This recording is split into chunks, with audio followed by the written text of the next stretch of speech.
Aye.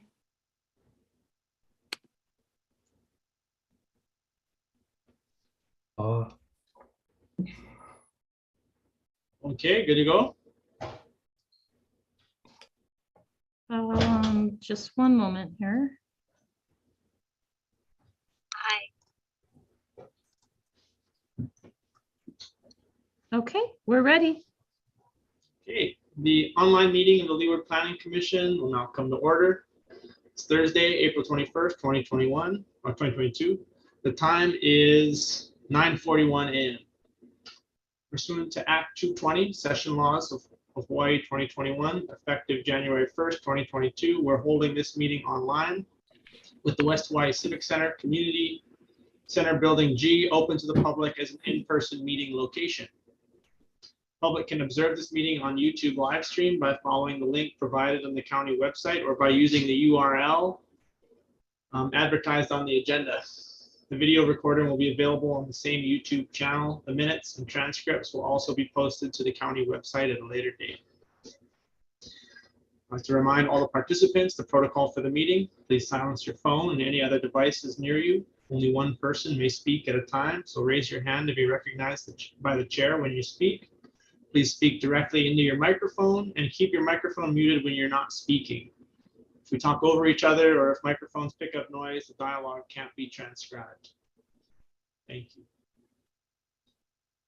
Continuing, I'd like to introduce my fellow commissioners. And as a reminder, as a new sunshine law requirement, when you're called, please state whether or not there's anybody in the room with you or near you. It is not required to disclose their names or where your location is. You don't have to say where you are.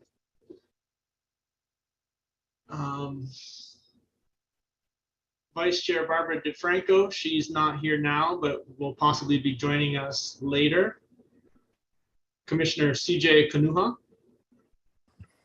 Aloha kakahi akakako. It's here in Koloko Moka in my office barn by myself.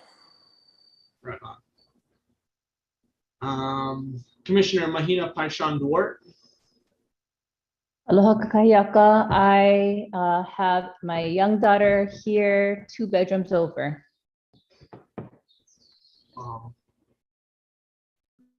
Commissioner Faye Yates. Aloha, Faye Yates ki ia pihe oko. Mahalo nui. Haoli au nana ia oko apau. Happy to see all of you.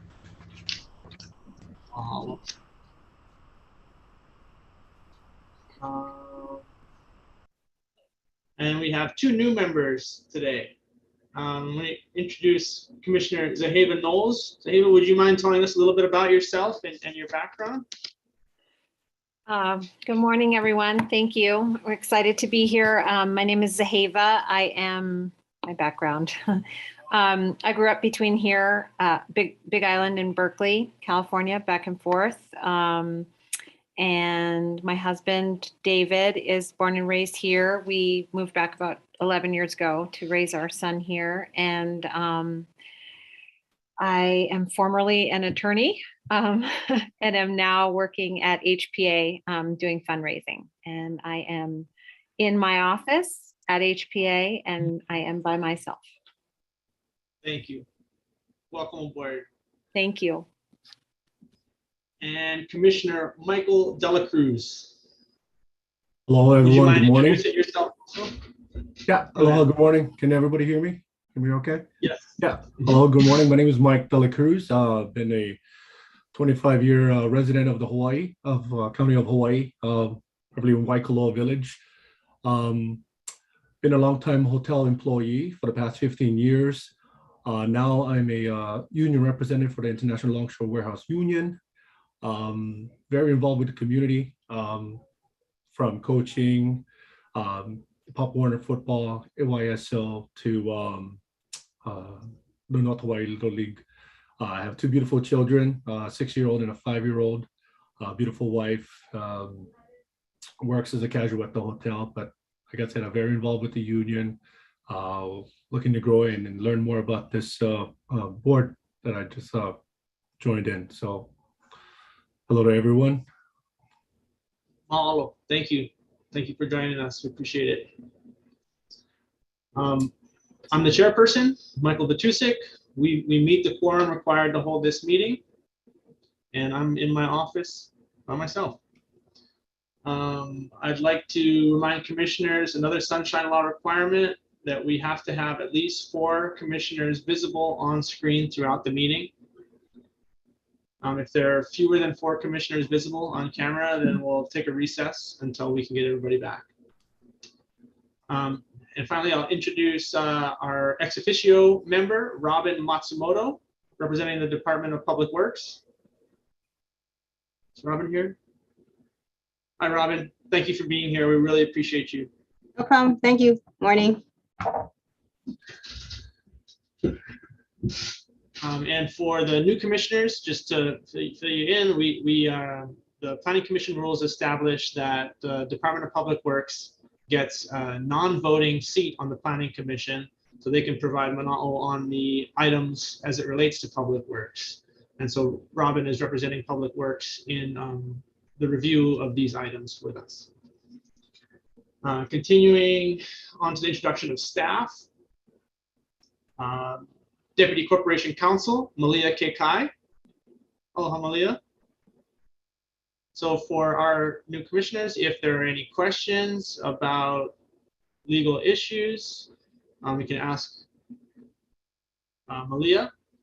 And if it's something that needs to be done outside of the scope of the regular meeting, we can request an executive session to consult with our attorney on any of the agenda items. Continuing, we have Deputy Corporation Counsel Gene Campbell, who's attorney for the Planning Department. Aloha. Deputy Planning Director Zendo Kern, or sorry, Planning Director Zendo Kern. Good morning. Good morning, Zendo. Planning Program Manager Maya Jackson. Good morning. Planner Tracy Lee Camaro. Planner Christian Kay. Planner Jessica Andrews, who's at the West Hawaii Civic Center location, and our Commission Secretary Noriko Sauer. Good morning. The first item of business is the approval of the minutes from the March 17th, 2022 meeting, which have been circulated. Is there a motion to approve? Motion by Commissioner Kanuha. Is there a second? Second. Second by Commissioner Paishan Duarte. All those in favor? Any opposed? Okay. Motion carries. Moving on to statements from the public on agenda items. Commission has received and reviewed written testimony on today's agenda items. We also have testifiers on Zoom as well as at the in-person meeting. Do we have the most up-to-date testifier list? Yes, Chair. Noriko had emailed you the list on Zoom, and we have Okay. one person signed up to testify in person.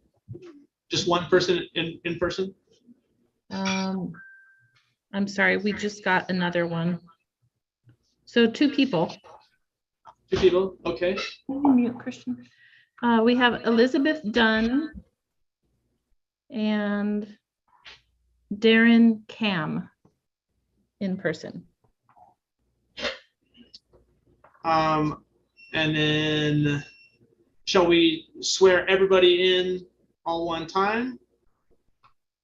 Would that work? Or we'll do the individual, I guess we'll do the in-person testifiers first. And we can swear them in together. Is that possible to have them come forward so we can see? Yes. Oh, is that, okay, just one at a time then, huh? Yes, please. Okay. Yes, the testifiers are here, Chair. Okay.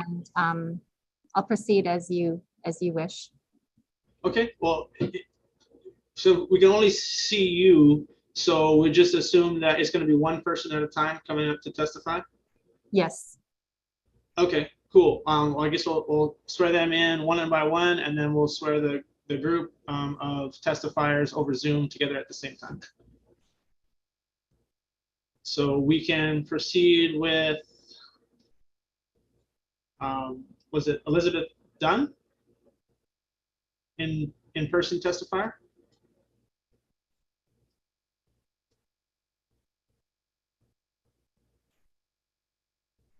The item number 1 testifier is Oh. Darren Cam. Okay, terrific. Let's do that. Okay.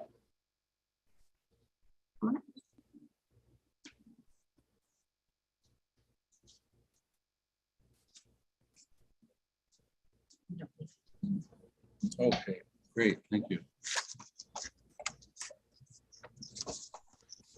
Good morning, Aloha. Planning Commissioner. Actually- Aloha.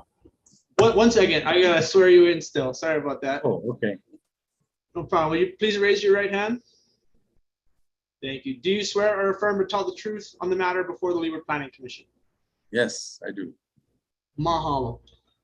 Please state your name and the town you live in, and then give us your testimony. Okay.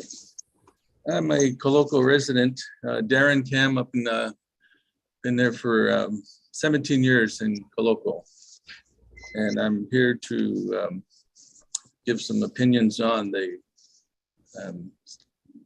proposed 7-lot subdivision. Below me, I got a couple letters from Sydney Fuki. I see he's online here, so good morning, Sydney and Clinton. Okay, so a little history of my knowledge of Coloco. I've subdivided 2 20-acre parcels, 1 6-3-acre lot, and a 2 10-acre lot subdivision, all Mauka side of the proposed subdivision. And I have no problem with the subdivision. I'm in favor of it for Mr. Clinton Hinchcliffe. And my testimony for the residents and the safety of the community is to have a traffic light installed on the highway. And I understand it is a county, they have the funds, but it is a state highway. So just my concern is, you know, with another subdivision, we're gonna have another, you know, 15, 20 cars. Everybody builds Ohanas, so you got, you know, possibly 20 or 30 cars coming down up and down the road. CJ, we see how many cars and accidents down in there, and, you know, God forbid there's a fatality, and there's some liability, I believe, to the state and county if such accident should happen. So that is really my testimony. I'm in favor of the subdivision, as long as we can get perhaps a traffic light up on our council to have one installed in the future. That's it. Thank you. Thank you very much. Appreciate your testimony. And are there any other, it doesn't look like there are any other testifiers for agenda item 1. Is that correct?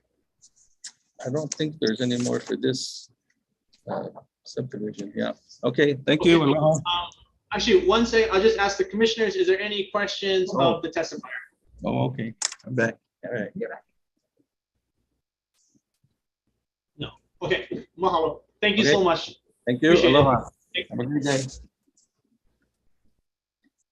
That's the only, Chair, there's one more testifier for agenda item 2 and also agenda item 3. Okay. We will proceed with that. And I just remind all the testifiers, please try to summarize your testimony within 3 minutes. And if you've submitted written testimony, please don't simply reread it. We have received the written testimony. After the testimony, commissioners may have questions for you. And then once it's completed, you can log off the Zoom and continue watching the meeting on the YouTube. Okay, our next in-person testifier is that Miss Elizabeth Dunn? Okay, thank you.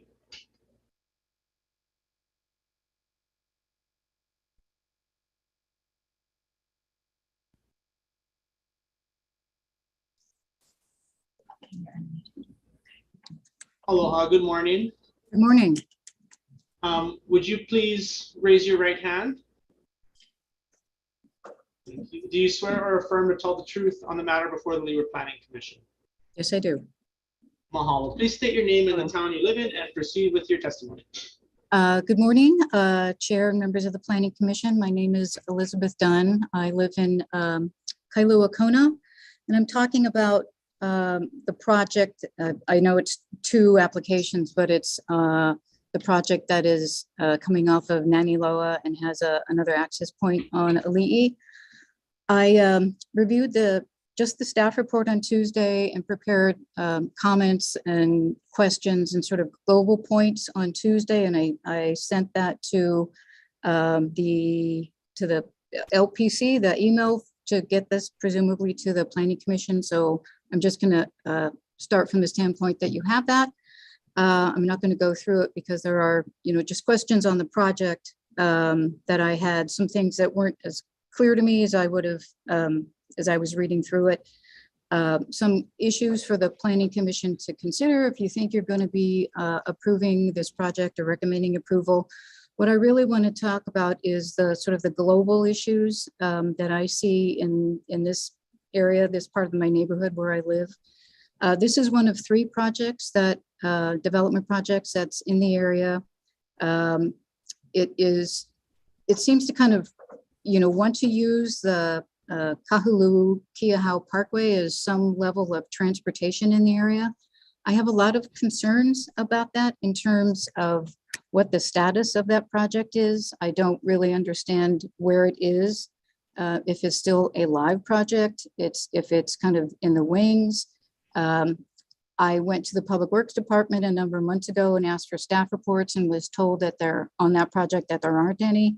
I have construction drawings for what that project is, but I really want to understand where that project is in the pipeline. Is it, years off, decades off? I feel like I need to understand that because that's a big roadway that really will change the character of where I live. And as it relates to this particular project, I bristle with the fact that something that originally got approved in 2009 is now being reconsidered again for an extension. It seems to me that there should be a term to planning approvals and not this sort of permanent, perpetual approval for projects. I know from the staff report, there's been a lot of work sort of in the background with between staff and the applicant, but none of that is really shown or presented to the public. Something more like a real hard and fast criteria like issuance of a building permit, especially with the EPIC system now, is a little more transparent for the whole community. I guess I would end with one last comment that there often are changing environmental conditions for not continually allowing extensions for a project like this. And I did ask in my comments whether or not what the next few phases are. Phases 2 and 3. This is an 11-acre site. The site to the west of it is 42 acres. It seems like that's going to be teed up next. So it would be nice to know sort of what is happening to this area, and if what the next phases are for this particular project. So those are my comments. Thank you.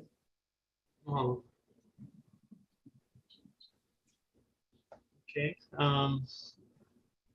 We'll continue on with the public testimony from the members of the public who have joined us via Zoom.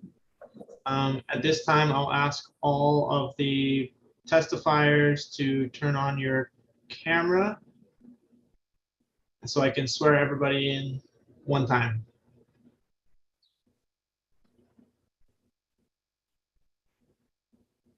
Okay. Everybody, please raise their right hand. Do you swear or affirm to tell the truth on the matter before the Planning Commission? Yes. Mahalo. Okay.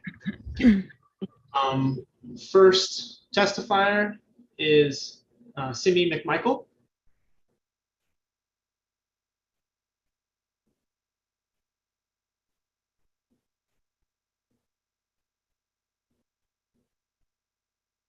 Simi, are you there? Aloha. Aloha. Hi, Simi. Hey, how's it? We can hear you. Hello. Hello, can you hear us?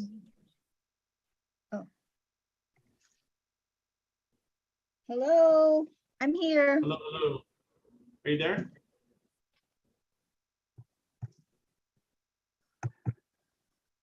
Ah, where's the unmute thing? Where's the unmute? Here. We can hear you. Here.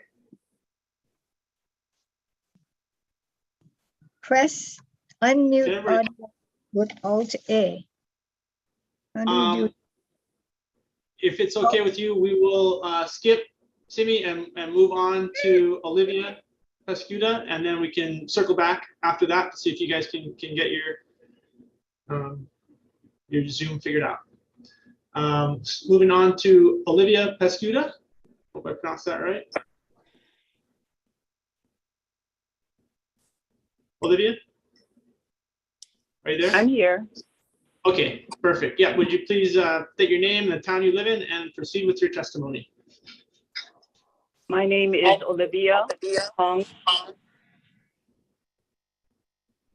and I live in Ahapua'a o Keauhou. Mahalo.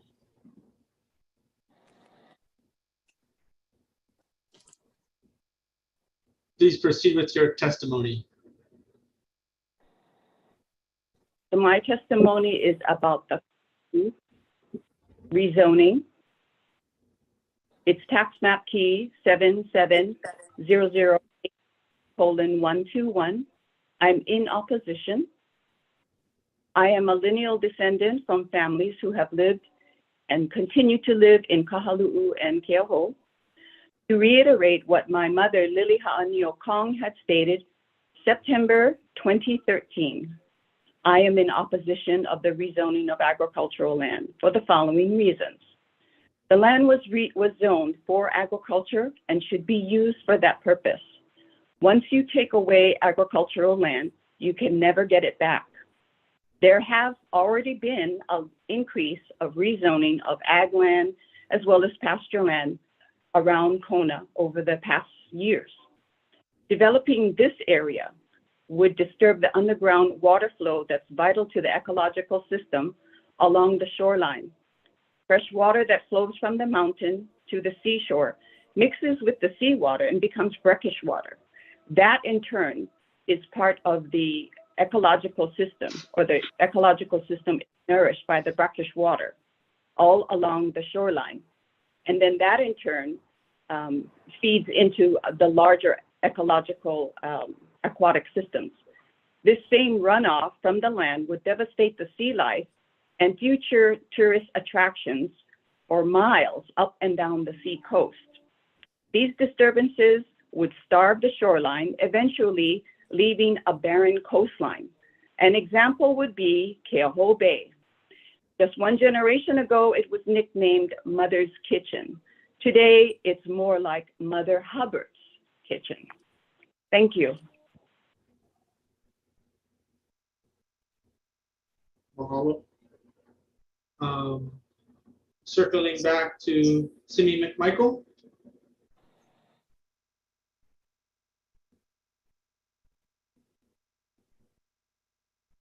Simi, are you there? I see that it's muted. Hello?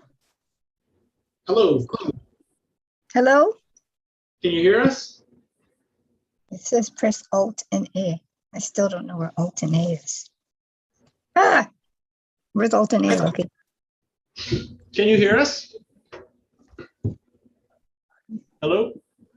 Mute. Hi. Hi. There you are. Can you hear my computer? Yes. Okay. Oh, no. Yes, please. Hello? Hi. Okay. I can't do it. Can you hear me? Yes. Hello? Okay. Loki, we can hear you. We can hear you guys. Okay. Can I go on her computer and then talk? Please do. Yes. Please do. Turn off the other one. Okay. Turn off. Close it. Okay. Okay, would you please state your name and the town you live in and proceed with your testimony? Simi McMichael, Kailua Kona. Mahalo. Expired as of February 19, 2019. First approved February 9, 2009. Enough already. Time for a new environmental assessment. Purchase at 900,000 foreclosure. Mana, Awali'i Drive bankruptcy. Hanaho, noted written supernatural factors of National Historic Registry. Number 1, endangered hoary bats. It is in this area and the EO. I see them. Substantial adverse environmental or ecological effects. Number 2, how does this enhance the quality of life? Chapter 344 HRS. Testing of ocean water, treatment of drainage, and huge concern, wastewater. Is the groundwater and marine water quality study done? Study of 2017, 2 million gallons of nutrients flow into our ocean daily. Consistent objectives of policy, chapter 205A. Great Wall of Kuakini, significance criteria, A, B, C, D, E, site 6302. Hawaiians indicated many burials are within these walls and is now a state monument, HRS chapter 6E HRS. All significant will be preserved by the State Historic Preservation Division. Where is SHPT's documentation to allow the destruction of this for the driveway? Where is the EIS and the AIS of the Makai lot as part of this project? Sensitive resources policy ENV 1.5. Number 5, traffic study was done in October 2021. This was the deadest month of the year. Ironman was canceled due to COVID. Study, how do you guarantee the existing and prospective traffic movement will not be hindered? How do you assure that this development in relation to the surrounding property is not impacted with this approval? Hawaii County Code Chapter 25 Zoning Code. Hook up to a public sewer system. Public Facilities Policy 4.4 requires that new subdivisions within 1 mile of the shoreline within the Kona urban area shall hook up to the public sewer system. What sewer system do you connect to? Queen Kalama to Kahalu is all on cesspools. Policy PUB 4-4. Has this project complied with the official concurrency map, which identifies road segments to the constructed concurrent with occupancy of the unit as a minimum area mitigation as defined in HCC 25-2-46? How does this agricultural zoning change to single family be allowed? With climate change, more important, ag lands for protection of the runoff and the severe storms. More pesticides, fertilizer, they're negative to our already polluted ocean. County Enforcement HRS 712, that the appropriate office and agencies charged with the administration of the county zoning laws enforce the LUC classification and the restriction in the ag district. HRS 205-2 and 2054-5 specify what uses may be made of the ag district. How is there no emergency evacuation plan when we have 5 minutes to an hour to evacuate for tsunami, also fire and big waves? And your traffic study of this is over 8,712 daily. This is the deadest. 30 seconds. Okay, planning future of LOS is F. Uamauke ea oka aina ikapono. Plan for the next generation. Plan, preserve, protect, and not destroy. Mahalo nui loa. Mahalo. Just a question. So just to confirm that you have withdrawn your request for standing in the contested case? Yes. Okay. Mahalo. Any questions from commissioners? Okay. Continuing with Hanalei Fergustrom. Is Hanalei here?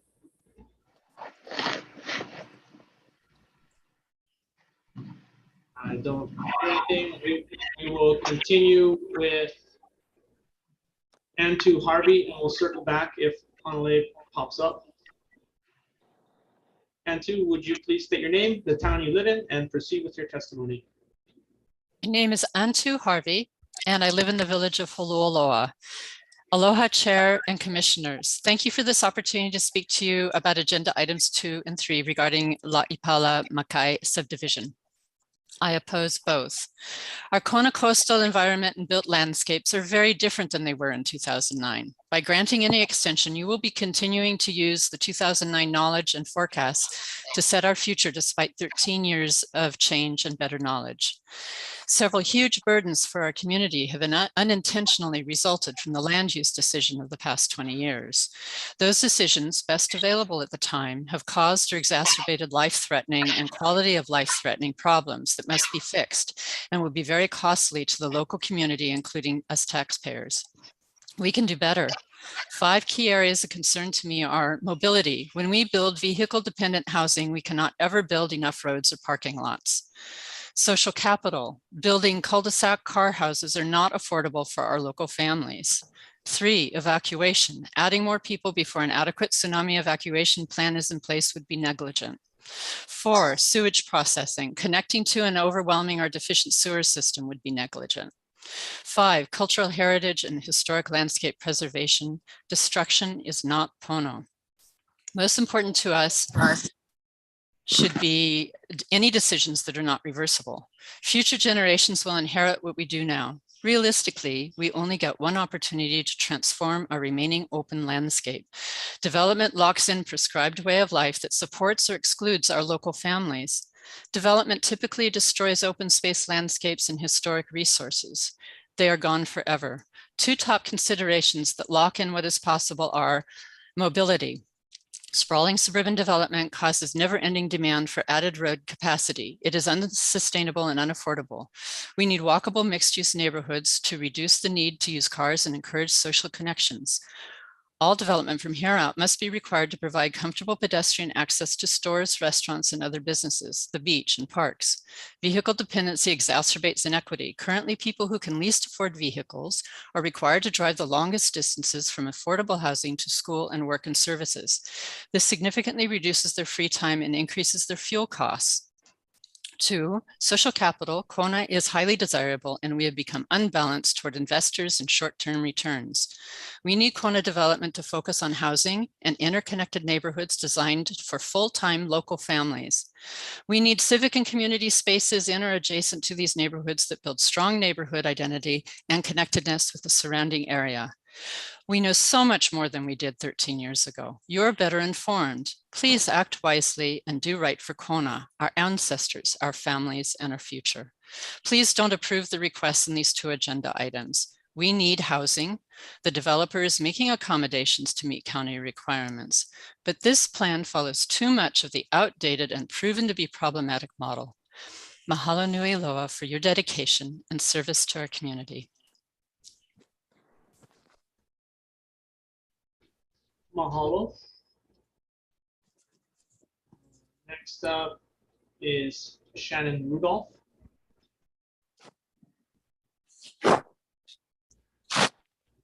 Shannon here.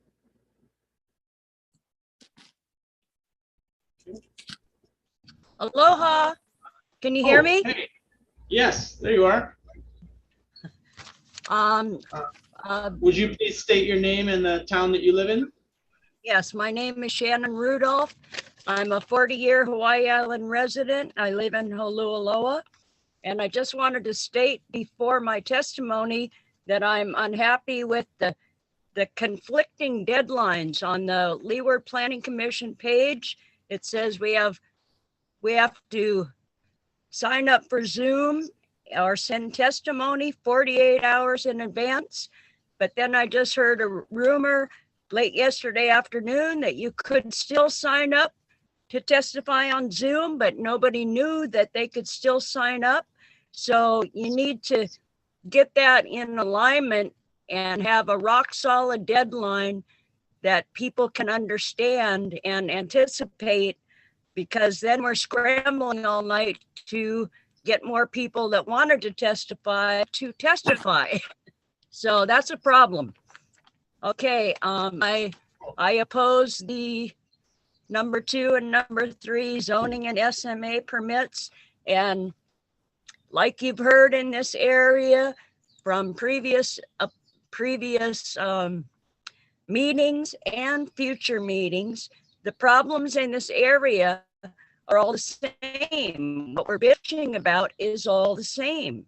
It's the sewer, evacuation, pesticides and fertilizers going into the water. The traffic is just insane down there. The beach parks are overwhelmed. The locals don't even go there anymore.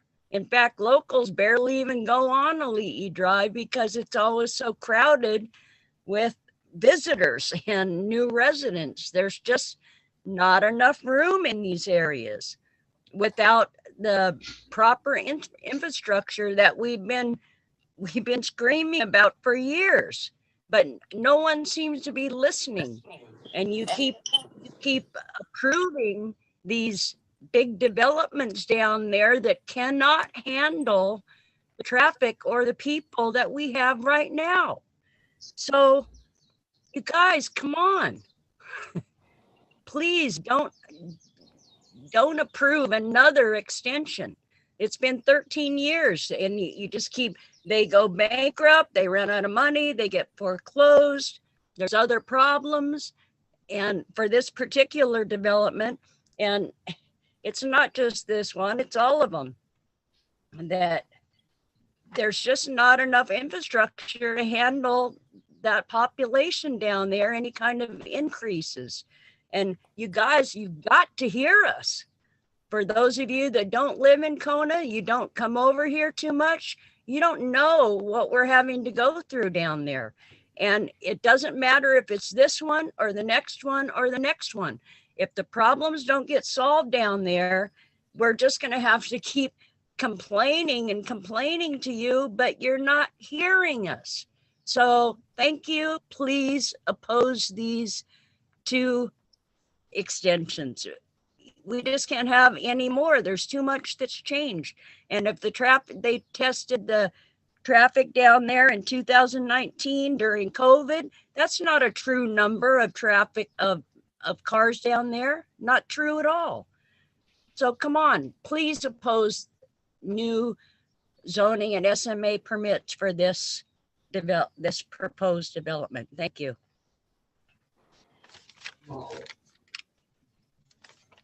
Our next testifier is Lokilani McMichael.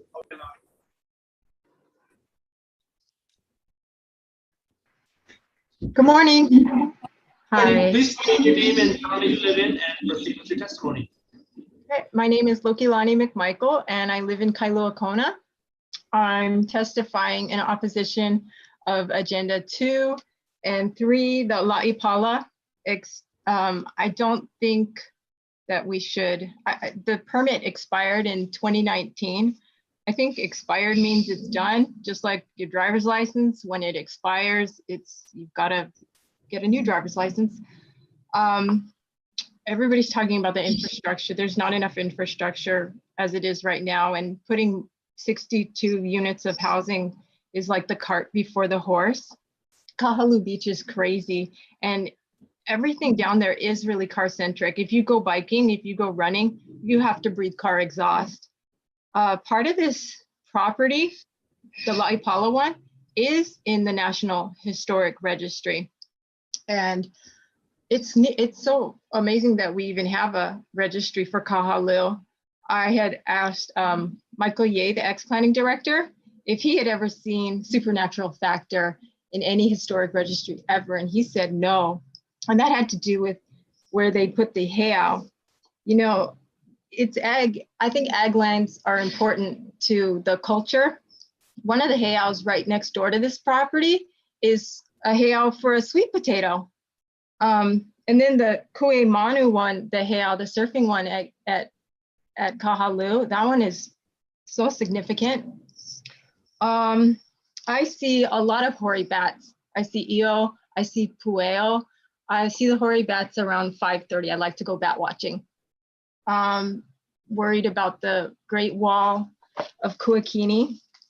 That is a historic monument that meets all the criteria. I was reading some of the archaeology, and it said the Great Wall of Kuakini, site 6302, which is located 50 meters seaward of the present project area. The site is unaltered and in good condition. Also from about the wall, from the archaeology survey from right next door. It's the same wall, the Great Wall of Kokini. Although the wall was probably initially built for one of the practical reasons of like farming, its exceptional size may be attributed to Kuakini's desire to display his wealth and power through a permanent monument on the landscape. Construction of the monumental architecture in Polynesia has been attributed to political leaders' attempt to manifest his mana. So I think that there can't not be a breach in this wall, which would probably be 50 feet so they could fit a fire truck. I don't see how they can access this from Ali'i Drive without breaking that wall. Lokilani, you have 30 seconds remaining. Oh, okay. Well, the people, they bought it for $900,000. I think that's a pretty good deal to put 2 houses on versus 62 and breaking it up from 3,000 to 7,000 square feet. And if we could be more sensitive to this area, perhaps when we build from here on, put it on post and pier. Also, we need to expand the Kuakini Highway because right now, right above it, it's only 2 lanes. And in a tsunami evacuation panic, I think you would cause panic. I think it's a bottleneck, dead stop, death trap. And people are gonna have to run up to higher elevation. Okay, that's all right now. Happy Earth Day, thank you. Okay, mahalo. And then Commissioner Kanuha is gonna have to step out for a second. We've got full quorum to continue, and he will rejoin us when he's available. Yeah, thank you, Mike. I just have that agenda item for burial council, so I'll be back in about 5 minutes after recognition. Okay, mahalo. Thank you.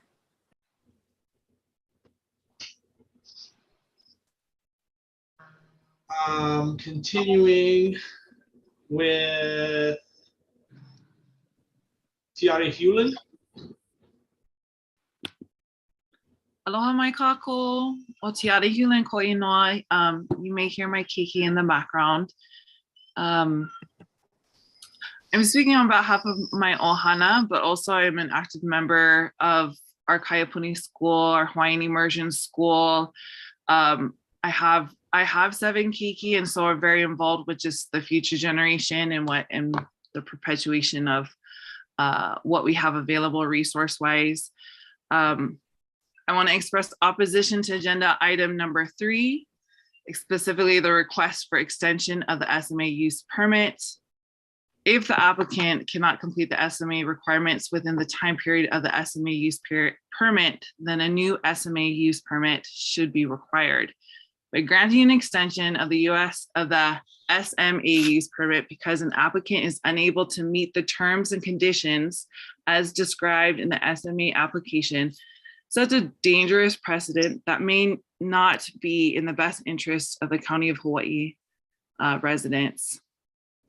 Just Kākou Piha fully support a lot of what has been said before in opposition to this agenda item number 3, especially that it's a tsunami zone, overcrowded, lack of infrastructure.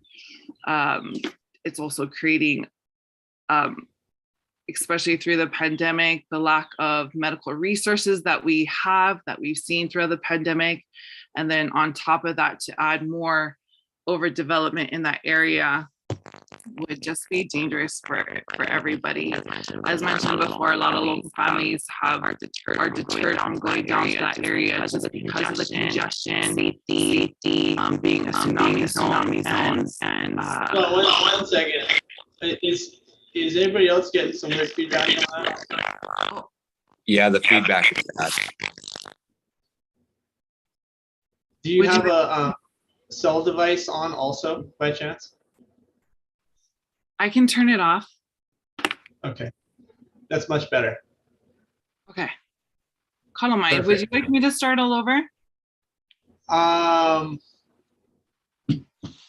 Let's see. I think we got most of it. It just kind of faded out in the last like 20 seconds. Okay. So yeah, we started talking about basically the tsunami and those kind of impacts. Okay. Well, Yeah. just repeat really of what has been mentioned before through the testimonies beforehand in opposition.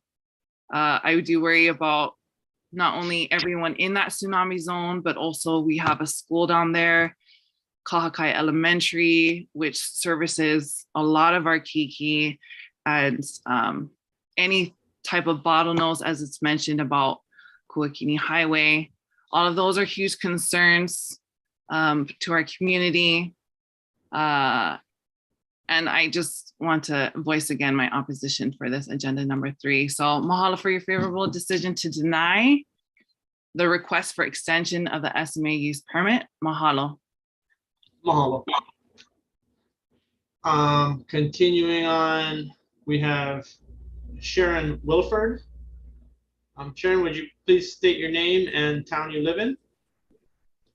Aloha, I'm Sharon Williford. I live in Koloko, Kailua Kona. I was a longtime resident in Keaho, which I consider to be sacred land. All of the Aina is sacred here, and it's being sold off to foreign investors, developers, newcomers, without consideration for the local people. Many of us are struggling, and I don't know what went on behind closed doors during COVID, but looks like permits have been given out like candy, and we need to think about the future. I was a teacher at Kahakai, and we never had a tsunami drill. Once a year, we'd walk down to the church on the ocean for other emergency preparation. And it's just endangering the children and the whole community. I think I had witnessed that my son told us last time that the coastline from Keaho Bay is pretty much a dead zone. We have allowed this abuse and use of our land and our ocean, and we need to protect everything we have left. Some countries are disallowing foreign investors from purchasing land and homes in their land, and we at least need to tax the newcomers highly so some of us can still find places to live and afford to live here. We should be focusing on growing food, keeping ag land going, helping each other. And the new rich people coming in do not understand aloha. They just do not have the spirit, and we need to watch carefully what's going on. I agree with everything that Simi and the other testifiers have said, and I oppose number 2 and 3, no more extensions. Let's try to make this Kona town a beautiful place that people can come and visit, and not another Oahu, which is the intention by maps and other things that we've discovered of the new developers that are coming here. I saw that many permits were given out like candy during COVID, and we see the development starting all along Ali'i Drive and everywhere. And we appreciate if you guys would realize that you're ruining our life and the potential for this place to be nurturing for everyone that lives here. Mahalo. Mahalo. Our next testifier is Malia Kipapa. Hello, Malia. Good to see you. Aloha, please state your name and town you live in and proceed with your testimony. Mahalo. Kalamai, there's people doing the landscape in the background. So if it's loud, kalamai. We can hear you just fine. Aloha Leeward Planning Commission members. My name is Malia Kipapa. I am a Kona resident and lineal descendant, specifically to the Aina of Pahoehoe, North Kona. I wish to express my strong opposition to agenda item number 2 and number 3, specifically requesting the request for extension of the SMA use permit. My personal opinion, if the applicant can't complete the SMA requirements within this window and time period of the SMA, this this permit is already expired, then a new SMA use permit should be required for this developer to apply for, in all fairness. So just highlighting some of the things that I've been listening to and hearing from concerned people of this community, immediate community where this development is being proposed. From Olivia, Auntie Ohana, shared about rezoning from agricultural zone to resident. She raises a lot of vital and very important concerns from a lineal descendant perspective, which I share as a lineal descendant of this area and this place. And she shared what her mom is saying, and she's just continuing to echo that today in place of her mom. And sharing from my experience, descendants have always been against this development. Speaking from families of Kahalu'u and Keoho, they have always been in resistance of this. Since I've been able to have the privilege to take care of Malama places here in Kahalu'u and Keoho, specifically for my job with Kamehameha schools. But I'm calling in and sharing testimony on behalf of my Ohana, and personally as a descendant of Kona. My Ohana are buried on the hills of, on the Aina in Pahoehoe, as well as in the lands of Kahalu'u and Keoho. Agriculture, this is important. Food production, this was the purpose of this zoning of this Aina, and yet we are repurposing it and trying to rezone it. I'm against that rezoning of this from agricultural. We have descendants that are on the brink of where this development is being proposed, that are lineal descendants of Kahalu'u. I read through the proposal for the amendment by Hawaii One LLC. I have a little bit concerns on how SHPE approved a burial treatment plan when everyone, and my experience from working alongside with SHPE and with the Burial Council, it's a requirement to make sure that descendants, lineal descendants especially, have a voice in any type of disruption that has to do with actual burial sites. The fact that they found 14 potential burial sites and cultural sites, and they were able to get it approved. I have a little bit of and I only read this morning at 1 o'clock because I found out, just as Elizabeth Dunn shared about transparency, and many other people that are sharing in opposition in testimony against this development and the extension of this SMA permit, I share the same concerns. Is this transparency of understanding where was this due process happening, when? How you was have 30 seconds remaining. Okay. So I basically am asking for the planning department to really consider and look and listen to all of the testimonies in opposition of granting them an extension for this SMA permit.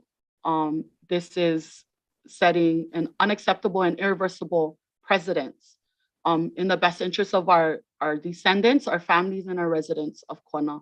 So I really push towards the planning department to make the right decision for our community and our families. Mahalo. Mahalo. Let's see. Our next testifier is Nancy Capri. Good morning. Good morning. Would you please state your name and town you live in? Yes, I'm Nancy Capri. I've longtime resident, been here 42 years, have agricultural land in Huloloa and Ali'i Drive. I'm here by myself. I think you needed to know that. Really, I don't have much more to say than all the other folks that have testified. I think that it's vital to take pause. I'm against number 2 and number 3. Ali'i Drive is a dangerous place now. It doesn't even take a disaster and you can't get off the road. You can't enjoyably walk. Kona used to have gathering places. We used to gather on the pier, Halahalabai, Kahalu, Poihoihoi, Keoho. You don't see that much anymore. It's too crowded, too congested, unsafe. Children can't be down there. Infrastructure is poor, if any.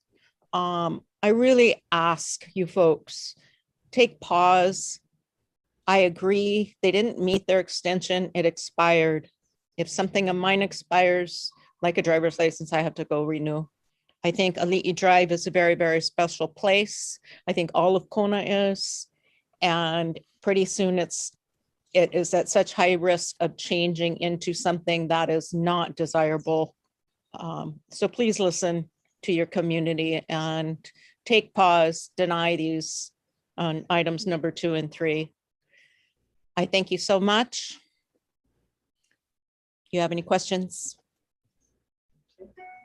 Mahalo. Commissioners, any questions?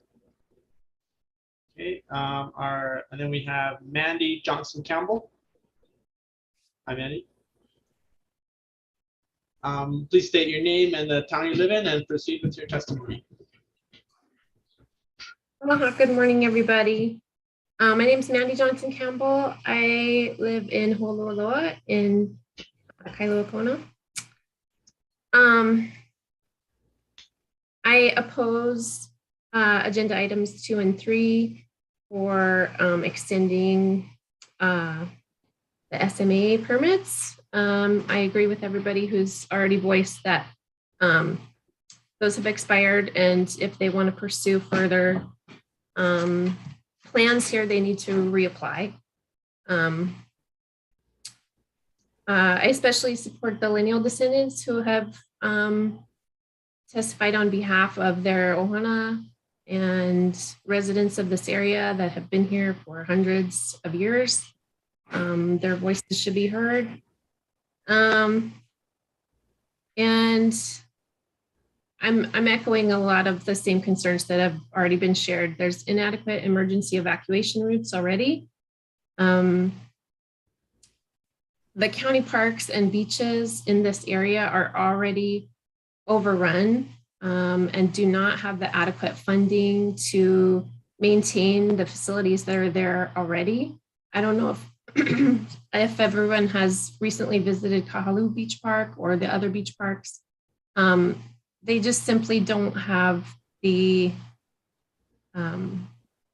resources to be able to maintain even under the current usage. I don't agree with the ag lands being used for developments. And then we really have no,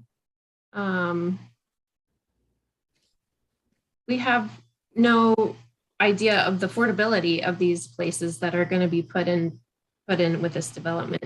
Even if there is an affordable context or units within it, which is common with these, how affordable is that to our residents? Or are these going to be marketed to people from all over the world and just be introducing even more new residents into these areas where, as we've heard from everybody this morning, it's difficult even for the local population to use these areas. I'm professionally and personally interested in preserving the historic properties and the cultural landscape of this very sensitive and important area, and introducing 60 plus new units of housing right here is not conducive to preserving that cultural landscape. And as we keep approving these subdivisions that take small bits away from important features such as the Kuakini Wall or different historic sites, it's chipping away at that cultural landscape. As we know, it's not just one site and one site and one site.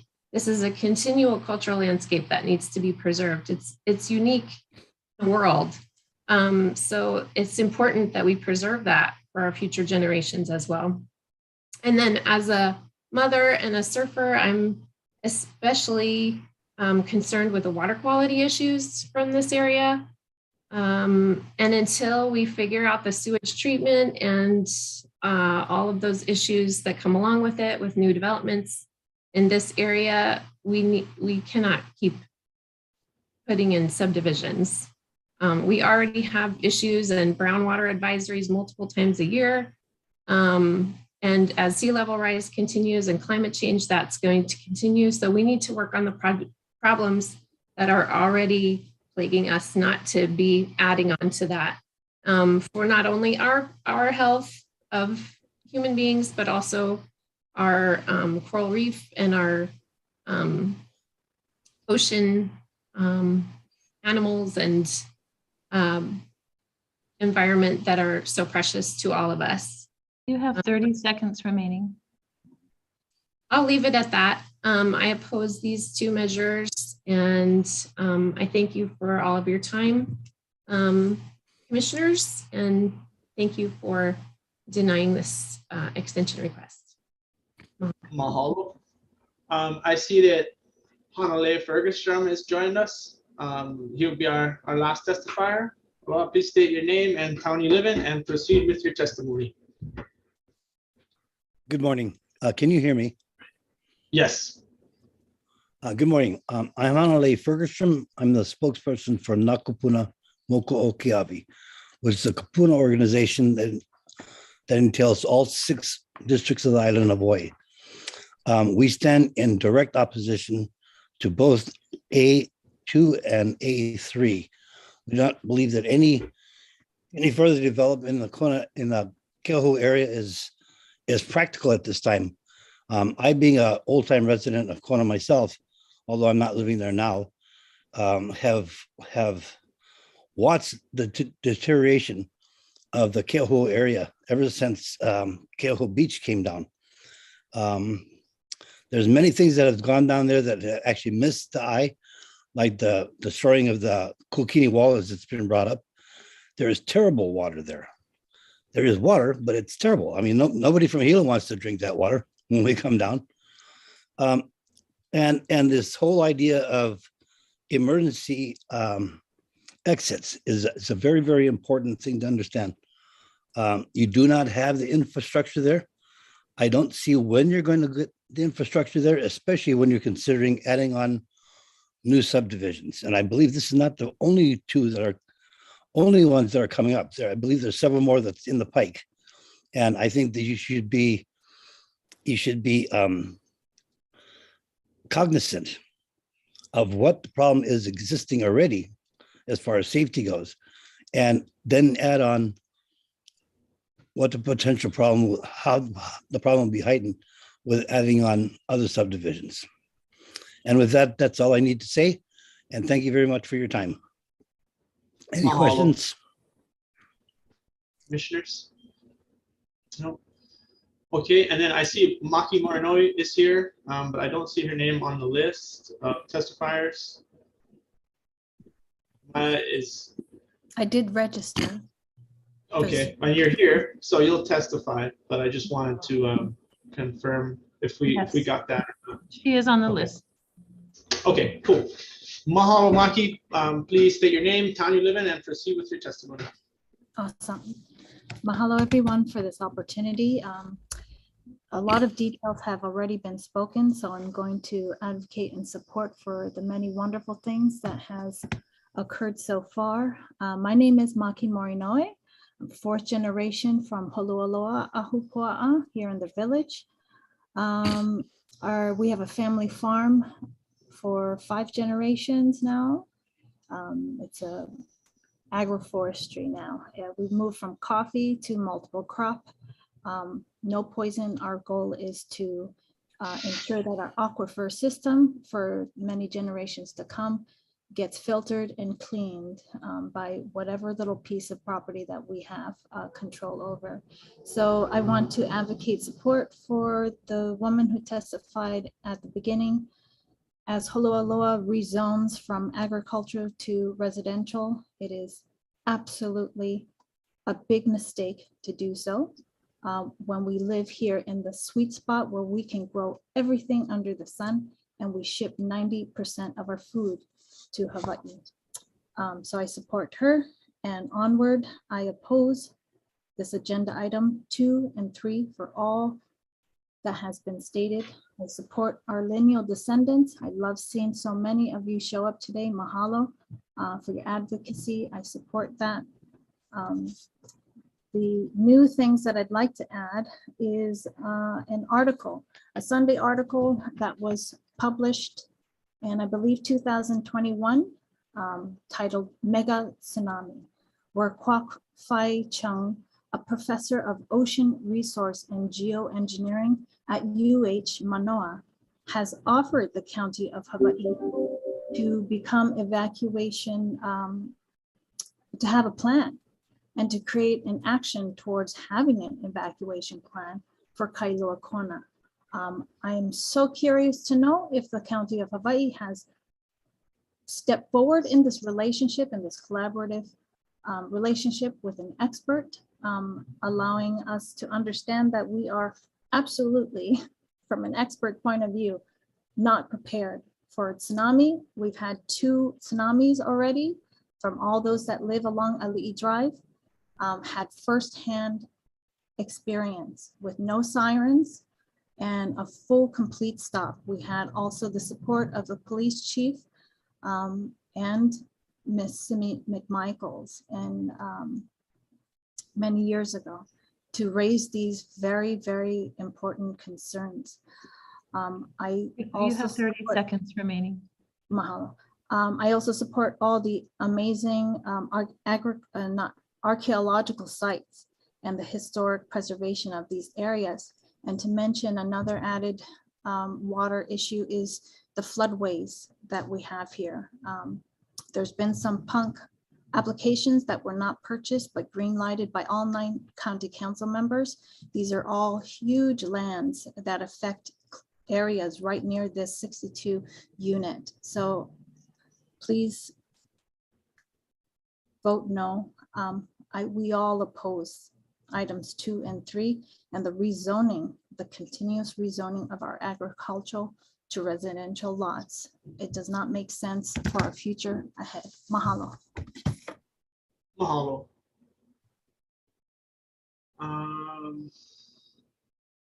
Let's see, are there any more testifiers that we've missed? No. Okay, and anybody come in person? No? Okay. Not that I'm aware of.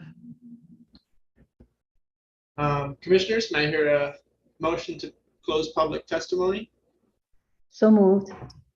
Mahalo, is there a second?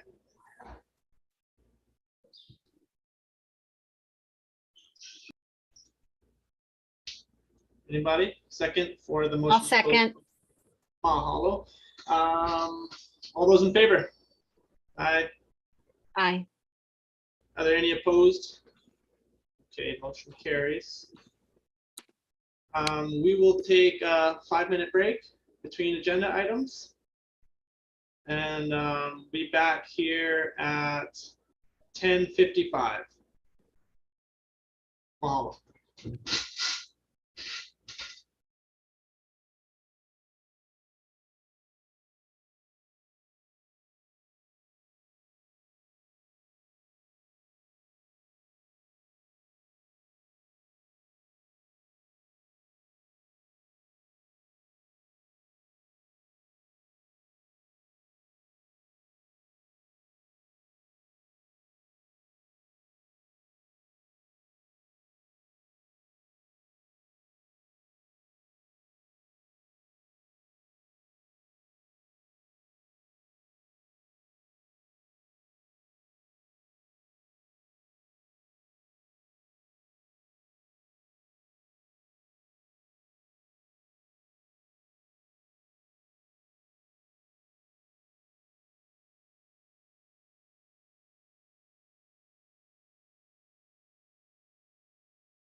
Okay, everybody ready to come back?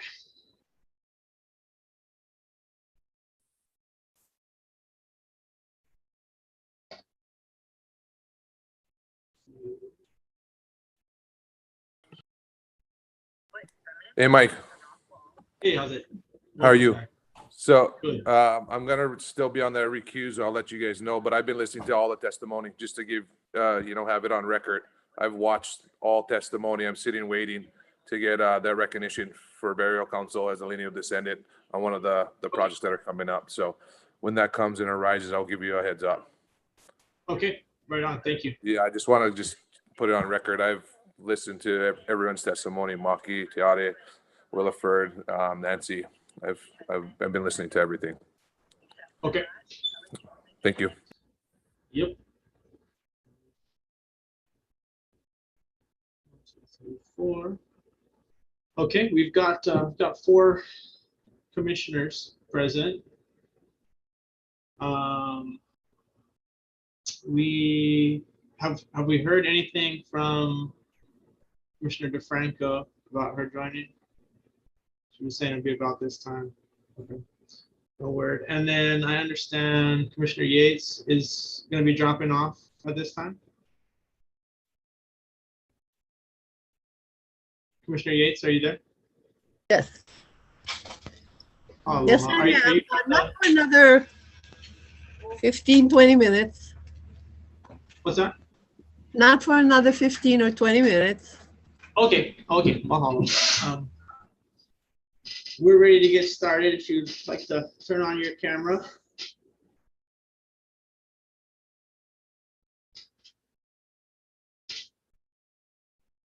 Okay. Is it okay for Commissioner Yates to leave the camera off, or should it be on while we're meeting? Commissioner Yates, if you can turn your camera on, that would be good. How do I do that? Where's that camera thing? Right there. Right there. Yeah. Usually the bottom left corner. Okay, There it got is. it. Yay. Okay. Okay. Continuing with new business. The applicant is Clinton Hinchcliffe Jr. PL-REZ-2022-00000015. Amend REZ 05-027. Application for a 5-year time extension to condition D, final subdivision approval. Amend condition E, restrictive covenants, and condition F, restrictive covenants, to delete the requirement to provide a copy of the recorded covenant prior to receipt of final subdivision approval, and deletion of condition J, improvements to Koloko Drive, Mamalahoa Highway intersection of ordinance number 0682, which reclassified 21.992 acres of land from agricultural 20 acres, A20A, to family agriculture 3 acres, FA-3A zone district. The subject property is located along the south side of Koloko Drive in the northeast corner of the intersection with Hollow Street, Koloko Mauka Subdivision, Koloko Ahupua'a, North Konamoku, Hawaii Island, TMK 7-3-024, parcel 008.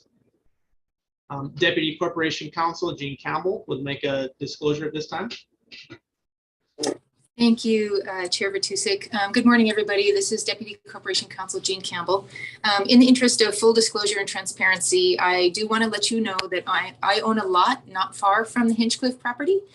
As you all also know, I'm not a decision maker in this process at all, and so there is no actual conflict, but I wanted to put this on the record nevertheless. That's it. Thank you. Mahalo. We will do a staff presentation by Tracy Lee Camaro. Go ahead. Hi, yes, thank you. Thank you, Christian. Aloha and good morning, Chair and members of the Leeward Planning Commission. The applicant before you today is Clinton Hinchcliffe. This is an amendment to change a zone ordinance 0682.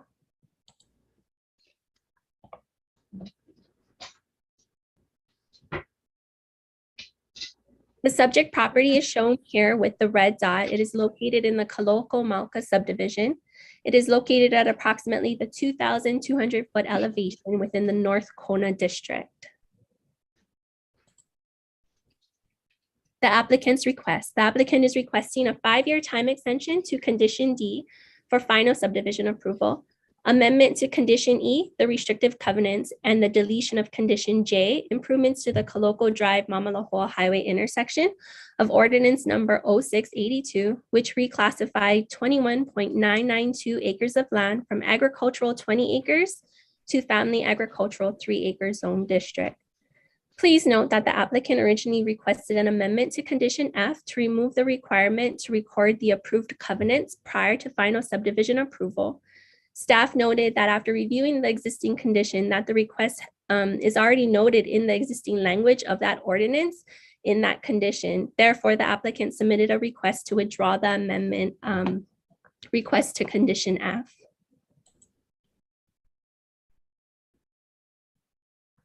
Next slide. Thank you, Christian. So this is the proposed amendment to condition E that you have on your screen before you. The director did go ahead and remove the fronting existing roads and replace it with the specific fronting Coloco Drive and Howe Street, because that's where the subject property is located. As you can see, the bottom portion is the portion that is being requested by the applicant, that a copy of the approved covenants shall be recited in an instrument executed by the applicant and the county and recorded with the Bureau of Conveyances prior to the issuance of final subdivision approval. That is being recommended in this current amendment to be removed and replaced with a copy of the recorded document shall be filed with the planning department upon its receipt from the Bureau of Conveyances. This request that's before you is really to be more consistent with some of the most recent rezoning conditions in the area. We just wanted to make sure I noted that. Next slide, Christian. Thank you. In addition to requesting the 5-year time extension, the applicant is requesting to delete condition J, which is shown on your screen. This is again to be more consistent with the most recent rezonings in the area. The planning director is recommending the removal of condition J, as well as amending condition L, which is the fair share condition.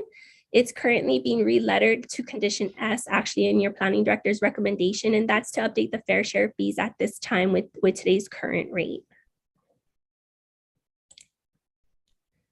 The applicant's stated reasons for the request. The previous landowner, Nimble Inc., sought and was granted the change of zone request in 2006. They began working on compliance with the conditions of approval towards the development of the 7-lot subdivision. In 2010, the current landowner, Clinton Hinchcliffe, secured a partial interest in the property. Despite the efforts, the landowners were unable to obtain the final subdivision approval by June 2011, and they unfortunately did not seek an administrative time extension from the planning department. This is the county zoning map. The subject property is outlined in red and is designated as FA3, shown on your screen as a light blue. The other surrounding zonings are agricultural 20 acres, shown in the dark green, and agricultural 3 acres, shown in the teal color. This is the state land use boundary map for the subject property. The subject property, as well as the surrounding area, is located in the state land use agricultural district. The subject property, again, is outlined in red on your screen. This is the general plan land use pattern allocation guide map. The subject property is outlined in red, and it's within the designated area as important agricultural lands. On your screen before you, you have the Kona CDP map. The subject property is located within the Kona CDP. However, it's just outside of the Kona urban area, which you can see the red line. It travels in a top to bottom direction on the left-hand portion of your screen. That designates where the Kona urban area ends. This is the applicant's proposed subdivision map that was provided to the department. This shows the proposed 7-lot subdivision that should the approval of this amendment be allowed, the applicants will go and resubmit their subdivision application. This is an aerial photograph of the subject property, which is outlined in red. You can see Coloco Drive travels in a northeast direction, and Howe Street travels in a southeast direction. And right at the intersection is where this property is located. It's currently vacant, and it has no structures on the property.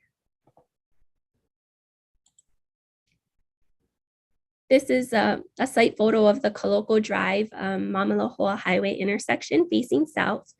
Kaloko Drive is an approximate 22-foot wide paved road with grass shoulders within an 80-foot wide right-of-way. The subject property is located about 2 miles from this intersection. The planning director provided the commission with an amended background report on April 20th, which gave a brief history of the Kaloko Drive Mamalahoa Highway intersection. I hope you guys were able to kind of review that. It just gave you a factual analysis of some of the history of the area and some of the concerns that were raised with past rezones in the area and in regards to this intersection. This is a site photo of the subject property facing northeast. This is at the intersection of Kaloko Drive with Howe Street. The subject property, as you can see, is currently, it has no structures and it's fully vegetated at the moment. The applicant has not cleared the property and it has stayed like this since approximately 2006.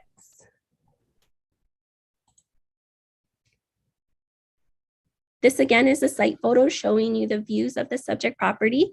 The photo to your left shows the view of Kaloko Drive looking northeast. The subject property is located on your right. As you can see, again, as I stated, it is vegetated. The photo on your right shows the view of Howe Street looking south, and the subject property is located to the left, which again is fully vegetated. Right now, the planning director is recommending we forward a favorable recommendation to the county council for amendments to condition D, condition E, and the deletion of condition J of changes zone ordinance number 0682. That concludes my presentation and I can turn the floor back to the chair. Mahalo.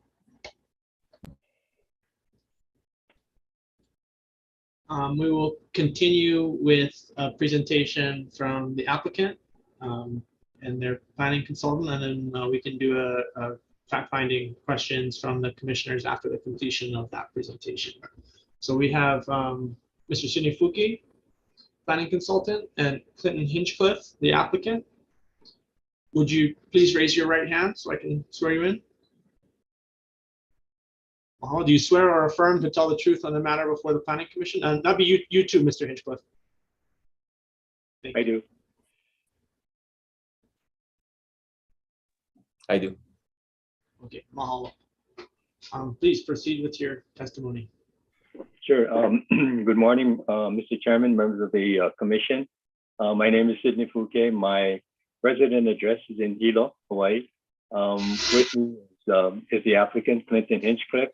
He'll be there primarily to answer any questions that the commissioners may have or for which I have no response to.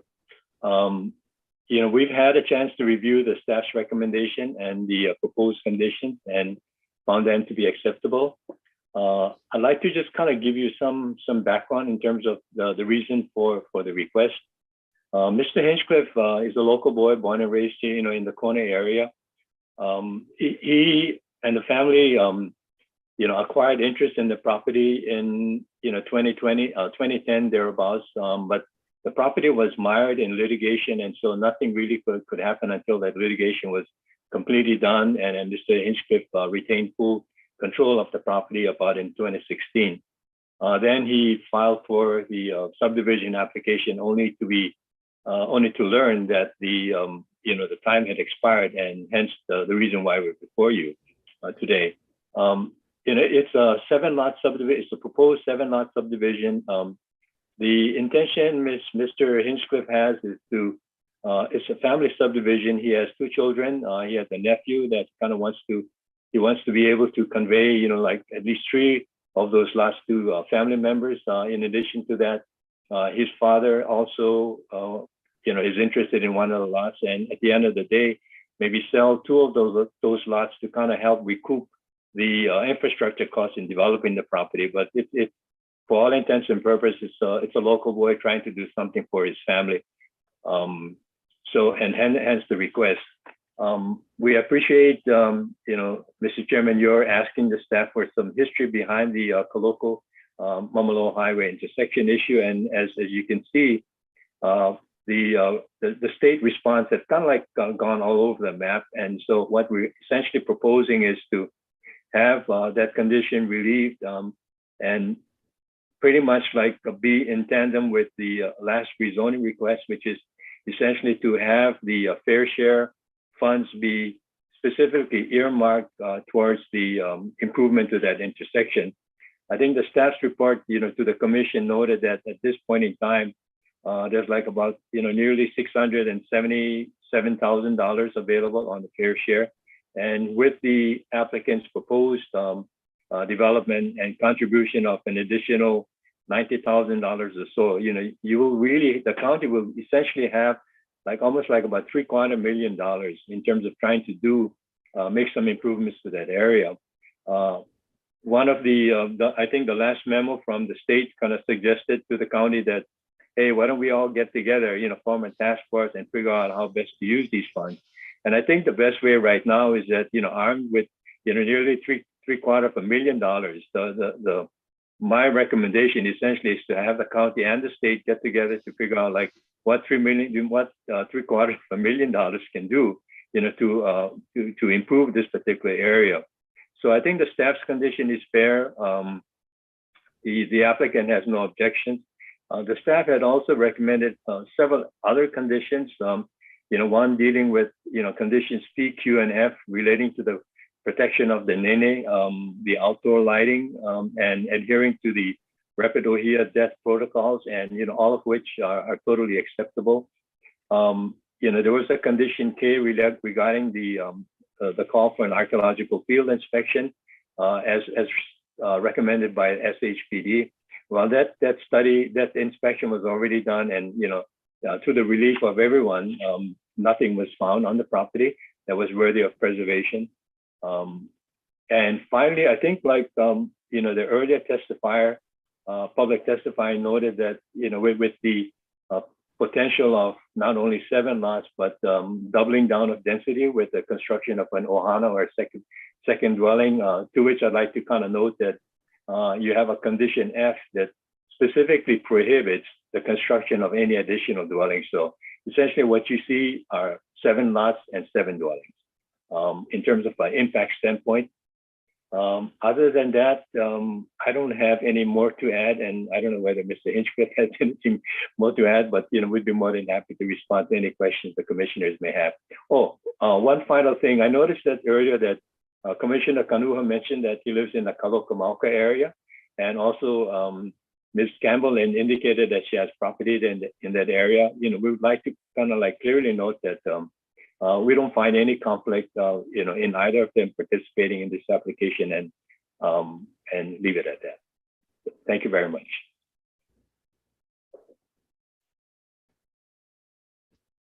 Okay, commissioners, do we have questions for the applicant or for county staff?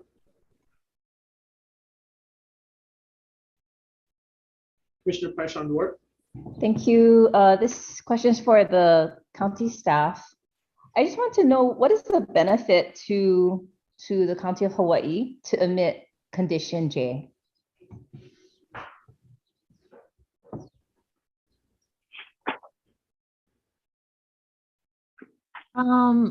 Commissioner Paishon-Duarte, I would say there's no benefit necessarily or detriment either. We're doing it because we have not placed a restriction to secure a building permit on any of the other lots in Kalokamauka that have received rezoning. So it's somewhat a matter of fairness that for some reason the county council put this restriction on this particular lot several years ago, but they haven't done that since. And so it's a matter of fairness to allow these folks to develop the same way others have within the subdivision. Thank you.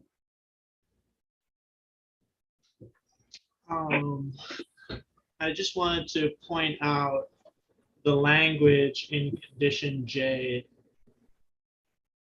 doesn't require that the landowner complete these infrastructure improvements, but rather indicates that building permits could not be issued until the infrastructure improvements are completed. And then goes on to say that if the infrastructure improvements are not completed within 24 months of the adoption of the ordinance, the applicant can proceed with the building permit. So the idea being that someone else, it appears as though someone else would be doing these infrastructure improvements, likely the county through the collection of fair share, but this building permits wouldn't be issued until those were done. If that didn't work out, after 24 months, they could proceed. So I don't see that this language actually required the landowner to complete those. It just put a restriction on when they could get a building permit.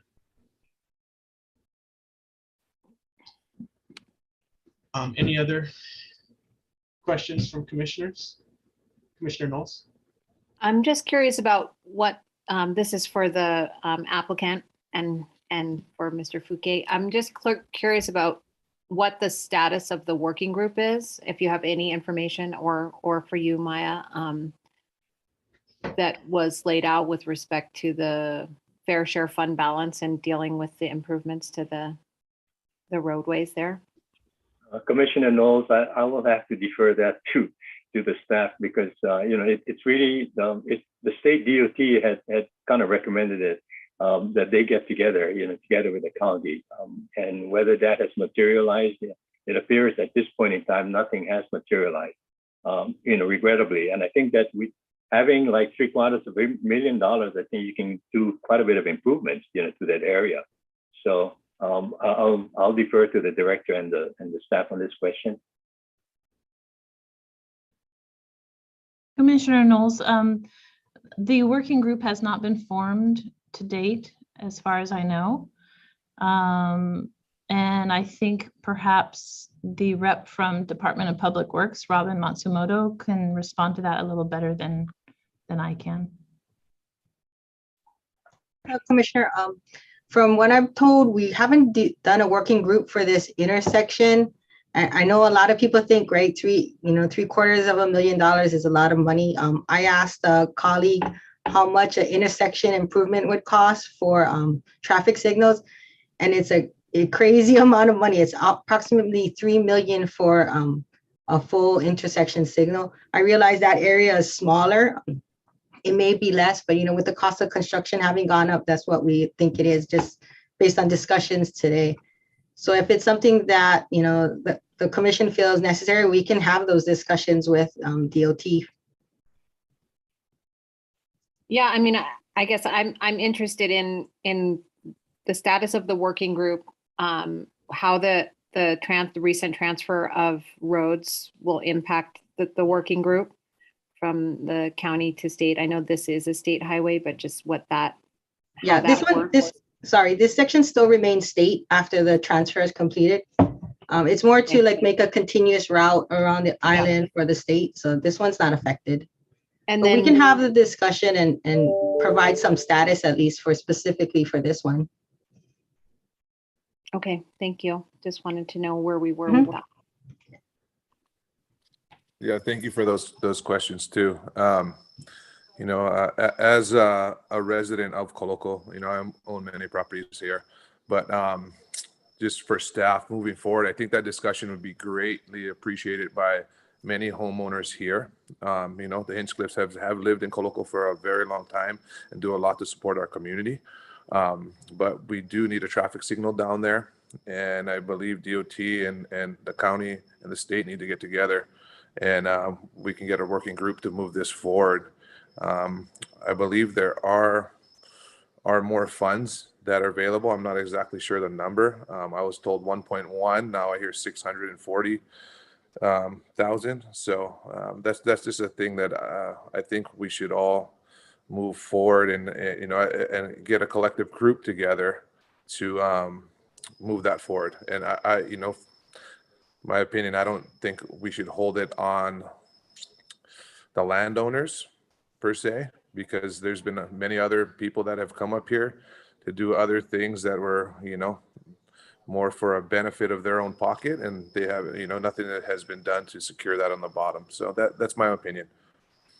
I just wanted to add that in there. And I think if we can get that group started, and Zaheva, thank you for pointing that out as well. And welcome to the commission, to the meeting, Commissioner Vice Chair DeFranco. Thank you, Mike. Sorry I'm late, everyone. Excuse me. No problem. We just started. We just completed the presentations on agenda item 1 from staff and from the applicant. And we're doing some questions now. A follow-up question. Oh, go ahead.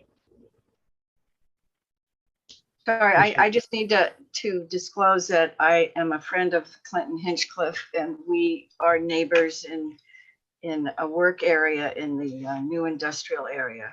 I feel that even though we have a friendship, that I can vote, you know, in a good way, in a neutral way, and understanding, and be in a fair way. Okay, mahalo.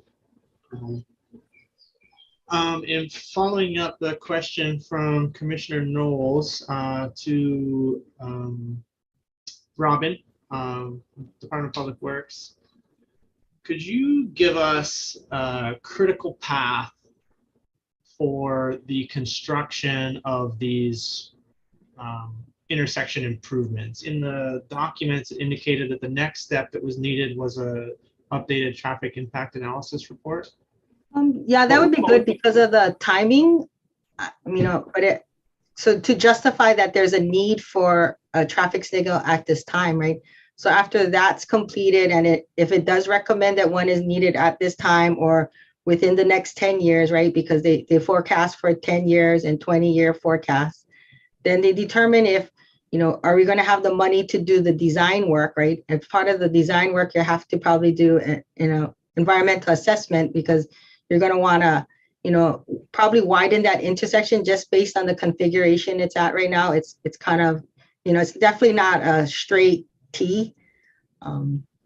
So that's going to have to be taken into consideration. You know, if you're going to have to widen it, it's going to have to be, there's going to have to be a subdivision done as well for, you know, acquiring more land in the corners.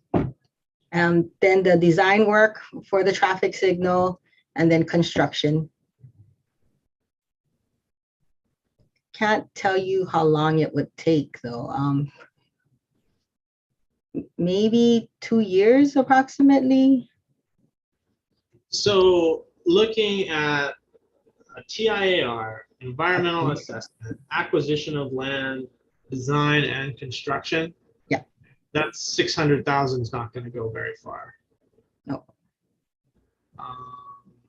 But I mean, that's to say if we're only going to use the 600,000, right? That'll just be a portion of the design work, and the state and county or whatever other funding would have to come up with the rest of the money for the design, as well as the money for construction of the intersection.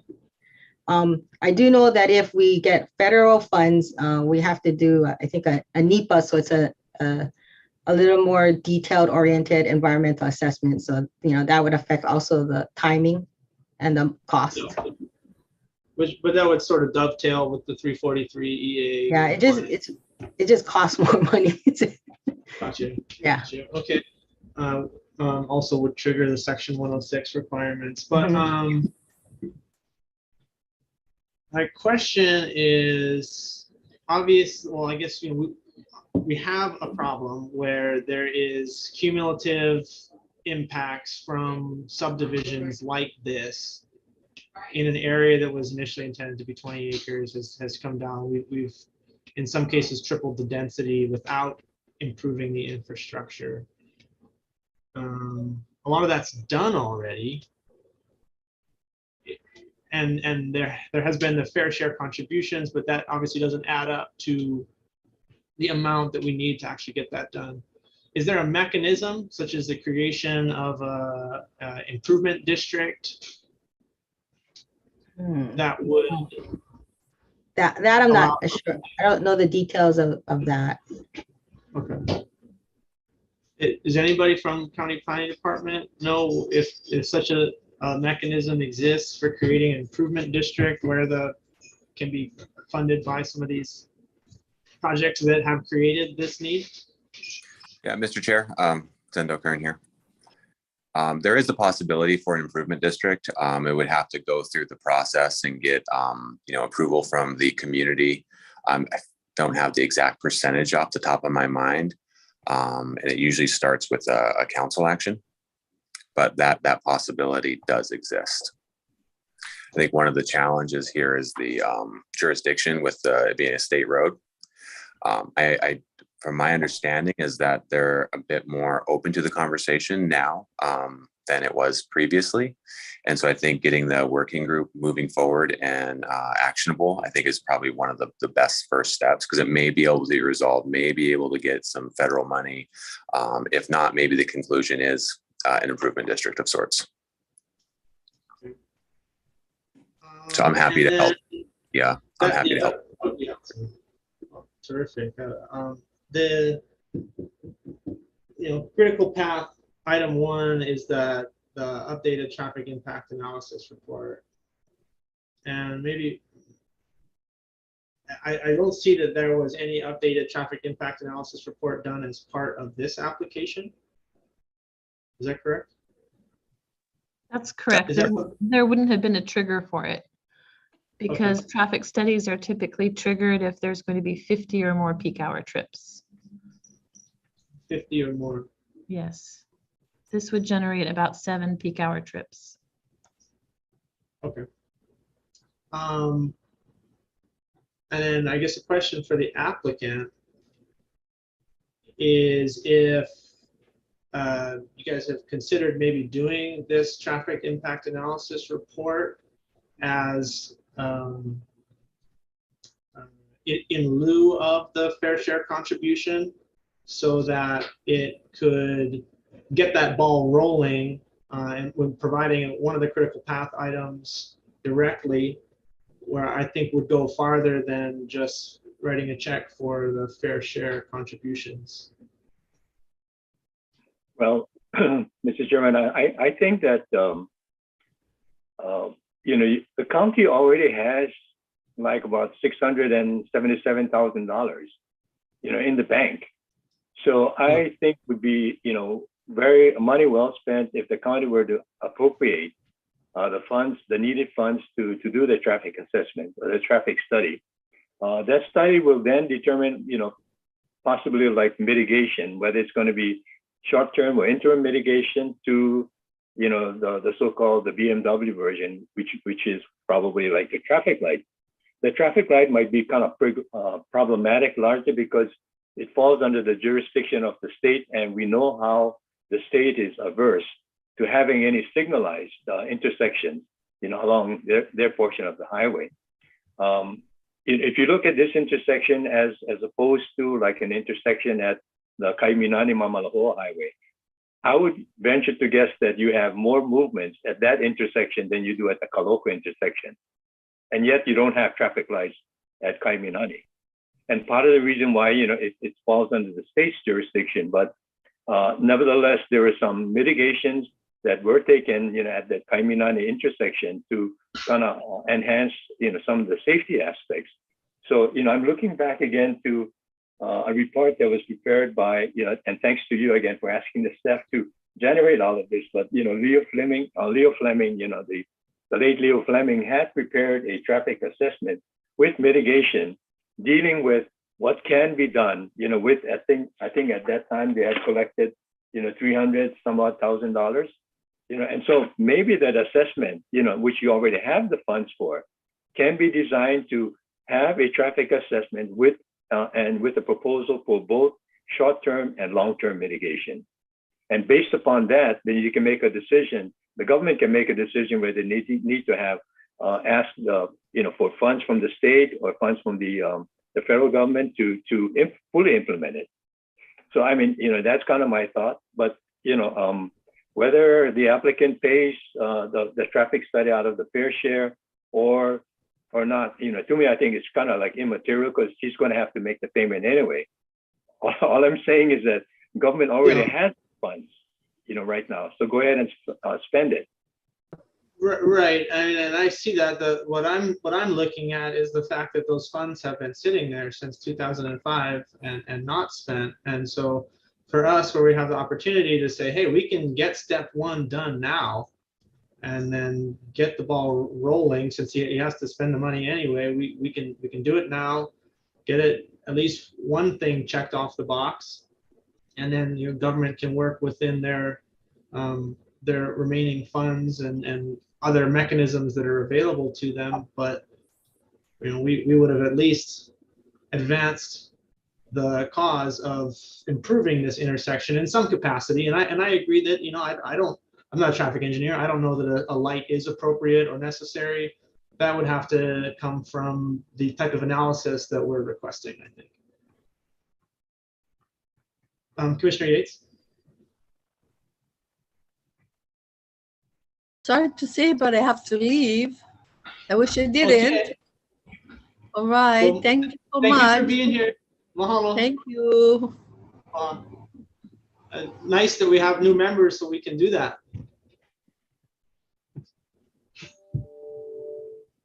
Okay. Commissioner DeFranco, Vice Chair DeFranco. Sorry that I'm sort of late here in understanding it all, but so right now I'm understanding though, aren't they redoing all of the road, Palani Road, and there is nothing on the books right now to do something about that intersection while they're doing all this paving of Palani? This is a question to the county. Commissioner DeFranco, I'm not aware of the paving for the Highways Division, so I can't speak to that. But there's no design plan for that colloquial intersection that I'm aware of. Okay.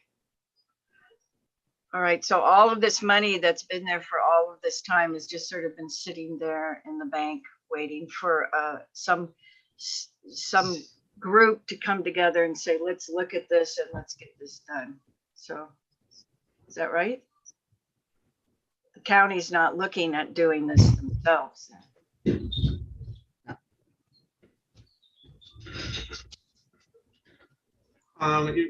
Does the county have any preference on whether the applicant would proceed with commissioning this traffic impact analysis report in lieu of the fair share contributions for that, or would you rather take the money and run? From the DPW perspective, we don't have any preference either way. I mean, we should definitely have a discussion with the state because like Mr. Spooky said, right, the state has control of that intersection. Yeah. So the discussion with the state being serving what end? The purpose is, even if we do the report, are they open to the idea of, putting in any improvements? I mean, it seems like they want improvements to be constructed for them and given to them from the correspondence that's been provided. There's been a pretty good history of them requesting that this be done at no expense to them and handled by the county, as the county has allowed the change of zone to increase the density. So it seems from the correspondence, and we don't know, of course, because they haven't provided updated correspondence on how they currently are, but the history of the correspondence indicates this is an issue that they want to have resolved. They want these improvements. So it would seem as though that would be something that we should all be working towards. Commissioner Knowles. Sorry, just a point of clarification, and forgive me if this is a silly question. Is it within our purview then to make a recommendation if we decide that we want to do that the working group, that requirement continue on as part of the permit? I'm just trying to figure out the mechanism, as you're saying, what's the clear line, what's the next step? Is that something that's within this commission's purview? Maybe Maya could answer that best. I think it is within your purview, but it's an interesting question since it's not going to be a condition of the permit put onto the applicant. It's more something that the commission is asking the county to do. Well, that's why I'm asking the question, because it's not, I mean, it's sort of in the condition. Right. I think it's a matter of getting Public Works and the planning director to agree to the commission to go ahead and do that and engage DOT in that working group. Okay, thank you for your answer. Maybe if I could. Well, go ahead, Mr. Fouquet. No, I'll defer to Director Kern. Yeah. My feeling is to specifically condition this application for the larger issue isn't really the right pathway. I think the pathway would be to collect the funds, put it into the fair share, but make a concerted effort with planning and DPW and state DOT to push forward on this and find a solution. And that could start with traffic impact analysis report. What I would hate to do is spend a bunch of money on studies that would potentially then get stale and have to redo. So I'd like to, see a pathway where we can complete it. And I think that's been the challenge all of these years, is that there just hasn't been enough money to actually get it across the board, or the will. Obviously, there's a fair amount of money stacked up in there to probably cover a lot of the soft costs, but really needing that commitment, whether it be county or state, to actually do the construction, or what that traffic mitigation would be, whether it's, pocket lanes, turn lanes, merge lanes, etc. So that'd be my feeling. And again, it'd be hard to put that into the condition, but from the planning side of it, we're happy to make that effort and work collaboratively to find some type of solution. So, Mr. Chairman, I was just going to try to respond to Commissioner Knowles' question. My suggestion is that, if you look at your agenda, there's this planning director's report at the end of the agenda. And perhaps like a statement could be made that the director provide an update, relative to the so-called collaborative effort between the state and the county relative to, this subcommittee. And, and that way the commission will, sort of like light the fire under the respective department's fire, to get something going. So, I mean, that's my recommendation, to have that as an obligation on the part of the director or the department to provide an update to the commission. So essentially, the commission would be putting a condition that would be the responsibility of the county planning department to uphold. Is that correct? Because normally the conditions are for the applicant. Yeah, I agree with Director Kern in the sense that, it's kind of hard to structure a condition that would, on this application, to make the applicant be responsible in coordinating such a meeting, when actually it's the responsibility of government, rather than the applicant. So the applicant has no control over that. My suggestion is just to have the commission ask the director or the Department of Public Works to provide you with periodic updates in terms of how the funds are being used and what's been done, to improve the area's intersection, so on and so forth. So, Commissioner DeFranco. Yeah, I agree with Mr. Fouquet that it shouldn't be put on the applicant, and I think Mr. Kern was saying you do it sort of at the end of the meeting. There's a place where we can create this. And I think that what we should do is appreciate Hinchcliffe for lighting this fire for the community to get something done. Like this it allows us to focus on something that we can do. I think he should do his fair share, contribute the fair share, like Mr. Kern said. And then in addition to this, but not having to do with his application, we should task, a working group and task the planning department and the state to get together and do something with this intersection. Director Kern. Oh, yeah, thank you, Mr. Chair. So yeah, my suggestion is very much in alignment with Mr. Fouquet, is that if we put, as the commission say, make a request that we give an update, say in 2 months, on the status of this discussion, and by then we can pull together the parties to have that begin the discussion, formulate the group, and then more or less it's kind of an accountability type of thing, right? So we can come back, say, here's where we're at, here's what we're thinking and where we're moving to, and then we can have another follow-up on that afterwards. That could be a good option. And that's not a condition on the permit, that's just a commitment from the planning department. Yeah, that's just my word, which I will keep. Cool. Okay. Commissioners, are there any other questions regarding item J?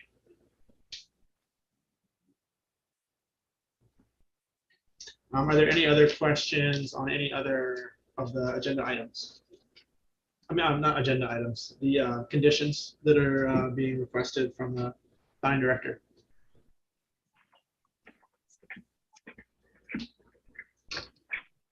I have a couple of questions.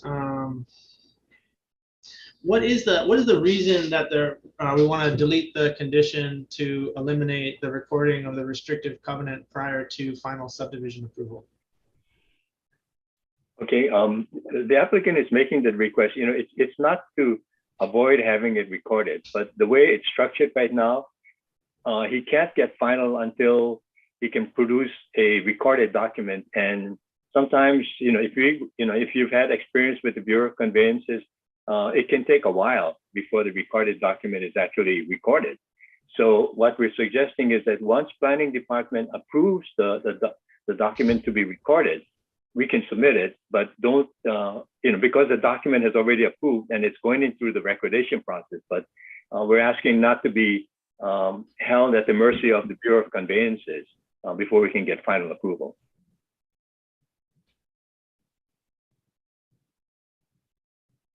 Okay, and the language in the conditions does indicate shall.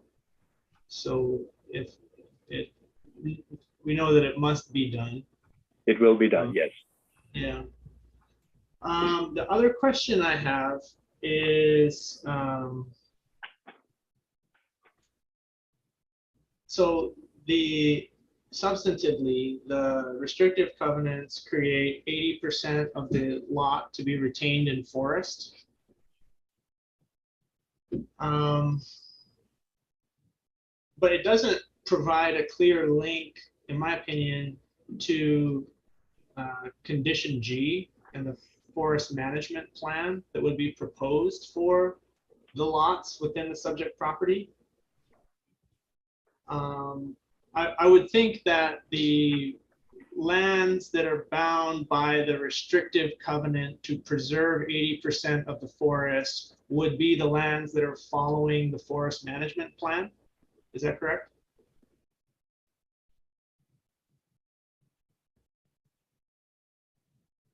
Is it? Yes, I believe so, Chair Vitusek. Okay. So perhaps indicating either in condition G or D and F that the forest management plan applies to the lands that are included in the restrictive covenant.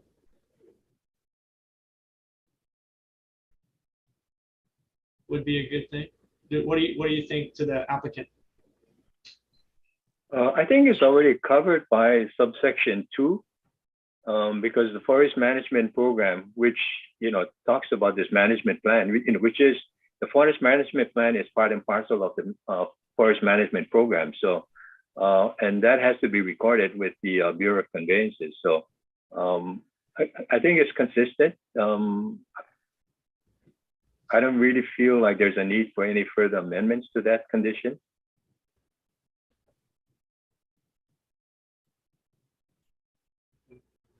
I mean, for me, I just, we see that the forest management plan needs to be recorded, and we see that this thing needs to be recorded. But to me, I don't see the clear link between the two of them that this forest management plan is covering that 80% of the property.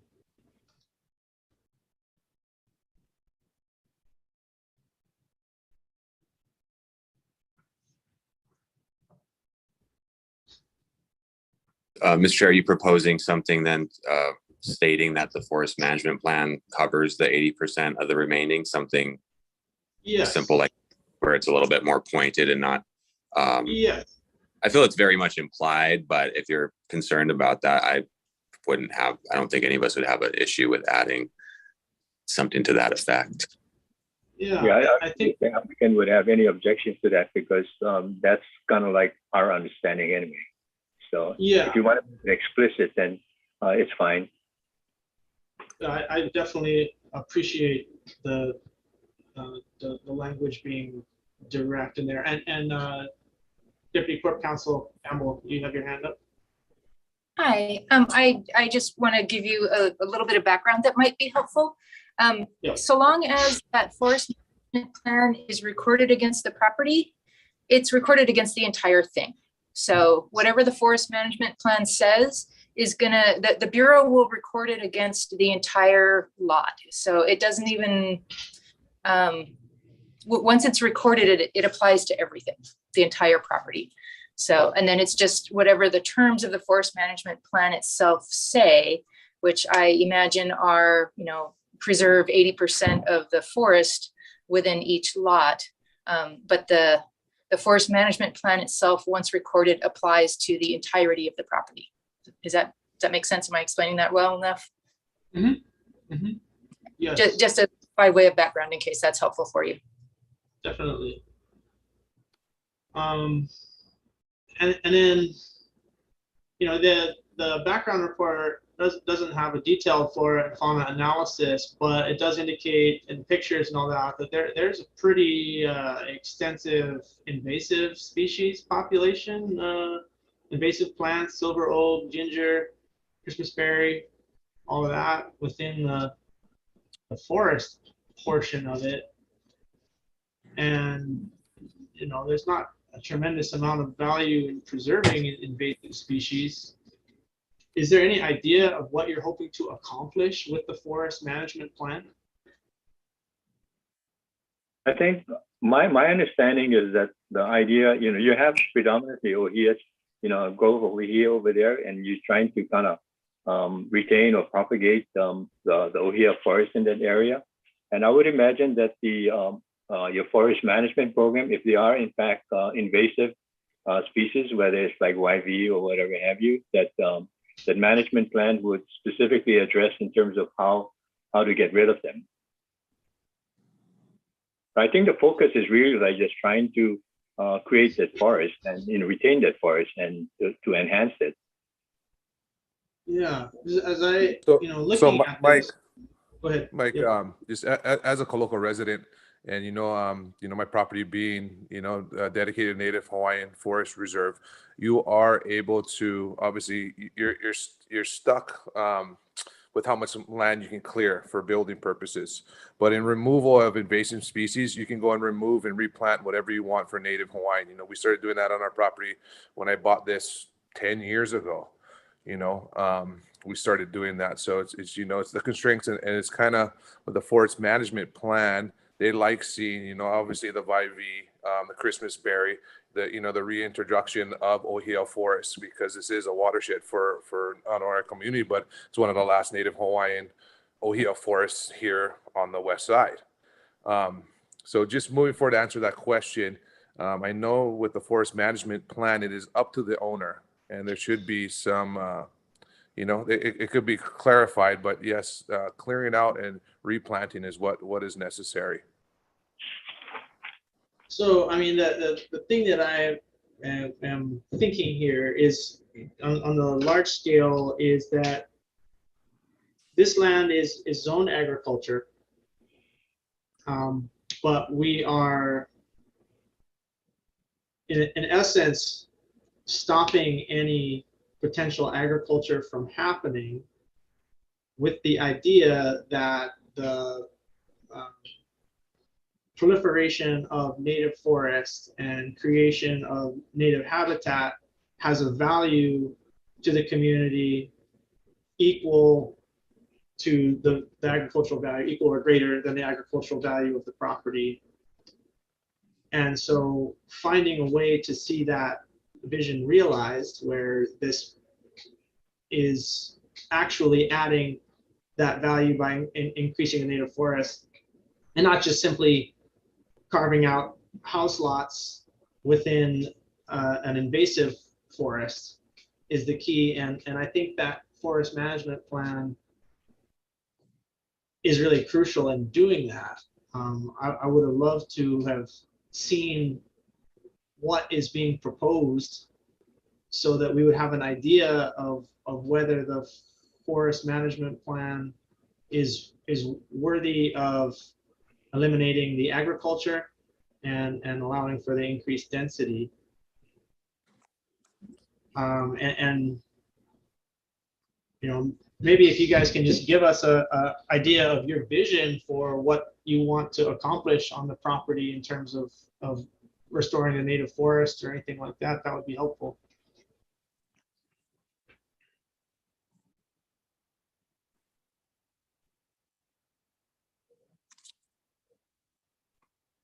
Chair Vachusik, are you directing that to Mr. Fuki or to staff? To the applicant. Okay, for that, I don't know if I'm looking to see whether Mr. Hinchcliffe is still on, but apparently he's not. I don't see his name on it. He's here. Yep, he's here. Oh, I'm sorry. Mr. Hinchcliffe, you want to answer this question in terms of what do you envision in terms of the forest management component? Sure. I mean, regarding that, I mean, number one, I think for what I want to do in my family, you know, is of course, you know, we want to grow things to, you know, to be able to eat from and things like that. So if you're getting at, if I'm looking at possibly clearing the whole thing and doing some kind of infrastructure there, no. I mean, I'm looking actually to preserve whatever is there and just build a pad for a home, and the rest it should preserve. If we need to take out any invasive species like CJ Panua was saying, you know, that's what I'll do and regrow something else in there. So that's kind of my plan. I don't have a full plan, but that's kind of what I'm looking at.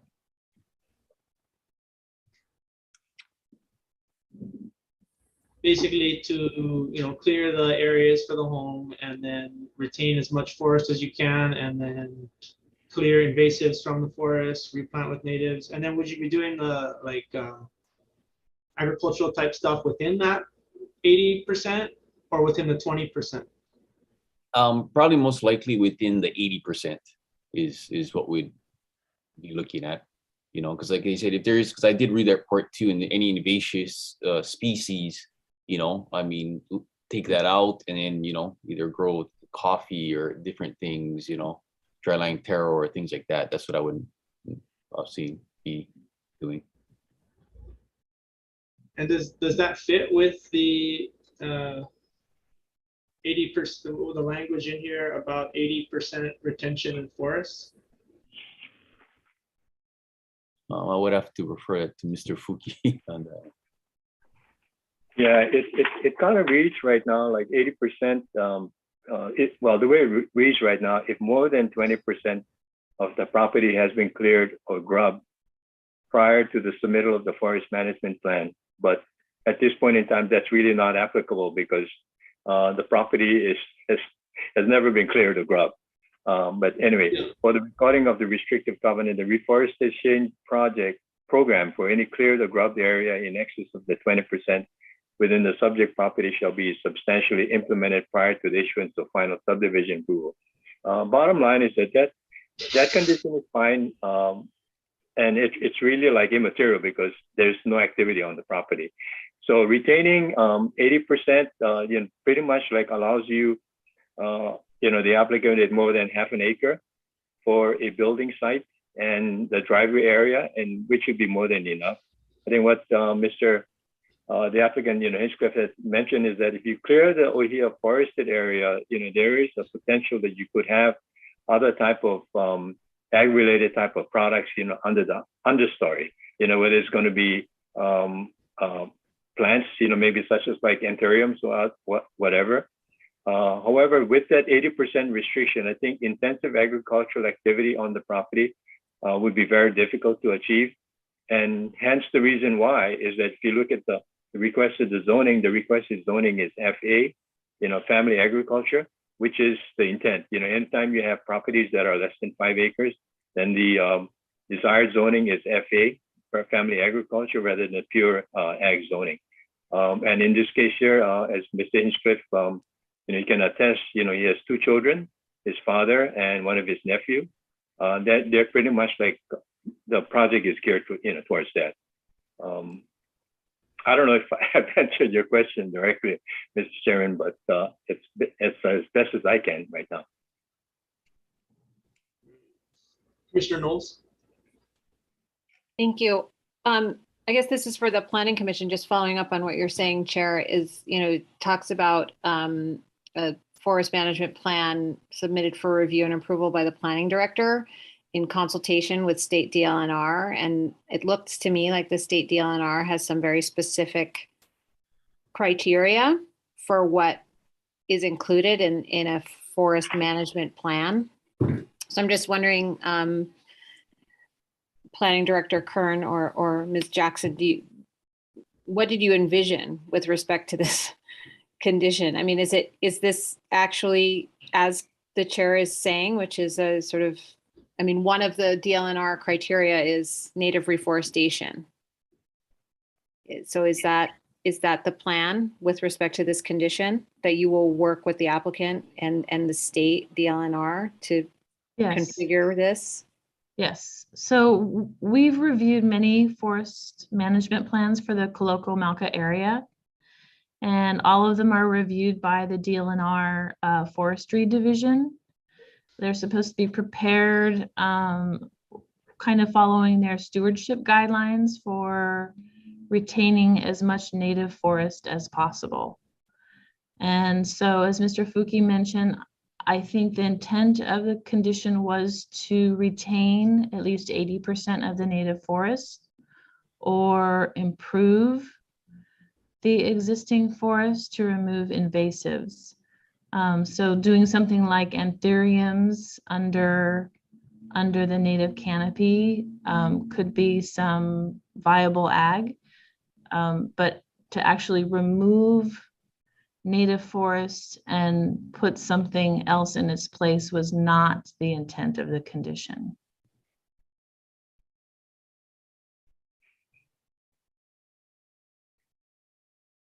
Did that answer your question?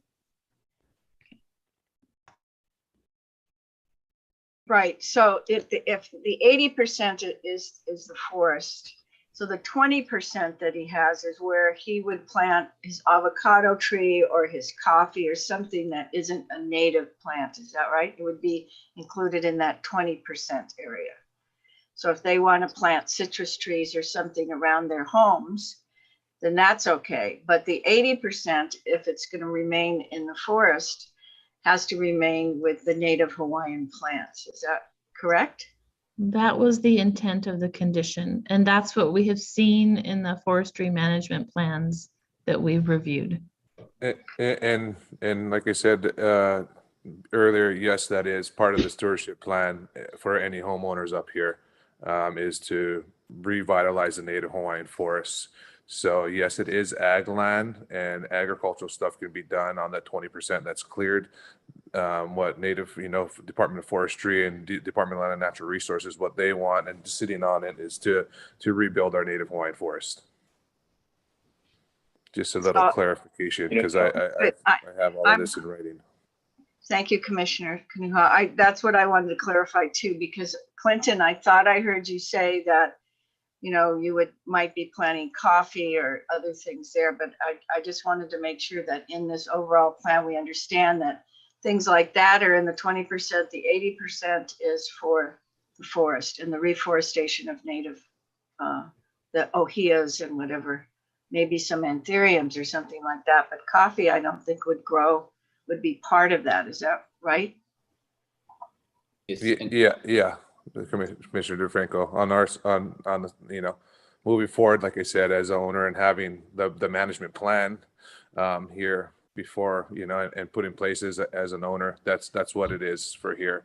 So, putting restrictions of I guess I would say agricultural uses to a native Hawaiian forest, there's a catch-22. So, I pushing forward, here, you got to promote this as ag is kind of, their native Hawaiian forestry is technically there. That's why this is zoned ag. I know we have the zoning, but what happened before was people were clearing out, putting in 2 cows and say that we're doing agricultural purposes and destroying the native Hawaiian forest. So I know that stopped some years ago. Yeah.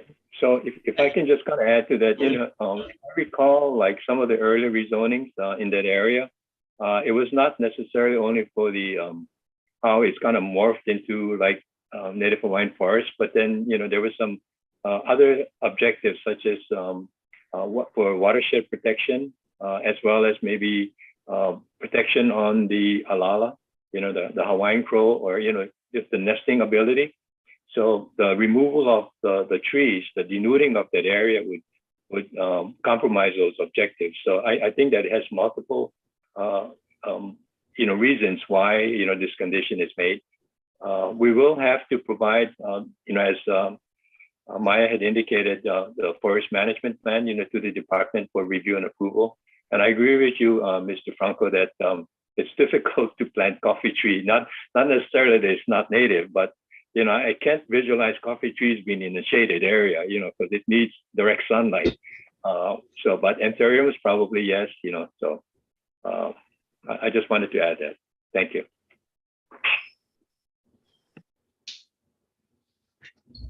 Okay.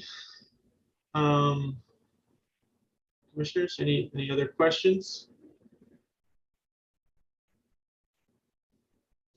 Would somebody like to make Commissioner DeFranco?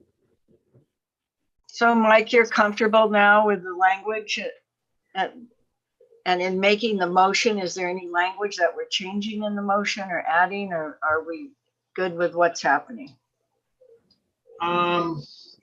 Again, I think that the forest management plan is key, and I think, the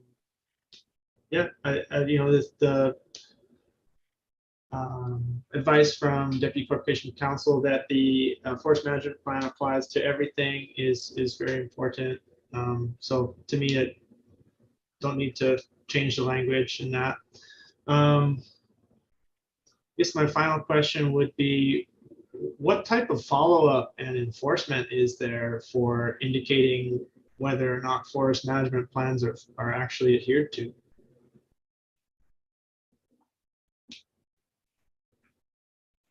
We have had spotty follow-up. As you know, our department is complaint-driven due to the lack of inspection or enforcement resources that we have. So as you can see probably from the aerial photo that Tracy showed during her presentation, there are areas within the subdivision that have not followed their forest management plan. So it would be a question of whether we need to do some comprehensive enforcement effort in Koloko Malka to bring those properties into compliance with their rezone conditions.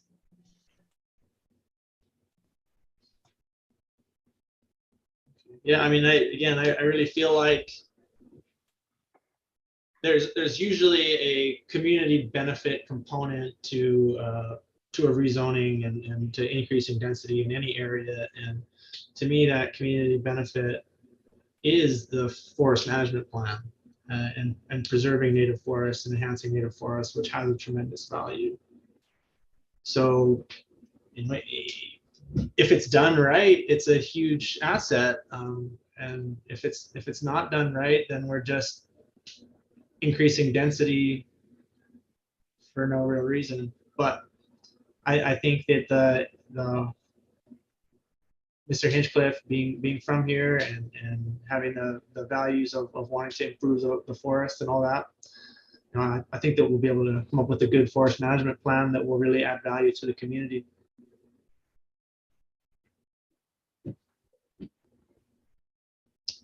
So anybody would like to make any motion?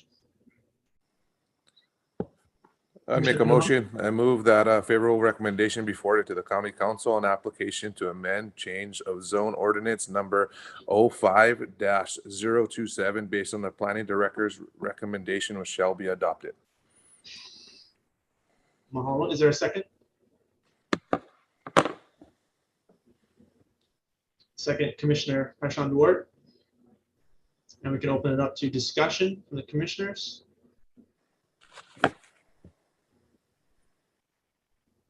Any discussion? So Chair Patusek, I really appreciated what you shared about community benefit and the reason in which you were inquiring more about the forestry plan. So I may have missed it, but do you have a suggestion or a way forward in terms of how we can make way for that? Well, I mean, and in this case, of course, we're purely a recommending body to the county council, who will ultimately make the decision on the time extension. But to me, I think having more information would be pretty crucial in terms of a botanical survey of what's actually there, and then having a copy of the forestry management plan in advance so that we can see what is being proposed and what the actual benefit would be, would help us make our decision on whether that mitigates the impact of creating additional density. So that would be my suggestion going forward. I think that this applicant will do that and will do a good job of it. But going forward, I would like to see that when we are reviewing this material. I appreciate that, Chair. And I think, I mean, this is my first round, but it would seem to me to be also helpful to be more explicit in the approval of the condition in terms of what exactly the planning department is envisioning with respect to the application. Because there's several different plans that the DLNR outlined. So what exactly are we talking about in this instance? Here we're talking about Native Hawaiian reforestation. In others, it might be timber, or I mean, it could be all kinds of things. So it would be very helpful to be more explicit in the condition where we're requiring these kinds of plans. Agreed. Yeah.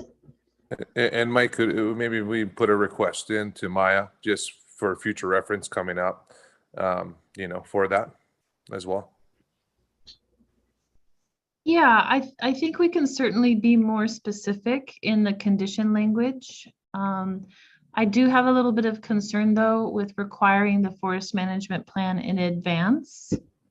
Right now, it's not a requirement for our application material. And it's a unique situation for Kolokomalka, and it came about as a condition placed by the county council on previous rezones. So I think to kind of preempt that and assume that they're going to want to apply that condition in perpetuity going forward is a bit of an assumption. So I would just caution on requiring that forest management plan in advance of an application.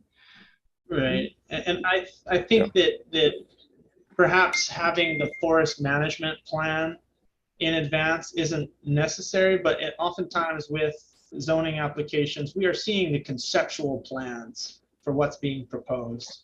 And those plans are fleshed out in greater detail after the zoning ordinance advances, and that's the case. But in this case, we're really getting nothing in terms of what's going to be done for a forest management plan, other than the fact that a forest management plan will be there. So I think having that level of conceptual planning on what's going to be there to be able to present that to us with the intentions is going to be important going forward. Whether it doesn't necessarily have to be the plan itself that would be ultimately approved by DLNR and planning department, but just a rough idea of what's going to happen, what we want to happen, what the vision is for the area. So you're thinking that could be like requesting like a narrative description from the applicant of what they intend to do with the property and the forest? Yeah, similar as you would for the preliminary subdivision plans, where you're laying out the lots, saying this is where the lots are going to be. Of course, all of that's subject to change upon topo survey and all that kind of stuff. But just having a preliminary idea of what you want to do to preserve the forest. we're saying we want to preserve 80% of it, but looking at it, seeing that, what percent of that 80% is native? What percent is invasive? Because if it's 70% invasives, we don't want to preserve 70% of the invasives. We would love to have a plan together that addresses it. So I think that will be accomplished. For me, it would make me more comfortable having that information up front. Yeah, that's good. That's a great thought too, Mike. And I believe too, with the invasive and going back to what you just said, watershed, like Sydney brought up earlier, was a huge thing, for removal of all vegetation, but just kind of having a management plan that's in place by the applicant would be nice. Yep. Cool. Any further discussion? Okay. Well, we can proceed with the roll call vote.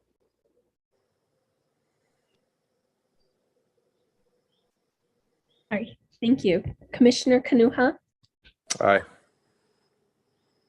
Commissioner Paishan Duarte, Aye. Vice Chair DeFranco, Aye. Commissioner Dela Cruz, Aye. Commissioner Knowles, Aye. and Chair Batusik. Aye. The motion carries 6-0. Thank you. The applicants, thank you for coming in. You will be notified of the decision in writing. Thank you very much, commissioners, for this very engaging discussion. Thank you. Okay, at this point, we can take a lunch break. Commissioner Kanuha? I was just going to say, can we request a 15-minute recess, a bathroom and food break? Yeah. Let's do. What's the appropriate amount of time? Should we do a half hour, or half hour sounds good? Okay. Let's come back at 12:45. Thank you. Sounds good. Okay. Model.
Hey, Elmer, you called? Did you guys lock in the dates for negotiations already for Honolulu? Yeah, but I gotta get back to the high now again because we're supposed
Everybody ready to come back online?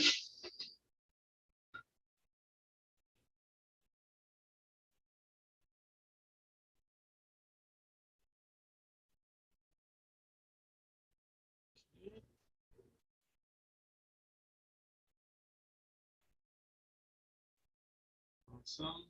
Just waiting on Vice Chair DeFranco.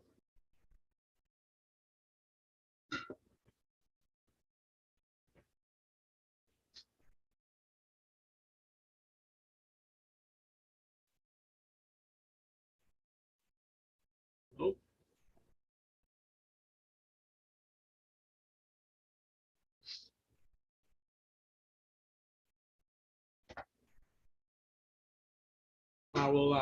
I'll text Vice Chair DeFranco and see if she can join us.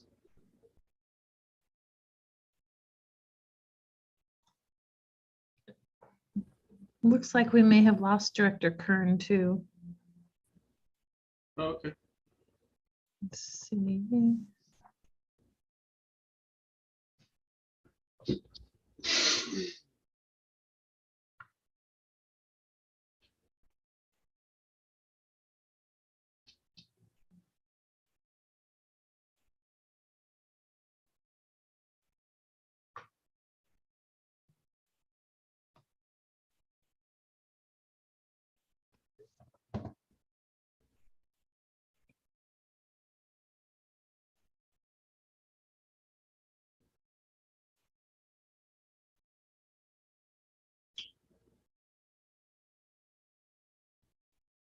Okay.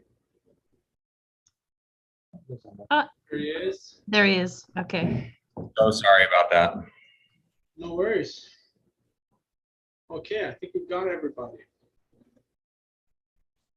We will take the next two agenda items together for purposes of presentations and fact finding.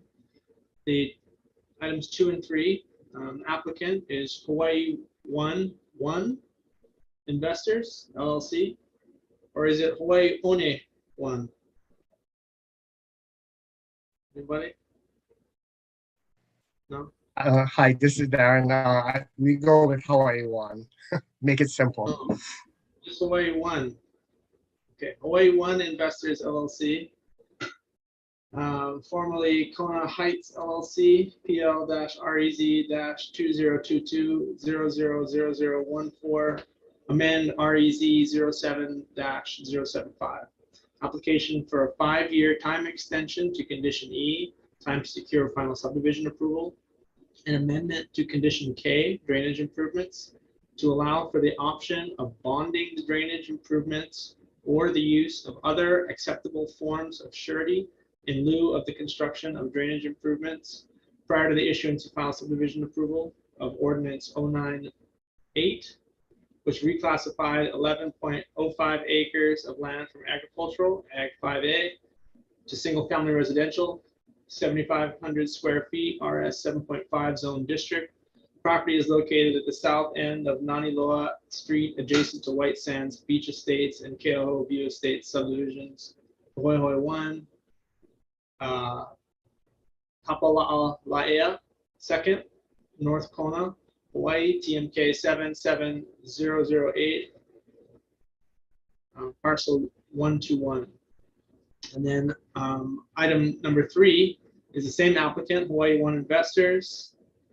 And this is PL-SMA-2022-000012, amend SMA 07-024, application for a 5-year time extension to Condition 4, time to secure final plan approval of SMA use permit 07-024, which was approved to allow the development of a 65-lot single-family residential subdivision and related improvements. The property is located at the south end of Naniloa Street, adjacent to White Sands Beach Estates and Keoho View Estate subdivision.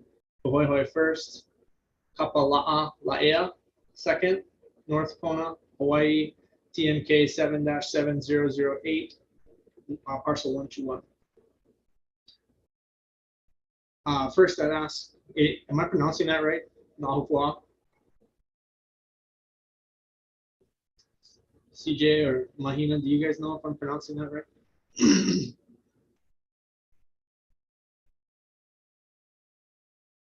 Kapala Alaea? Kapala Laea? Yeah, sorry. Okay. Yeah. Yeah. Laea. Okay. Mahalo. Staff presentation will be by Christian. Go ahead. Yes, good afternoon. Thank you, Chair Batusik, and welcome to our new commissioners. If you give me a moment, I'll share my screen. All right, can everybody see that? Great. Okay, as the chair stated, for presentation purposes, we're going to present both of these requests concurrently. Again, these are amendment requests to a change of zone ordinance as well as an amendment to an SMA use permit. The subject property outlined here in red is located in the North Kona district of Hawaii Island. For reference, we've got Ali'i Drive running generally north-south through the slide, and Queen Kalama Avenue running generally east-west here, and La'aloa a little bit farther north running generally east-west through the slide as well. The applicant is requesting two amendments to Ordinance 098, which reclassified 11.05 acres of land from an agricultural 5-acre to a single-family residential 7,500 square feet zone district. The first is a 5-year time extension to Condition E, time to secure final subdivision approval, and an amendment to Condition K, drainage improvements, to allow for the option of bonding the drainage improvements or the use of other acceptable forms of surety in lieu of the construction of drainage improvements prior to the issuance of final subdivision approval. The applicant proposes the following language.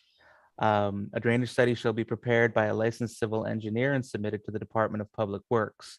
The recommended drainage improvement shall be constructed, and this is proposed additional language, or secured by a bond or other acceptable forms of surety, meeting with the approval of the Department of Public Works prior to receipt of final subdivision approval.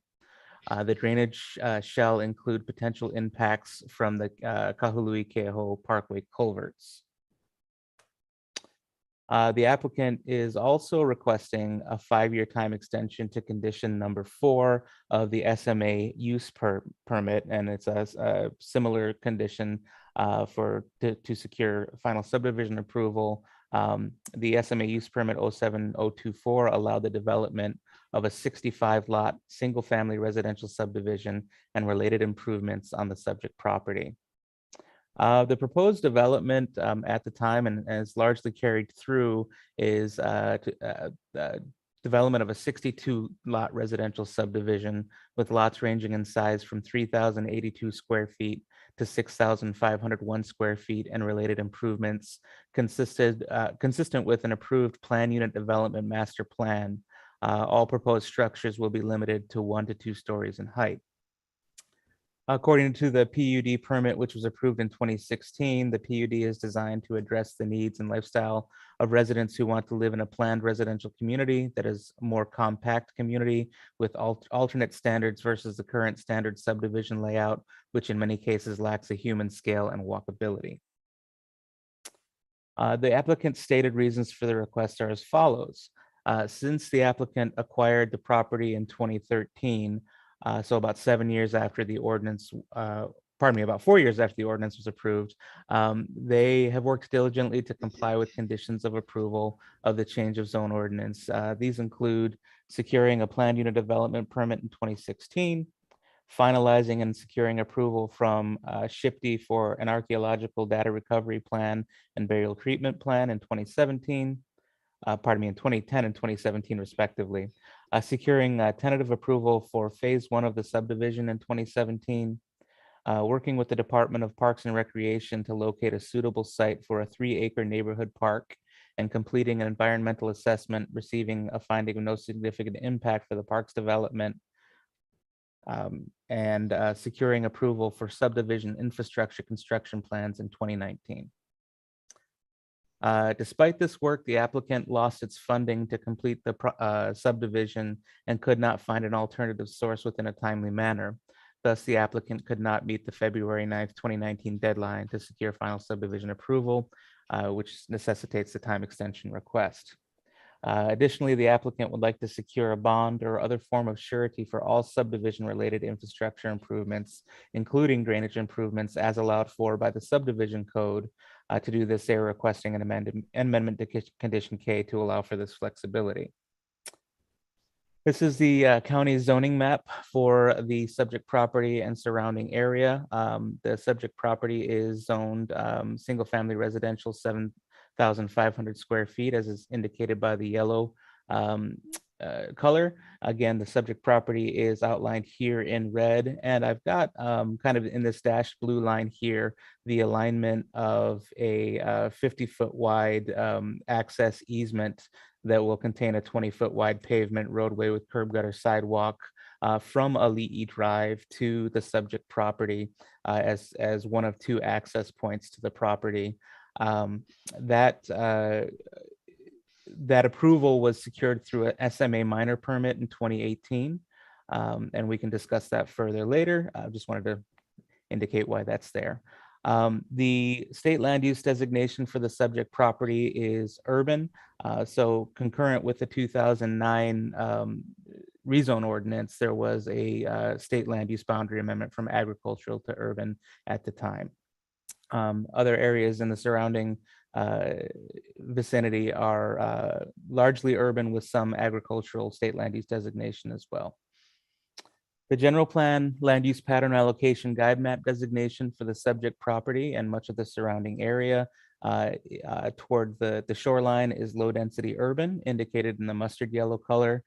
The area to the east or Malka of the subject property is designated as urban expansion, as designated by the thatching color. And this is the Kona Community Development Plan map for the subject property and the area.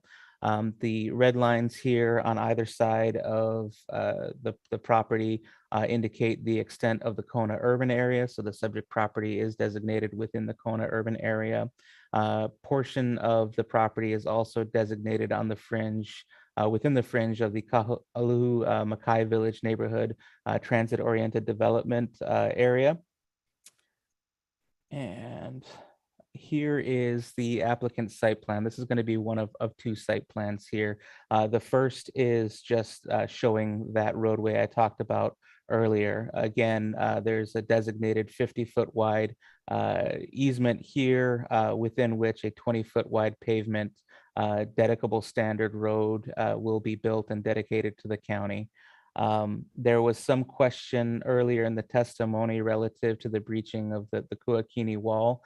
There were approvals back in 2019 from SHPD for both a preservation plan as well as an archaeological monitoring plan that spoke to that breach and approved the breach as part of the proposed development of the roadway in response to grading plans for the roadway or for the right-of-way. Again, so this is just leading from Ali'i Drive here on the left through the intervening property to the west of the subject property being here on the right. And then here is the applicant's site plan for the subject property here. Again, this is the phase 1 subdivision plan. So those parcels that you see that have a square footage indication would be part of that phase 1, but they generally laid out the remainder of the proposed subdivision, the subsequent phases. Again, it's consistent with the approved planned unit development plan. For reference, we've got Naniloa Street here toward the top. This is also a county roadway.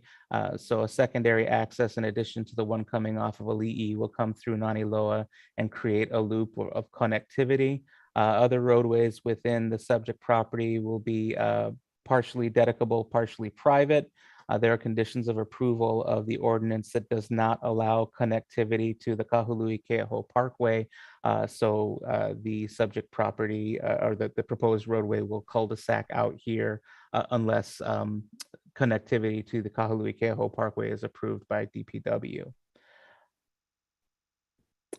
Just for reference, there are two archaeological sites that had treatment through preservation plan, a burial site here, and another site here, which is part of a larger complex, but the portion of it or the feature of it that's on the subject property is located here. And there have been approved burial treatment plan approved by the Burial Council, and a preservation plan, burial site component of a preservation plan that was approved by SHPE thereafter to protect and mitigate those resources. The aerial photograph here on the upper left kind of shows a zoomed out view of the subject parcel and surrounding area. We've got the White Sands Subdivision and Keoho View Estate subdivisions here above the subject property to the north. Again, Queen Kalama coming here and La'aloa Drive coming here. On the lower right is a zoomed in view of the subject property, again with Queen Kalama Street coming off of Ali'i Drive. Subject property is shown here again outlined in red, and then again I didn't get a chance to put the dashed line in here, but there will be a secondary access roadway from Ali'i Drive to the subject property, generally through the parcel here. Here are some photos of the subject property. These show views of the subject property from Naniloa Street looking south into the property. And here are some views of Naniloa Street farther out looking south. And then the one on the right is a view of Naniloa Street looking north. So this again will be one of two access points to the subject property in the project. The director is recommending that we forward a favorable recommendation to the County Council for the two amendments to ordinance number 098, and that we approve, or that the commission approve the request to amend SMA use permit number 07024. One other thing I'd like to point out is there was some question as to the location of the subject property relative to the Kahaluu Historic District. Because we got a lot of testimony about that, we did some research into the information that we have for that. So the image on the left here and description on the bottom comes from the nomination form for the National Register for this historic district that was completed in, I believe, the late 70s. So what the form does is it gives a written description of the extent of the historic district, as well as some coordinates for the corners and TMKs that are included, or that are part of the district. So in this case, the description reads as such: the Kahaluu Historical District encompasses the seaward half of the Kahaluu Ahupua'a, an ancient Hawaiian land division, and a small portion of the Keoho Ahupua'a, which is to its south. In 2016, when our Cultural Resources Commission was seated, one of the projects that we did was to better understand our sites and districts on the state and national registers. So we did a GIS mapping exercise to show the extent of those districts. So the image on the right comes from that exercise. The red dots that you see here are the coordinates points overlaid on our GIS. The area in purple are the TMKs that were included in the nomination form. So in both cases, what this shows is the subject property, which is located here, is outside of the extent of the Kahaluu Historic District. And again, it's in a different Ahupua'a. So with that, I'm happy to turn the time over to the chair and be happy to answer any questions when it becomes my time.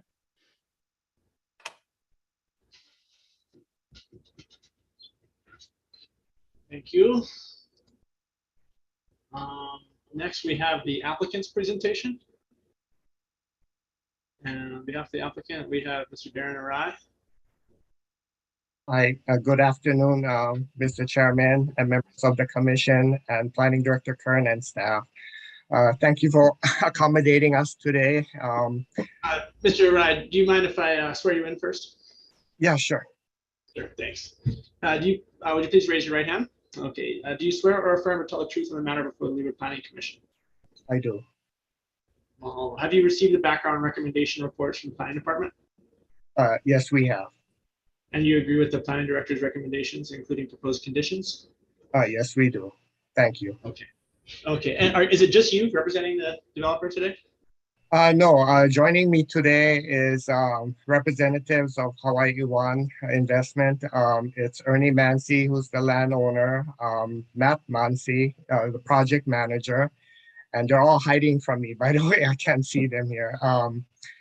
Ken Van Bergen, who is their consultant, and joining me in assisting them with their applications is Sydney Fouque as well. Okay, awesome. Would it be possible for all the development team to put on your cameras and I'll swear everybody in case anybody has any questions that need to be answered? Okay, that's everybody. Please raise your right hand. Do you swear or affirm to tell the truth on the matter before the Leeward Planning Commission? I do. Yep. Okay, please proceed with your presentation. Thank you. We appreciate by the way, we appreciate the thorough presentation by staff as always, makes my job and our job a lot easier. We also, as I mentioned earlier, appreciate the favorable recommendation by the planning director on both the amendment request. The focus of the amendment request is pretty straightforward, and it's really asking for more time in which to complete the subdivision, and more specifically to the condition K within the change of zone ordinance is to provide that opportunity where the drainage system improvements can be constructed at the same time with the other subdivision improvements, say the water, the roads, and the sewer systems. The applicant, as Sab mentioned, purchased the property in foreclosure in 2013, about 4 years after the change of zone and state land use boundary amendment and SMA permits were issued. In those 7 years since, the applicant has made very diligent efforts to pursue and complete the subdivision as prescribed by those approvals. And I won't go through it because staff was very thorough in discussing it, but their efforts, as mentioned earlier, it did include obtaining a panel unit development permit from the county planning department, getting SHPE approvals for both the burial treatment and data recovery plans, designing and then filing a subdivision application in 2017. Then also at the same time working with the county in designing and securing the approvals for the proposed 3-acre La'aloa Park located to the north of the project site. And that included an environmental assessment and issuance of a finding of no significant impact, applying for plan approval for the park as well. And also the subsequent year, the following year, I should mention, the applicant also made efforts to purchase the property located to the west or Makai of the project site in order to facilitate the construction of the P. Lani Street, which will provide direct access to the subdivision from Ali Drive. The applicant was successful in securing tentative subdivision approval for the first phase, which consists of 18 single-family residential lots, and went through great effort to design all of the subdivision improvements, the civil work, for which they were able to get county approval in 2019. Even though you may not see a lot of activity on the ground, I think the applicant in the presentation and as I've discussed has clearly demonstrated a significant amount of efforts in getting the necessary approvals and permits in order to secure final subdivision approval. Unfortunately, at the end of 2019, they informed the planning department that they lost funding, and that's when basically everything came to a stop. So in order for them to seek out additional sources of funding to complete the subdivision, they need and require these amendments to the entitlements, both the change of zone and the SMA permits, in order for them to go ahead and try to find those alternate sources of funding. As confirmed by the planning director in his recommendation reports, there have been no significant changes in the general plan or the zoning code relative to the project area. It continues to remain consistent with the goals, policies, and standards of the general plan relative to economic and land use elements of the plan.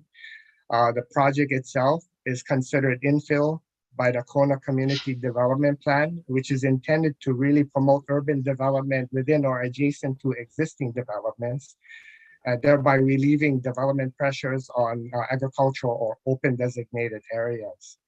And finally, the project does, we've demonstrated that project does remain in compliance with the concurrency standards of the zoning code relative to water traffic and civil defense sirens. Now, we've, in testimony that was provided to us by the planning department, and in testimony today, we heard the concerns of the community.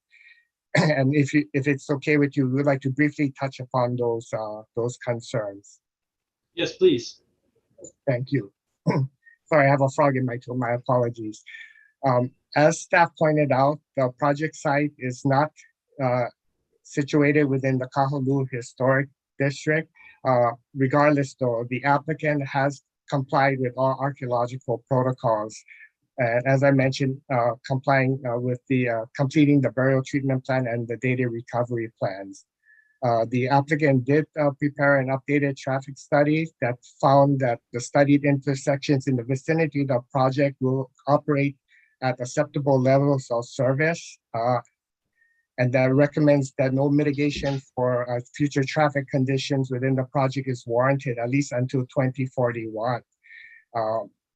The project will connect to the county sewer as required by the change of zone ordinance, thereby protecting groundwater resources within the area.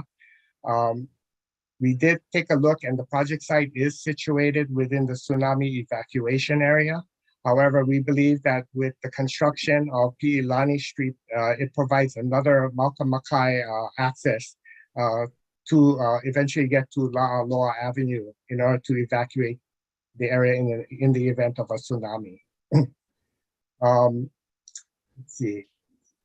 The Ali Drive access point through the Makai parcel will be constructed first, as it will provide the primary and only source of construction-related access during the development of the proposed subdivision.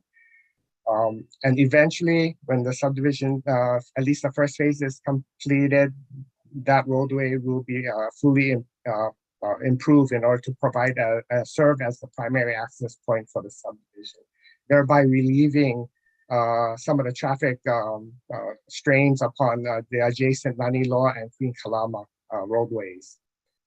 The applicant, as required by the change of zone ordinance and the recommended amendments to the conditions, require the applicant to provide its fair share contributions to roads, parks, sewer, and protective services, including the development of the 3 acres, the 3-acre La'aloa Park to the north.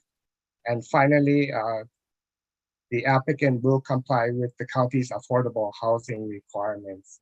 So with that, we hope we've demonstrated the diligence of the applicant in really pursuing final subdivision approval. And they were very, very close to getting it, as witnessed by the completion of the construction drawings. And we hope that favorable recommendation will give that the applicant the opportunity to complete the subdivision as intended by the county council back in 2009. So we stand ready to answer any questions if you have. Mahalo. Commissioners, are there any questions of the applicant or staff?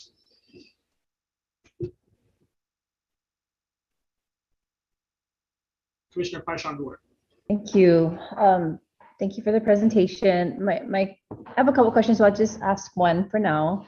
The first question is, why do you think there were no oral testimonies or written testimonies that I saw in support or in favor of your application? I don't know if I can speak directly to that. Typically, when people are concerned, they tend to express it more willingly. I wish it was the other. I wish it was a more balanced thing, but I suspect that's the primary reason. Is there anyone else from those that are on your team that would like to answer? All right, we had a applicant with another applicant that had Waikoloa Land Company, and they had a whole bunch of folks that were speaking in favor and also folks that were speaking in opposition. So there have been cases where folks have shared testimony either way. Anyone else want to respond to that question?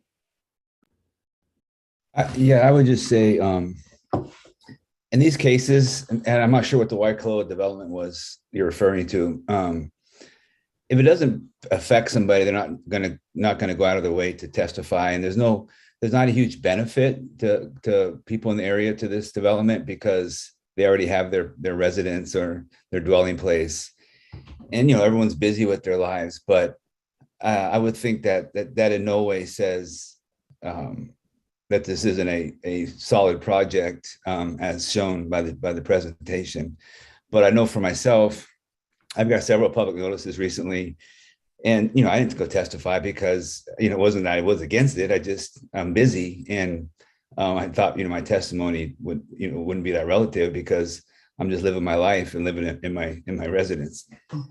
Excuse me, I got a cough, so I'm a little caught up, but yeah.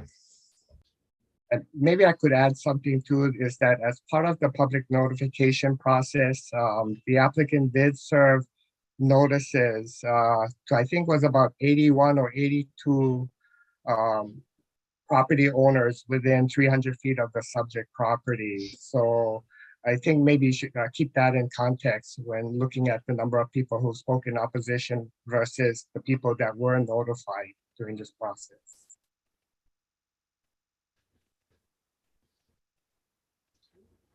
Any follow-up questions, Commissioner Paishon-Duarte?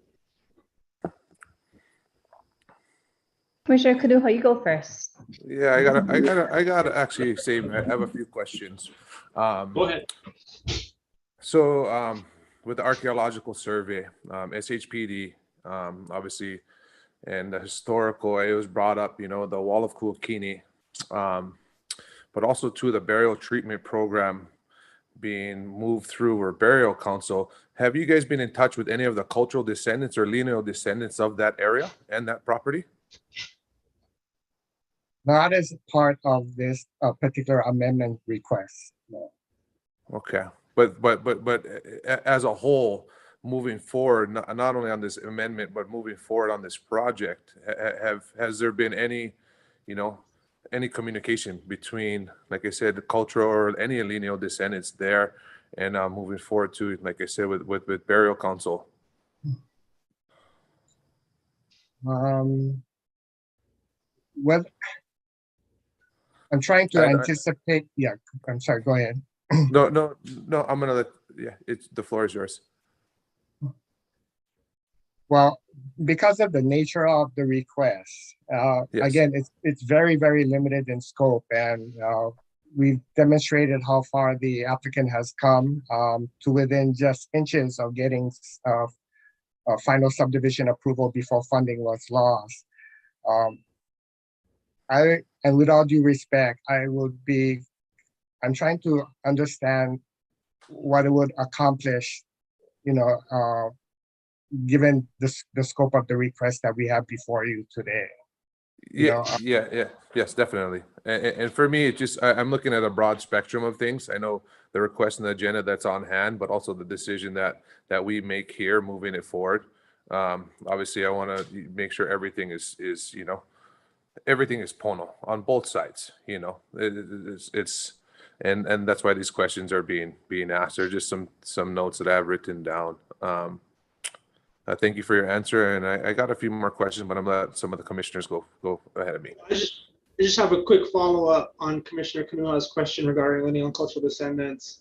The burial treatment plan indicates the search for lineal and cultural descendants that was done, but doesn't indicate whether any lineal and cultural descendants were recognized for these sites by the Hawaii Island Burial Council.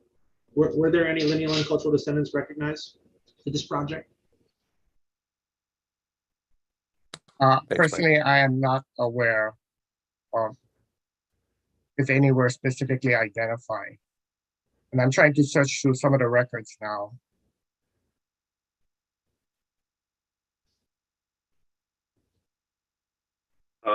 Mr. Chairman, this is Sidney Fouquet. I'm just kind of thinking out loud right now, but unfortunately, like we don't have the presence of the archaeologist who prepared and represented the applicant before the Burial Council, who would be most qualified and adept to answer that question. So if the committee, and I sense that this is a very important question that Commissioner Kanu had raised. And so, I don't know what the outcome of this application is, but if it happens to be continued, then we'll make sure that the archaeologist is here to provide a response to this.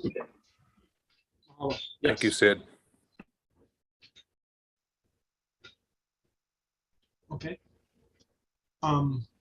Commissioners? Commissioner Kanuha, if you have any further questions, please, by all means, let's keep it rolling. Okay. The next follow-up question. So you guys are, moving forward on this other stuff, you guys are able to connect to county sewer from that location? Yes. Looking at coming down through the new easement down to Elite Drive, because I'm pretty sure Kapalama's the last. I think that's that last stop there. Because we had something on the agenda previous where it was in the paper, and there's concern because that sewer connection does not reach Kahalu. We're limited to it. So I know that's something that needs to come down with the county as well, and moving things forward to get that going. But yes, you guys do have that. Yeah, I mean, I can't speak to it directly because I didn't focus on it specifically as it pertains to the construction drawings that were approved by the county in 2019. Yes. But then the conditions of the change of zone ordinance specifically requires the entire project to be sewer. There's no alternative. So, Yes. Okay.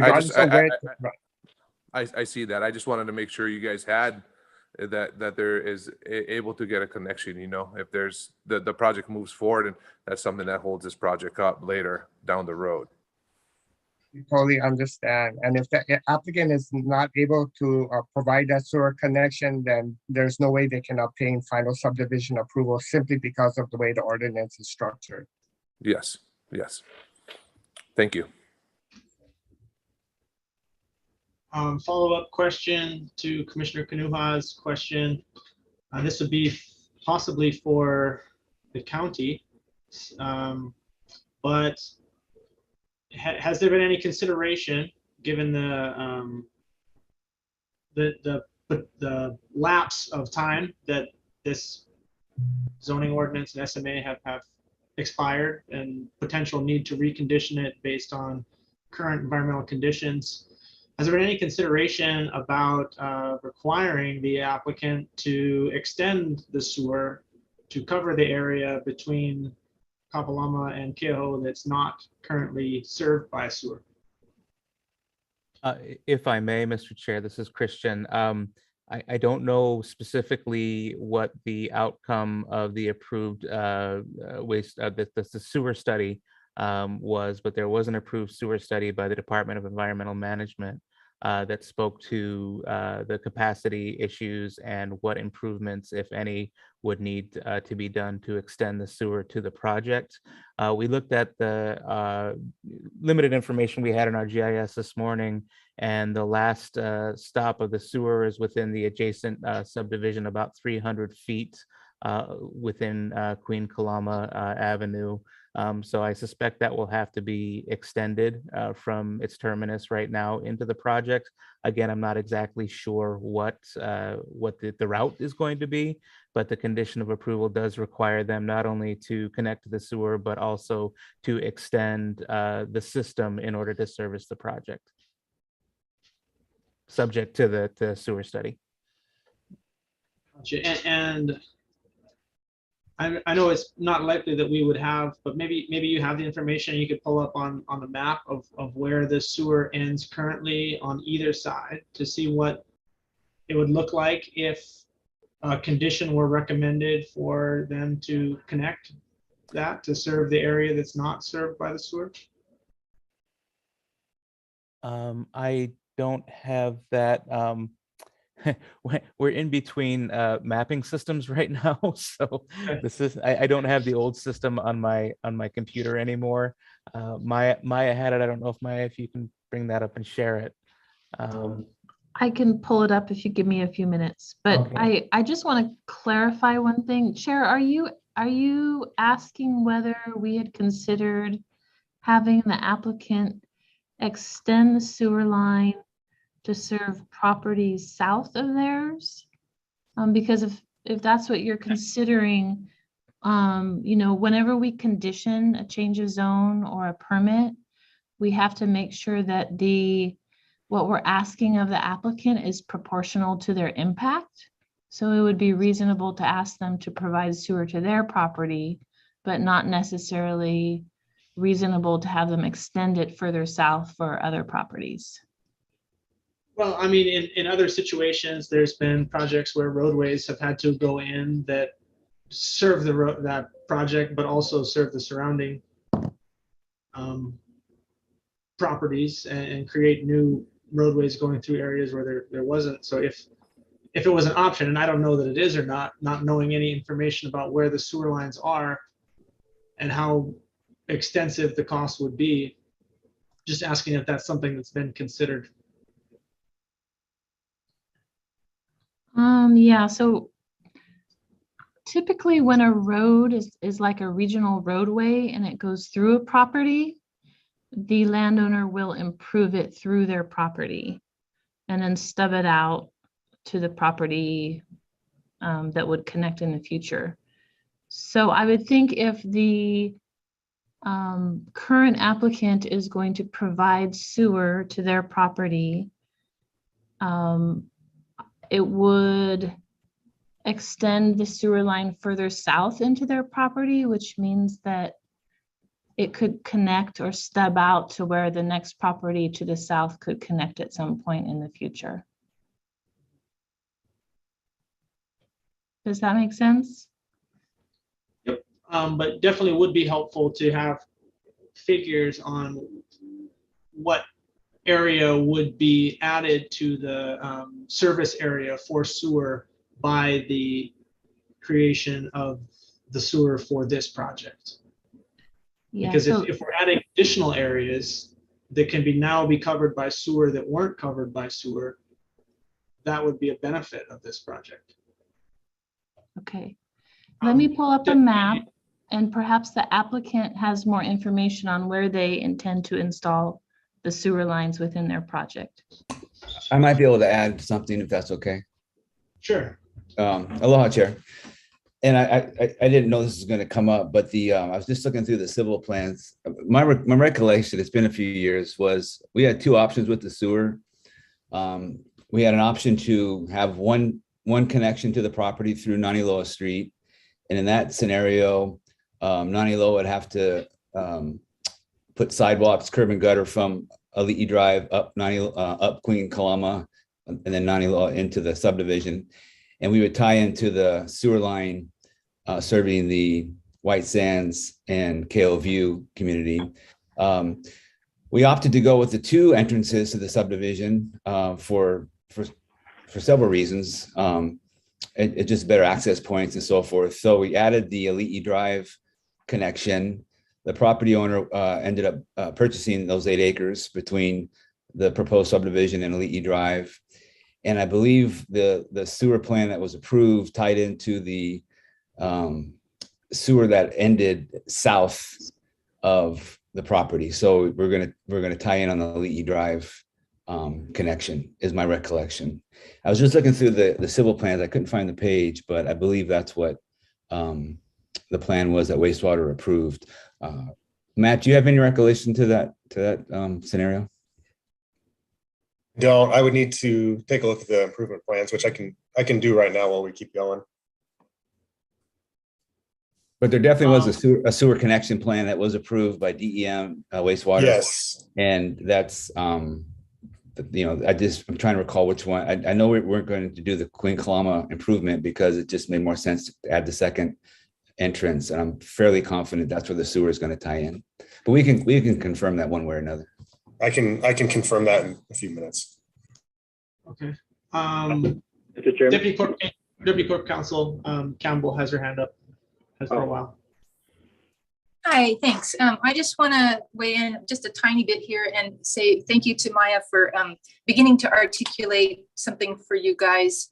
I think it would be helpful for all of you, just as, again, by way of background for you, when you're considering conditions to approvals for basically the kinds of things that you are working on, the legal test that you should have in mind is this condition rationally related to the impact of this particular approval?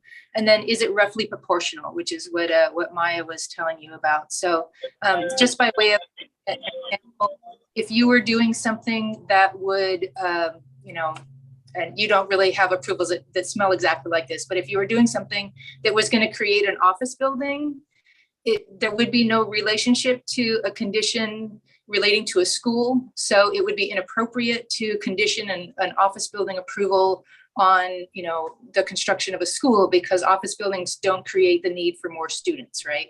There might be traffic impacts or density or, all kinds of other things that an office building would create an impact for, but it wouldn't create an impact needing more students. On the other hand, if you were doing an approval of a 1,000-lot subdivision, obviously that does create a need for, a school, because a subdivision like that presumably would create a lot more families, which would create a lot more students, which would create a need for a school.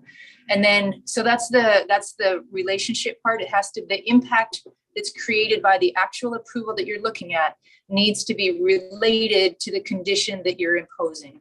And then on the proportionality side, again, the subdivision approval, if you were doing a 4-lot subdivision, it would be inappropriate because it would not be proportional to ask for the construction of an entire school, because presumably 4 lots doesn't create that much need.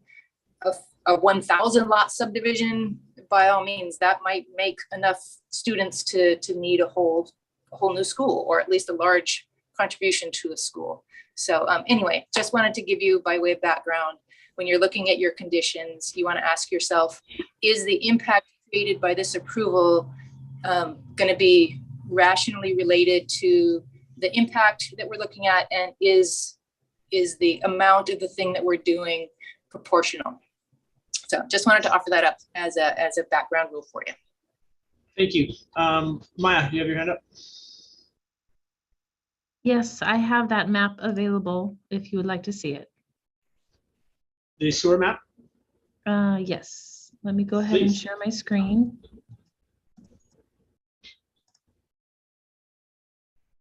Can you see this map? This is the subject property where the hand is located. This is Queen Kalama Avenue, Ali'i Drive, and then Naniloa Street. So there's a sewer line coming down the street to the east, and then it ends right about here in Queen Kalama.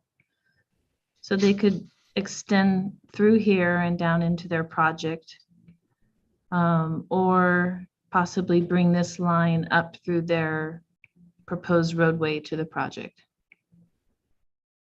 And where does it end on the south side? Oops, sorry, I'm getting all these alerts.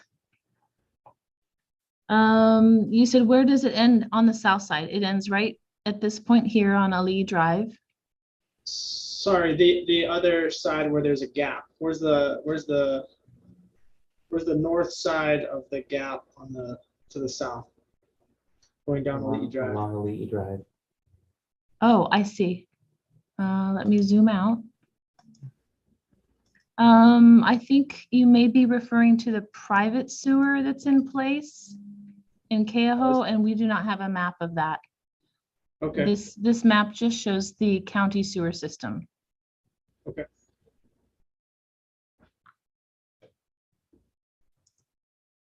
Let me see. Sorry, Maya, this is Darren. I was wondering if you turned off the road center line, would that show visually where the sewer line is located? Yeah. And then if you zoom in, I think the red lines will show you where the lines are. And I took a quick look at the construction drawings, and even though I'm not an engineer, it does appear from the engineering, civil drawings, that the line will come down P.E. Lani Street, which is the new access road that will connect directly with Ali Drive and then connect with the sewer line heading north. That's already within Ali Drive. But there's no extension south as currently planned. And that's correct. I said south, and I apologize, I meant north. But if you look at the construction plans, page 29, 30, and 31, it shows the sewer profile. And Darren's correct. It comes down the newly created P.E. Lani Street, takes a right and heads north, and connects with the Lee Drive sewer. That's the plans that were submitted to the county.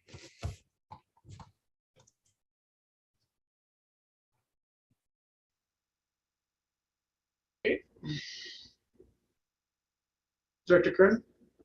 Yeah. Thank you, Mr. Chair. I just wanted to also just quickly follow up. I know you had asked the question on the analysis, and just wanted to state for the record and to all the commissioners and everyone who's watching for that matter, when somebody comes in for a time extension, be it a rezoning or an SMA, we don't just look at it as a time extension for that condition. We actually do a full analysis of the entire application, the entire request, again, as if it were a brand new application. We send out to the various departments and agencies for their requests and comments, and anything that may have changed between the original time of those conditions and now that would be necessary, those conditions are then amended. So just wanted to make sure that that was clear to everybody, that we do a full analysis on it, not just looking at a time extension, even though that's what the request is really showing. So if there's any questions to that, myself or staff are happy to answer any of those. Thank you. Mr. Fuki. Gotta unmute myself. Now, I was just kind of trying to follow up on what, Maya Jackson, as well as your counsel, Gene Campbell, had raised about, like when you're looking at conditions, need to address the nexus question, and also the proportionality.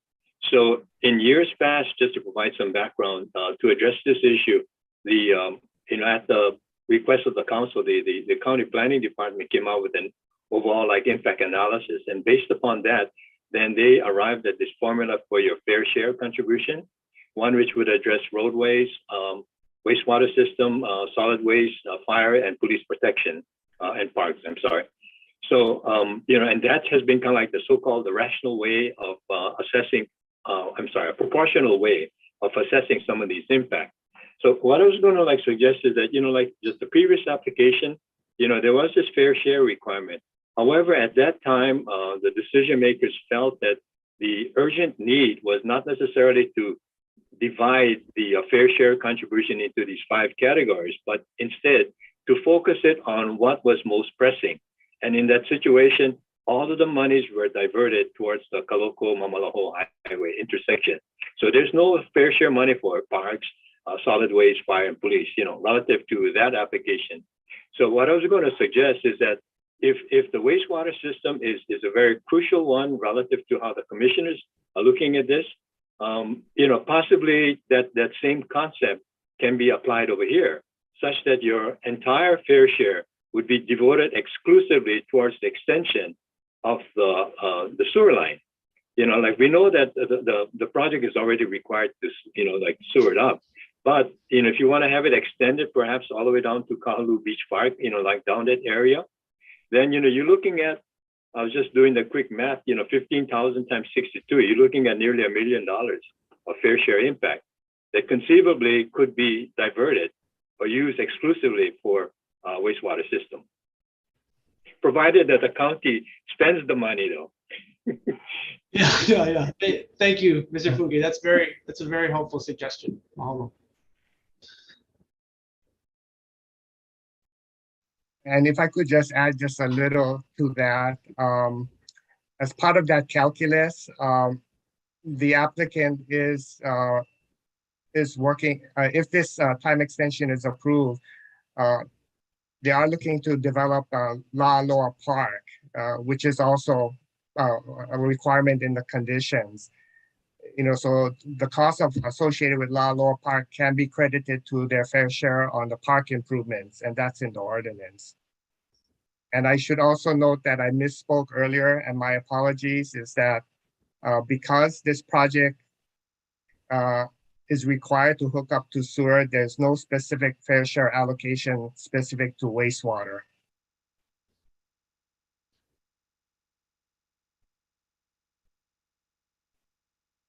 Hey, Chair, can I say something? Yes. Just to follow up on, Darren mentioned the park, and I think that's a very important aspect to this project. Just a quick history. The developer originally had a much bigger development in mind because they own several acres, Malka of this parcel, and it was going to be a 200 plus project. And at that time, the county had put in this condition C, which said the developer could build a park within, I think it was a half a mile or so of the project. Well, even though the overall scope of the developer's work has shrunk dramatically to the 62 proposed lots from the 250 plus, they kept the same park requirement. This park on La'aloa is, really, it's really kind of a travesty for the people of Kona in that area. And I lived in Ali'i Heights for almost 20 years, so I know it very well. You had Keaho View and Ali'i Heights come in with 500 plus homes. And town development was supposed to put a 11-acre park in as part of their park fair share. And as a lot of you may know the history, they gave it to the YMCA, which was good as far as the the intent, but it never happened. YMCA went bankrupt. Excuse me, getting his phone up, and so there was no park. So back in 2015, I think the county went ahead and subdivided the parcel and took 6.2 acres back, and the Y kept 4, and the Y is now developing their 4 acres, which is great. Well, back in 2019 and 18, when we were working with the county on this project very closely with Parks, with Director Yee and Planning Department, the park was a very positive aspect of this, because the developer, instead of spending $250,000 in fair share for a park, which would be about what it was, they're going to spend anywhere from $2 to $4 million on a park that's very badly needed for this part of town. And so I just think that's a very generous and a good caveat for this project for community. Now, I know there's folks that are against the growth due to traffic and other things, but the park is needed greatly in that area. And that's a huge, in my opinion, plus for this project, because the park scale is so much larger than any fair share would be for a project this size. So I just wanted to throw that out there. Commissioner Paishon-Duarte.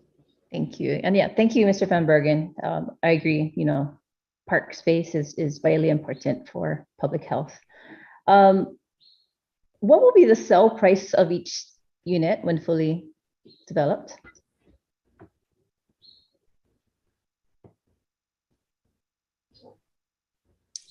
I can probably speak to that. Aloha, Chair and Commission. My name is Matt Nancy. I'm the developer project manager. When we were getting ready to get a construction loan to build this out a few years ago, we were looking at prices in the 700s. And I suspect that has changed dramatically since then, but I haven't done a market study yet to determine what that would be. You're looking at prices for 700s for the sale of homes within this? Yes, I'm sorry if I misunderstood the question. I thought you were asking about the individual homes that we built. That's correct. Okay.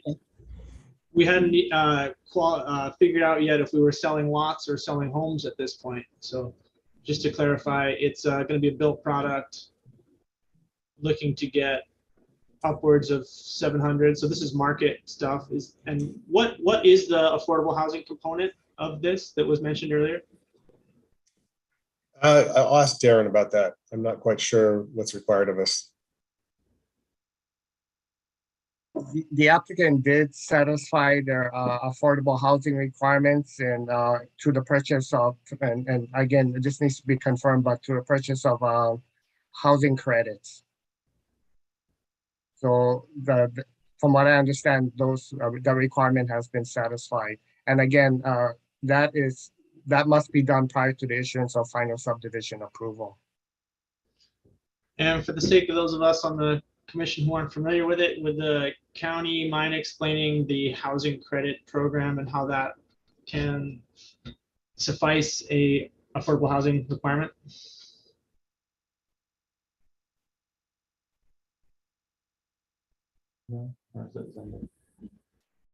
Aloha, Chair.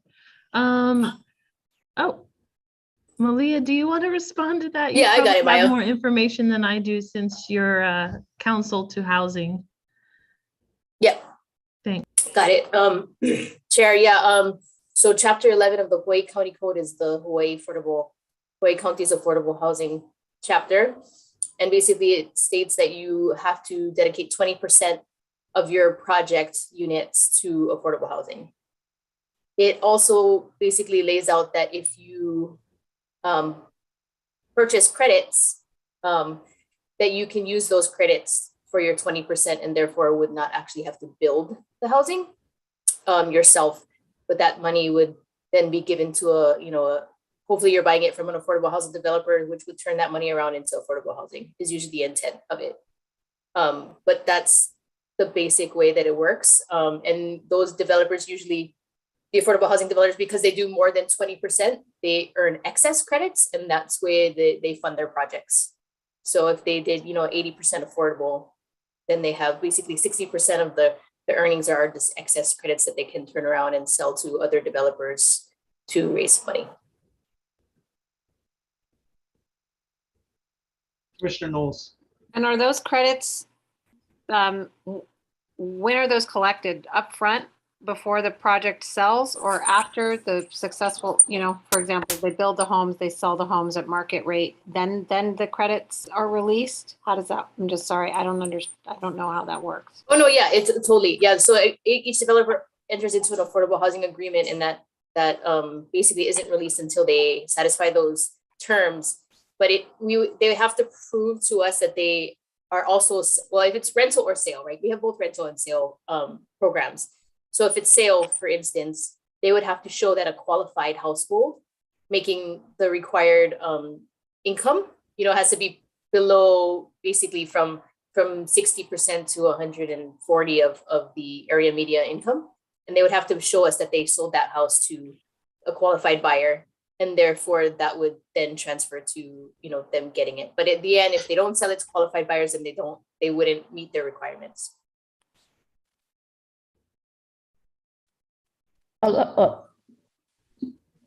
Commissioner Knowles, are you done? Or did you, okay. So follow-up question, I'm not sure who this is directed to. I think it's to Mr. Mancy or someone on the development team. So my question, what is the affordable housing development plan? What's gonna be the plan? Are the credits gonna be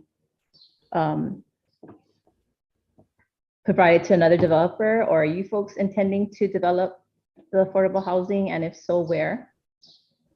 Yeah, I think I can speak to that, and Darren, correct me if I'm wrong, but I believe we have already purchased the credits and we have them in our possession. It's been a few years, but we bought them from another landowner or developer on the island a couple of years ago. That is correct. I think it was called Westview Developments, and 12 housing credits were purchased in satisfaction of their obligations. So, if I can just add to that, to Commissioner Pashan Duhart's question, the simple answer is that yes, they have fulfilled their affordable housing requirement. I think the question is like whether they would entertain provision of additional affordable housing within the project or elsewhere. I think that's probably the question that you may be asking, and that's something that the developer may have to consider. Follow-up question, are you able to divulge who you're buying the credits from? They already purchased the credits, and then they've essentially fulfilled the affordable housing obligation. But it's not unusual for the county, whether the council, to require or impose additional affordable housing requirement, and largely coming at the request of the applicant's consent. Yeah. I would also point out that they completed the affordable housing component of the expired ordinance, right? So we're not looking at that ordinance. That ordinance is expired. So at this time, as Mr. Fouquet said, it's perfectly appropriate to recondition that and request additional affordable housing or additional commitments. No, don't get me wrong. I don't want to put words in the client's mouth, but I believe that, and this maybe can be confirmed by your counsel. Specifically, I believe that the affordable housing requirement runs with the land, because before that requirement can be satisfied, there has to be an agreement between the landowner and the county office of housing to specifically state that this requirement has been, complied with. If I may follow up, thank you for a question. Well, comment and then a question. So my comment is, I think Mr. Mansi, you estimated about $700,000 for sale price. However, it sounds like it needs to be recalculated. So if we were to look, looking at the current census, and you look at Hawaii Island, the median income is at $65,000, per median household income. So it sounds like the units that would be available for purchase, the 62, whether they're all allocated for single house units, are going to be well beyond the price point for everyday working families. So that's my comment. That's what it sounds like. And then my question is, what assurances do you have in place to properly and adequately finance the project in its totality? Yeah. I can't stand before you and say we have assurances for financing, but we do have a lot of interested lenders that we've been talking to that will have issued us term sheets and would fund upon this extension being granted. So take that for what it's worth. Thank you. Commissioner Knowles. Yeah, this is a little bit outside of the realm of the affordable housing discussion, but I did have a question with regard to the one of the conditions at issue here, which is the drainage, and wanting to amend the condition to allow for a bond or a surety. And I just wanted to know, kind of following up on Commissioner Paishon-Duarte's question, what is the likelihood of you getting a successful bond or surety on the drainage piece? I mean, because to me, it seems like that's kind of just kicking the can. You'll see if you can get a loan to do it instead of pay for the work, the infrastructure work yourself. So I'm just curious about your confidence with respect to that. Well, maybe I'll try to answer. Right now, that is a difficult question to answer because there's no confidence. Because as it stands right now, the time period to complete the subdivision has lapsed. So any ability to go and talk to financing companies to get the necessary bonds and sureties to support the construction of the subdivision is clearly dependent on getting the necessary approvals on the entitlements, like the change of zone and the SMA permits.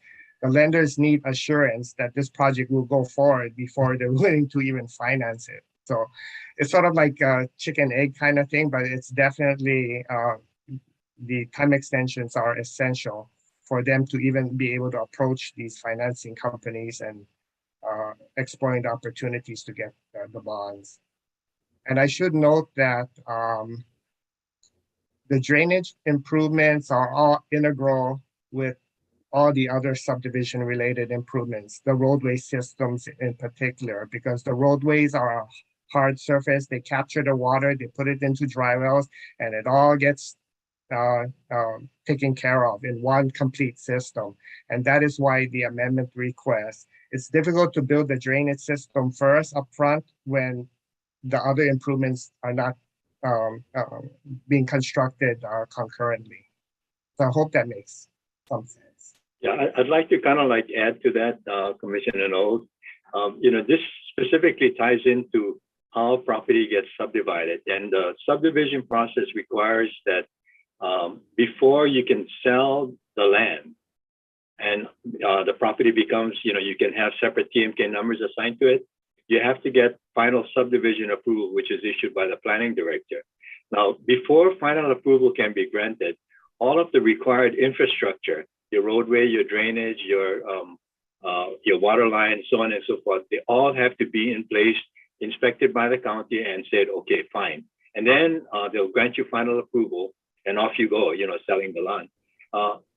The code, however, provides that if you provide a bond plus, 10 or 20%, depending on, like which agency, more than the estimated cost of the improvements, then that satisfies the need to actually complete the improvements before you can get final approval.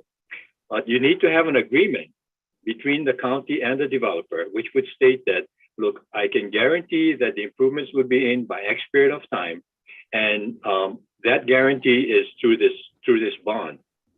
And so if I fail to, because you're giving me ability to now sell the property, okay, and if I fail to make those improvements, county, you are hereby authorized to use the bond, cash it in, and make the improvements. Because you have had all of these individual property owners that purchase property with the expectation that the improvements will be in. Over and beyond that, while you can get a building permit for a property that's been bonded, like you have final approval, you won't be able to get occupancy until all of the improvements are in. So what the request right now is just to say that, like the current request is that, you already have the ability to bond your roadway system, your water line and all that. Why did you exclude drainage? So the request is just to kind of wrap everything together.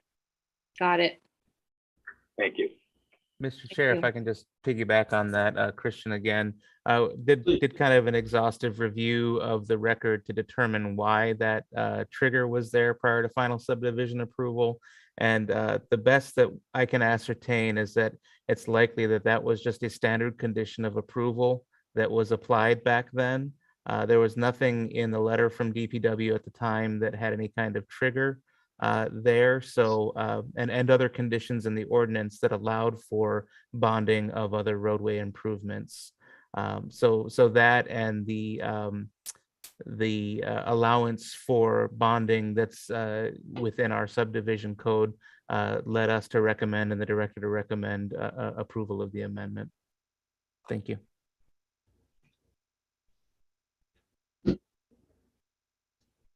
Commissioners, questions? Sorry, just one final question. Thank you. And this was many of the testifiers this morning had mentioned that there's a lack of a tsunami evacuation plan. Is that a requirement for this development, or is that why are the testifier? Why did the many folks that testified indicate that that was something that we should look at or consider?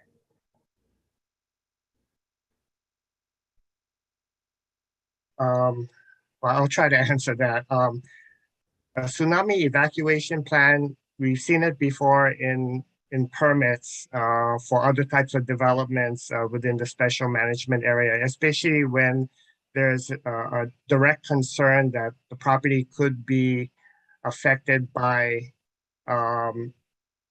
what am I saying? The high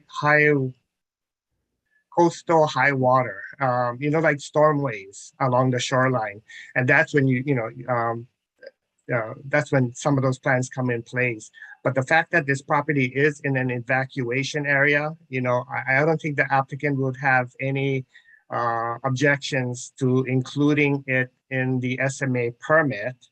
to prepare a tsunami evacuation plan as part of this approval. Thank you, Mr. Araya. County members, do you have anything else to share? I'd like to add, if I may, just on the tsunami evacuation plan. Been in meetings. We had a very serious meeting with civil defense and other agencies. No, we can't really, Director Kern, we can't hear you very well. Director Kern. The tsunami evacuation and the checkpoints, etc. Is a serious meeting. Director Kern, are you there? Hold on. Director Kern. I think he's still Sounds talking. very tired.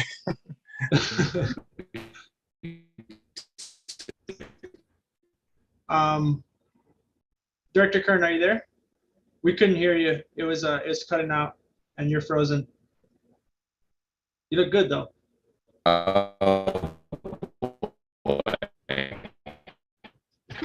Is that any better? Is that any better? No. Now it's better. Yeah. Okay. That seems better. But not yeah, we can working. pick out any of that. We can hear you now. We can hear now. I'm tethering up my iPad. That's working though. No. That better? Continue. I'm going to try to reboot. Roger. Okay. Commissioners? Okay, let's see. And this is something I would like to have a discussion with the Director Kern present. Well, I guess before you can go ahead and reboot and we can talk about this. Has the Cultural Resource Commission had the opportunity to review this project?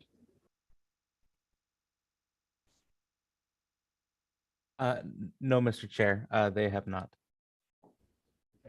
As a larger project affecting multiple historic properties, and with such a qualified Cultural Resource Commission seated at the county level, I think this would be an ideal candidate for review by the Cultural Resource Commission to provide a recommendation to Planning Department or Planning Commission on the permitting side of it, the SMA permit. Is that something the developer would consider?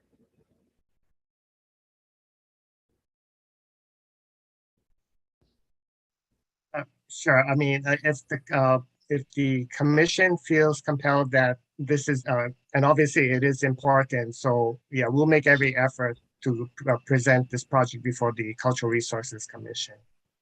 Oh. And from the county side, is the commission meeting? Are they able to meet? Do they have a quorum? Chair Vatusik, yes, I believe they are meeting and they do have a quorum. I would just ask for just kind of asking what you would like them to address, because the project has gone through SHPD review, it's gone through Burial Council review. So typically we send projects to them that haven't gone through that extensive review, or have some unique issue that the county needs assistance resolving. So I'm just wondering what you would like to achieve from the burial count, the CRC. The commission? Well, I think the question we had, one of the questions we had that was raised by Commissioner Kanuha was the level of consultation with descendant members of the community in planning the overall construction of this project.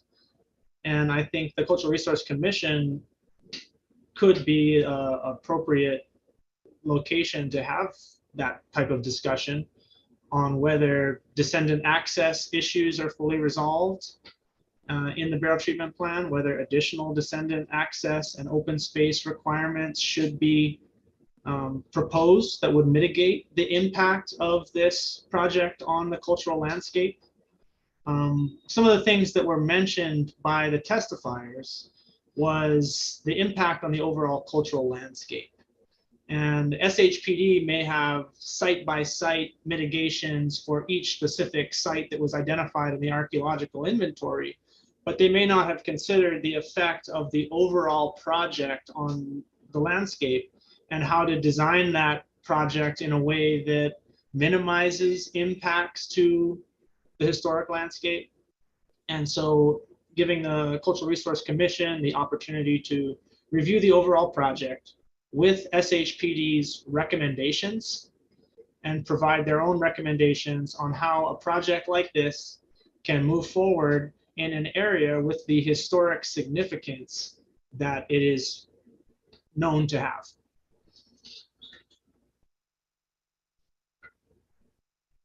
Okay, I think that's something we can do.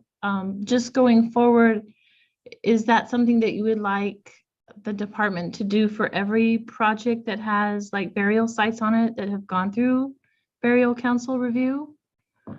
Or are you suggesting this for projects where there's an older burial treatment plan that's approved? Or any burial site? I think that any major project, which I would consider this to be a pretty major project, having impact on cultural resources, whether there's burial treatment plans, whether there's preservation plans, should be reviewed by the Cultural Resource Commission as a step before coming in here. I think that would be a great thing. I think we have that resource with a tremendously capable people on that commission, and I would love to make use of it. Okay, great, thank you. That's something that we can certainly consider. Awesome. Can I ask a question, Chairman? Sure, yes. Just for clarity from the developer side, and I want to speak for the Mancy family or for Aldersgate, but I'm fairly confident that they would agree that, you know, any cultural community type things to work with, we're 100% in favor of. We want to make sure the both burial sites are very accessible. So if there's any descendants that want to visit the burial sites as laid out by the SHPD requirements, they're both extremely accessible. But as far as, I'm not real familiar with the cultural commission you're referring to as far as processes go, and it's this late in the process. Are we talking about a possible redesign of the whole PUD layout and all the infrastructure and the way because we're looking at a pretty dense subdivision here of 62 lots on 11 acres. There's been hundreds of thousands of dollars spent on infrastructure plans, civil engineering, roadways. So are we talking about recommendations like a different layout potentially, or is it mainly just access issues, making sure that whoever needs to have access has access? I'm just going to want a little clarity on what exactly they would be doing for this project. Yeah, and can't really answer that. I can't speak on their behalf on what things they would see as important and they wouldn't. If I were to be reviewing a project like this, I would be looking at the mitigation measures for the sites and what options can be done. I don't know what they'd be proposing, but I think that giving them the opportunity to consider it is a good thing. Thank you. Next question would be a larger one about the zoning and the SMA permit having expired. And this is a topic that we have gone over many, many times, but we've got new planning commissioners here. And so I think it's an appropriate opportunity to have the discussion about what happens in the instances where we are receiving a request for a time extension on something that has already expired and the deadline to apply for a time extension has not been met. So in cases where the deadline has expired, but the developer has applied for a time extension within the time required to apply for a time extension, you're operating in the normal area of time extension. In this case, there's a clear expiration of the zoning ordinance and of the SMA permit, but we're still doing this under a time extension. And so in the past, the discussions, we've centered around things like zoning. You know, in this case, we've got two different issues, zoning and special management area permit. Zoning is a recommendation to the county council. So we're making a recommendation on whether they should move forward with it to the county council. But the SMA permit is a specific permit coming from the planning commission. We issue them the permit to proceed. We're the final authority on that permit. And whereas with zoning, they may not be in compliance with the conditions of that zoning ordinance. They may not have met the time requirements for it, but that zoning becomes stale, as the department puts it, and reviving that requires reconditioning it. You don't really reapply for zoning. But with the permit that's expired, would we again explain why we are extending something that in effect isn't there?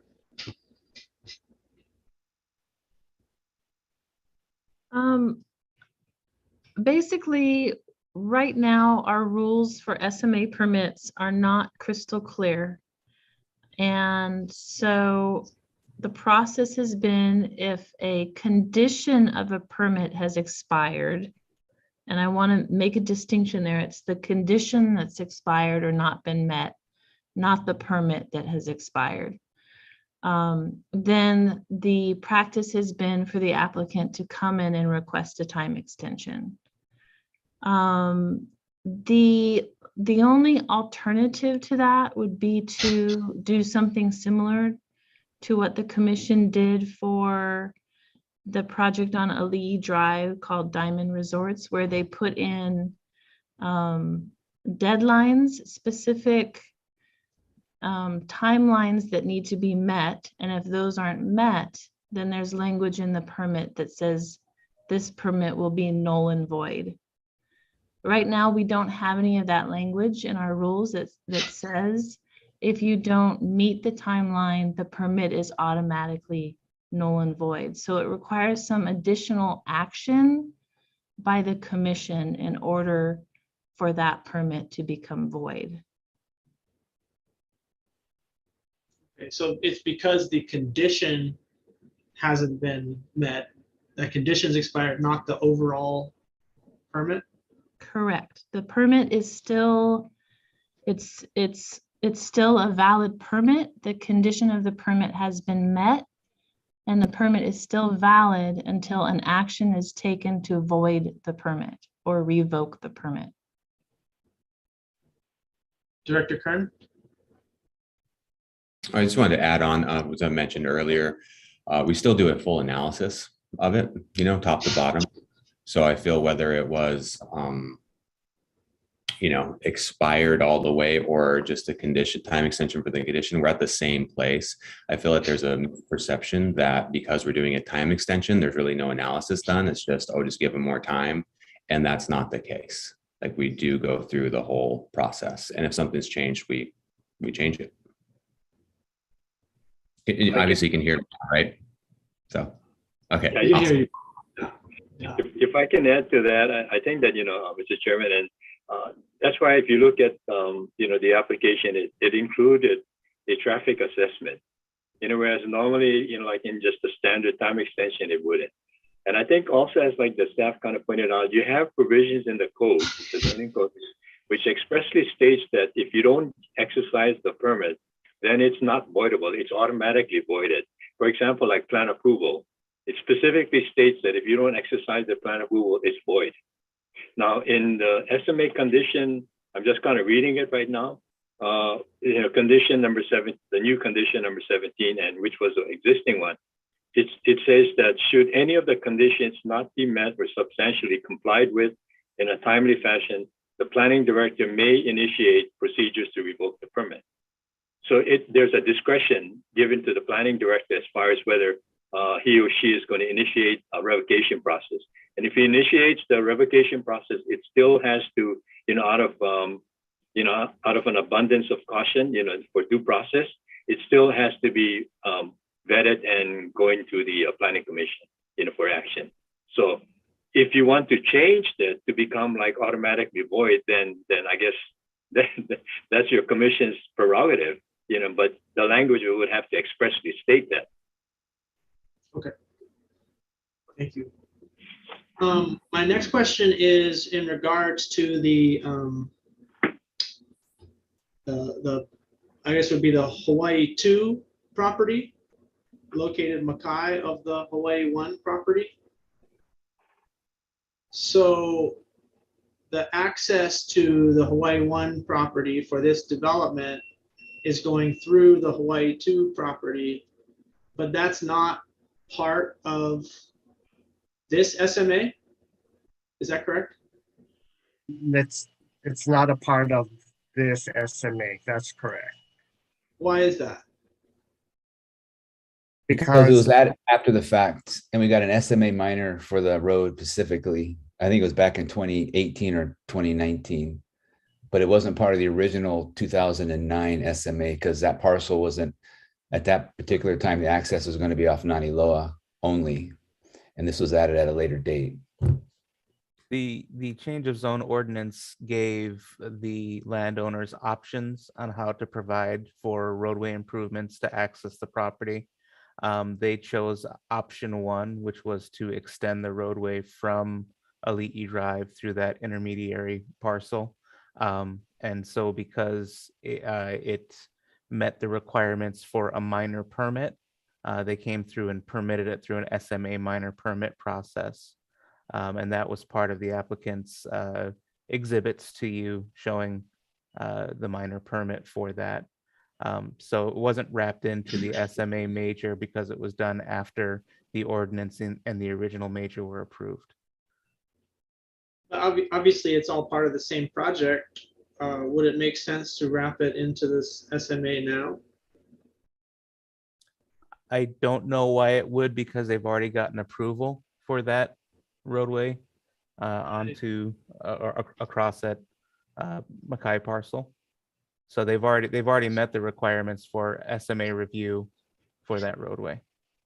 Right, but I mean, the thing that I guess I'm struggling with is how a roadway for a major development would be considered an SMA minor when wouldn't it have a cumulative impact? I mean, would we be analyzing that?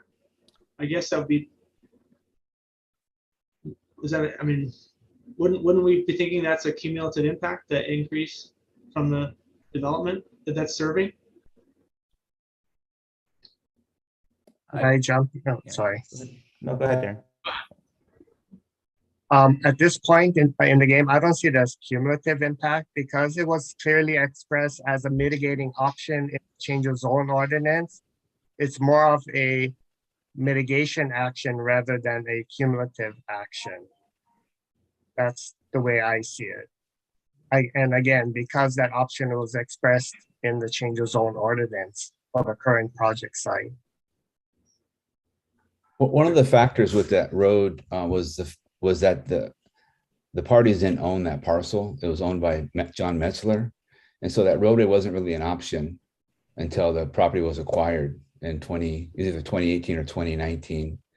At first, we negotiated an easement with John, but then we ended up acquiring the parcel. But that was never really an option back in 2009, between 2009 and 2018, because there was no control over that land, that parcel, just FYI. And Mr. Chairman, yeah, I can also note that in the abundance of caution, um, the possibility of Hawaii 2 being pursued was included in the traffic impact analysis report. And so that was like sort of like the best case scenario. And even with that, the additional, I think it was possibility of 50 additional units. Even with that, the intersections had sufficient capacity for both projects. But be aware that it was just something included in the analysis as a worst case scenario. Right. I mean, and that's sort of what I'm referring to in terms of cumulative impact, is that if you're building a development road, the purpose for building that is to develop the areas that are adjacent to that road, right? I mean, that would be optimal, sure, if you're building an expensive road. That's why you're building the road. Yeah, go ahead, Christian. I would say that if in the event that the Hawaii 2 property were to come in and try and actualize a development of that property, they would have to go through state land use boundary amendment and rezoning, as well as an SMA major use permit process at that point. Going through the minor permit process was an option available to them, given the scope of the roadway project as a standalone connector road. Okay, and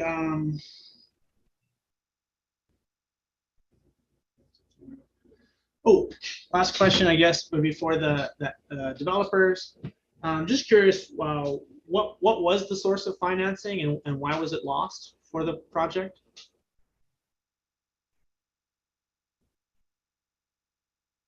It was a construction loan and from a bank in California. And why was it lost? Well, we ran out of time.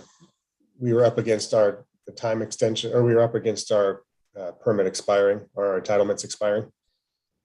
Okay, so they had the same conditions for completion that we did, but they just walked away when their conditions weren't met. Yeah, we had a number of lenders walk away, and each time we met with a different one and went down the road, it took months. And so we eventually ran out of time. Okay, and this time around, what would be different? Well, I'm hopeful that with the market conditions the way they are and housing, the demand for housing, that there'll be a stronger appetite with lenders. And I've seen that so far in the couple that I've talked to and that I have term sheets from. I guess the question is not necessarily in terms of the lender's willingness to lend, but in terms of the developer's ability to complete the requirements. Can I add to that, Matt? Yes. One of the major differences this time around is we have all the county approvals. We were caught, I worked with Jeff and Darren and, planning and public works. I mean, we worked for 2 years on getting the final parts of this project put together. And that's why we had public works finally approved the plans, but it wasn't until late summer, early fall of 2018. And just, we got really short on time. We got hung up in housing, unfortunately. And Malia could talk to that if she's still on, but I don't see her. For whatever reason, our housing agreement got delayed under Neil's watch for literally 10 and a half months. And it really delayed the final approvals on the process. But the short answer is we had literally 2 months at the end to get everything finalized. And then we just ran out of time. This time around, the process from the county approval standpoint is in place. So accessing finance, you have a 5-year window to get your financing done. It's a completely different scenario. So the clock ran out, and what was actually remaining to be done? Was there any construction component that was remaining to be done before receiving the final subdivision approval? When you say construction component, what are you referring to? Infrastructure. I mean, is there the requirement to complete roads, drainage, all that stuff? Yes. That's what So the that- financing was for. That's what? That's what the financing was for. Right. But I mean, you're coming up against this deadline, and you completed this for 2 years. But if you're not going to finish that kind of work in 2 months. So if you would have started that work, how long would that have taken to get it completed? It's not so much starting the work, is we didn't get the approvals to start work because we were going through the entitlement process, which included all the ordinance requirements, all A through Z. And the couple that we got hung up on, a couple that really cost us some time. One was housing, unfortunately. The other was DPW. We had to work through some site distance issues on the new P. Elani Road connection to Lee that took some time to navigate with our engineering. The parks approval went fairly well, but that was complex. We had a full set of park plans that needed to be approved for condition C. So it's just getting through the conditions brought us up to the deadline. And then when we finally got our conditions done, it just, we couldn't hit that February 9th, 2019 cutoff, and it expired. So my point is, this time around, those entitlement processes have been done for the most part. And so we're starting kind of with a fresh timeline with the approvals kind of behind us. And so it's a little bit of it's quite a different situation than last time. I mean, it seems like there was a pretty good head of steam going up to that 2019 deadline with lots of progress being made. Why didn't you apply for the extension when it was still valid? I think Matt, why didn't we, Matt? I don't remember. There was a reason. I know that we talked about it, and then Well, I think partly the wind got knocked out of our sails a little bit, and then, economic factors took a hold, and I'm not quite sure exactly why, but I think it was a combination of some of those things. Economic factors in 2019? What would those be? Well, I'm referring to more, a year later. Yeah, but I mean, we're talking about 2019 and making progress, and no one knew that the pandemic was coming. So in 2019, when you guys are making progress on this, why not apply for the extension at that time? Yeah, I can't really answer that as I don't recall, but I remember definitely the wind getting knocked out of our sails quite a bit. Mr. Arai, yeah.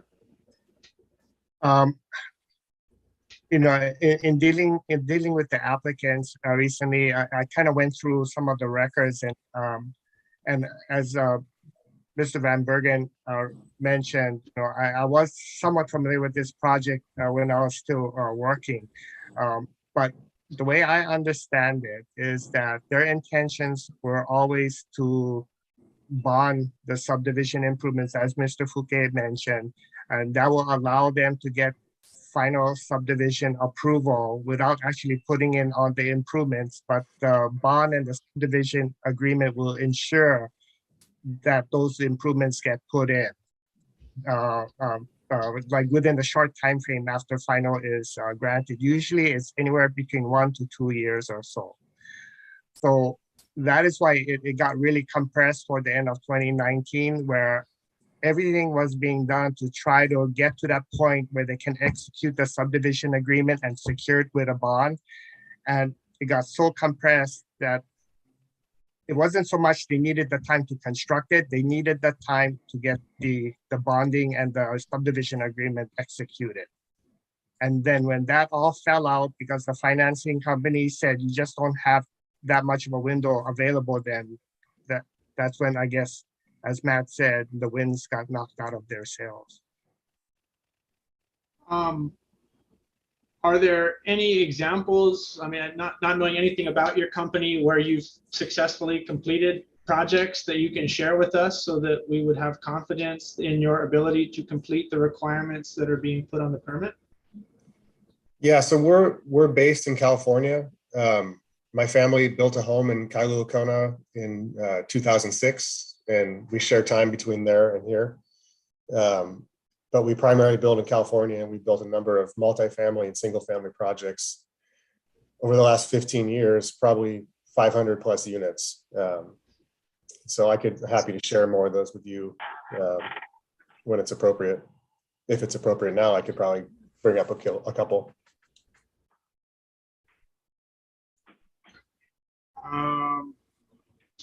Commissioners, does anybody have any interest in seeing the completion of the company's projects?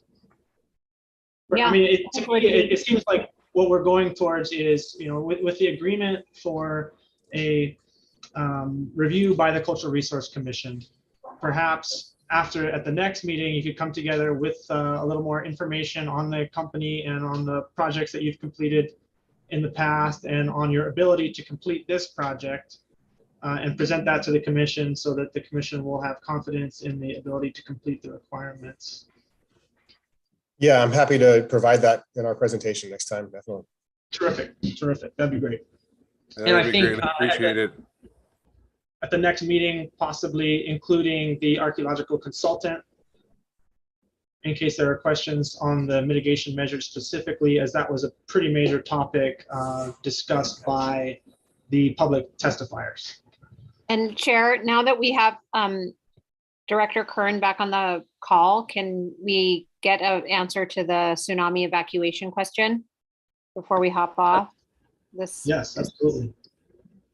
Let's hope the internet holds. You can hear me all right? For now. As I speak, everyone's freezing, but I'll keep talking for a second. So just for your awareness, I've been in a very. Would you suggest that he turn off his video? Yes, turn off your video, Zendo. Then we probably can hear you better.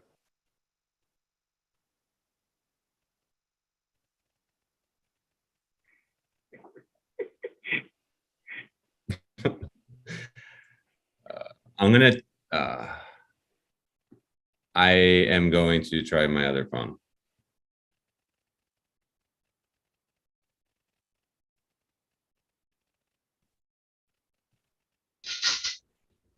And then while Zendo's not here, the tsunami evacuation plan would pertain to this development only, correct? As we understand it, yes, because that's the matter before you.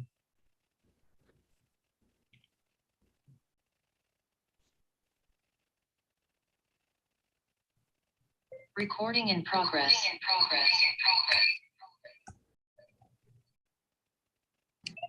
Is that any better?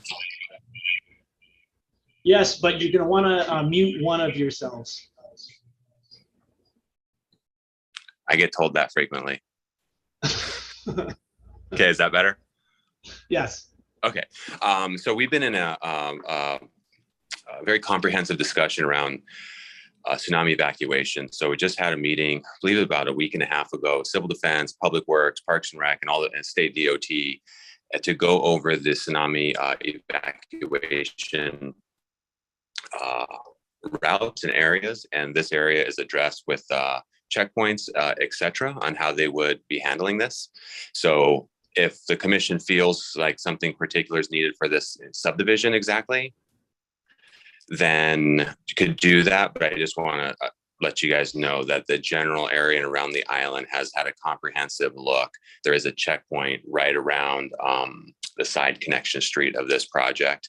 And then also in these areas of tsunami evac, there will be police, DPW, as well as fire in these areas, notifying people that, tsunami's on its way, et cetera.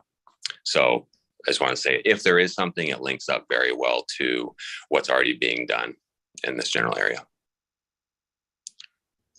Thanks, Sendo. May I, Chair? It sounded like the concern from the testimony this morning was density issues as well, just so many people and inadequate kind of ingress and egress with this additional development, adding more people and not necessarily having the sort of roadway infrastructure to handle evacuations. That's what I understood from the testimony. Sure. Just for awareness, in our conversations with civil defense, et cetera, that didn't necessarily come up. I do think there are some areas that definitely are a bit more of a choke point. In this area, my feeling is it's not so much, but I think that's also possibly subjective. But again, that didn't come up in any of our actual meetings. We had discussion around this specific area because I talked about moving one of the checkpoints. Well, maybe we could have a little more information on that and the impact of this project as planned on the ability of existing sort of evacuation. Sure, routes. we can talk to civil defense about that. It would be helpful, especially with what's going on in Waikoloa now. Sure. Okay. Commissioners, would anybody like to make the motion to defer pending review by Cultural Resource Commission? Maya, yes? Thank you, Chair. Just for your information, the next meeting of the Cultural Resources Commission is May 11th. So likely would not be able to bring this back to Planning Commission until their June meeting, until your June meeting. Okay.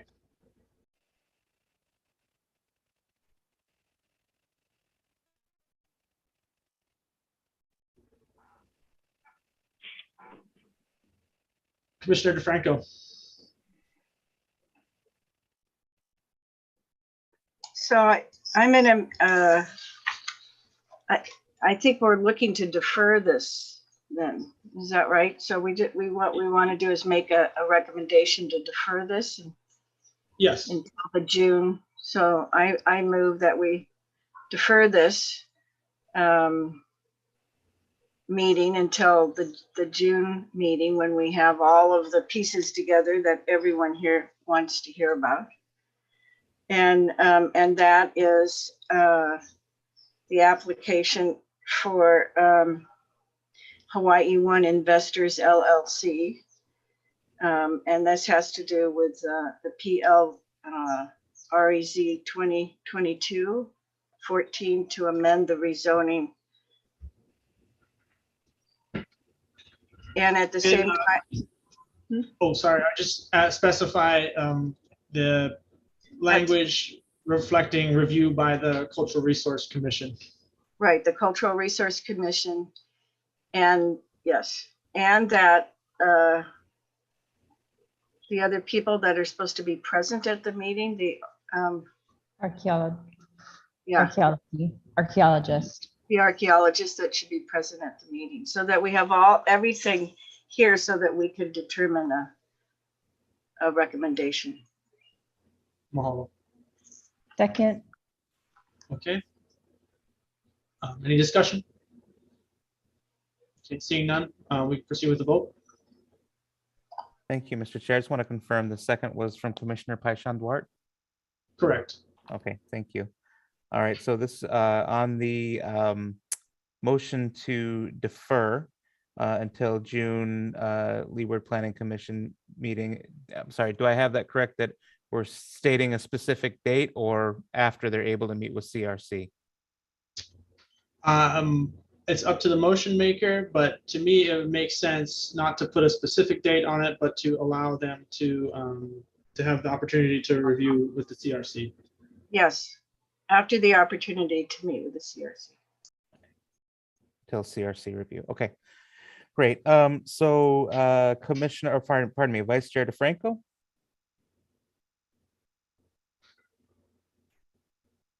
Aye. Thank you. Commissioner Paishan Duarte. Aye. Commissioner Dela Cruz. Aye. Commissioner Kanuha.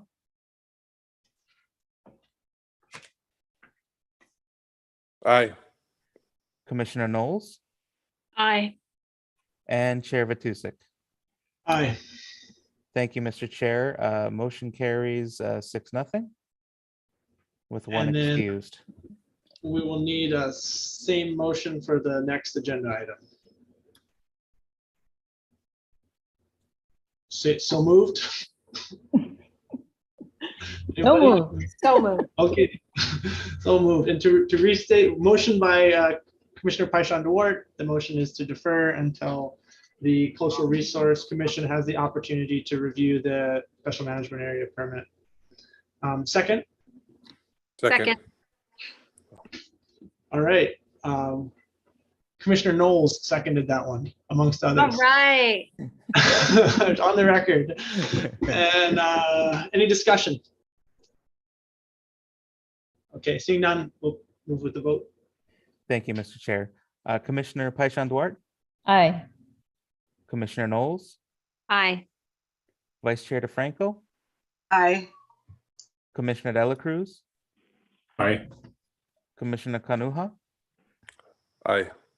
and Chair Vatusek. Aye. Thank you, Mr. Chair. Motion carries 6-0 with one excused. Mahalo. Well, thank you to the applicant. You'll be notified of in writing, and we'll see you again. Thank you, commissioners, director and staff. Much appreciated. Thank you for your time. Take care. Thank you, Chairman. Thank you, commissioners. Aloha. Aloha. Moving on to the planning director's report. Report on special management area determinations, minor permits, enforcement actions issued by the planning director. Is there anything that you'd add to the report that we received? No, nothing to add. Happy to answer any questions you may have. Okay. Commissioners, any questions? No questions to the director's report. However, if we can possibly agendize another, one of the topical items that came up today, which is. Yeah, that's next. Oh, okay, Well, sorry, Chair. Yeah, Go no ahead. worries, no worries. Okay, moving on to agenda items for the next meeting. Commissioner Paishon Duarte. Thank you, Chair. If we could have a discussion pertaining to the Cultural Resources Commission and what kind of parameters are we asking the Cultural Resources Commission to review applications? I desire some kind of consistency in the way that we, for which we will ask if there's going to be an additional requirement or condition of future applicants that we can discuss and have recommendations also presented by the staff. Mahalo, that would be a terrific thing, I think, to include on a future agenda item. If I may. Yep. Sorry. You can hear me through my eyes. If I may just thank you, Mr. Chair, about saying a future one. We would have to check with our staff that services the Cultural Resources Commission to see about his availability. So I don't know about putting it on the May agenda, but if we can confirm that we've got a little bit of wiggle room here to get our next agenda in. So we can try and confirm that. And if we can, maybe we can do it in May. Of course, absolutely. And it doesn't have to be at the next agenda item, but planning for it when staff time allows for it would be a terrific thing. Excellent. Thank you. Yeah, and one other thing too, just previous from our meeting, is the SMA, kind of what Mike brought up, that permit, the permit process, and also when there needs to be some literature in there, especially when that process is, I wouldn't say null and void, but there's stipulations that you're allowed to move forward and do it. And I think that moving forward to kind of get some clarity, I guess, when you do not do a project, especially a big build or something that has to do with issuing the SMA that comes through us, and how there needs to be some language, I think, that needs to be put in there. I think the discussion needs to be talked about, because I see this happening a lot before as a commissioner, where projects, they just keep asking for extensions and extensions, and I think especially major developers should be held accountable. And I, as a maybe Vice Chair DeFranco was there also, but it's kind of the OG on the commission. We had this discussion years ago,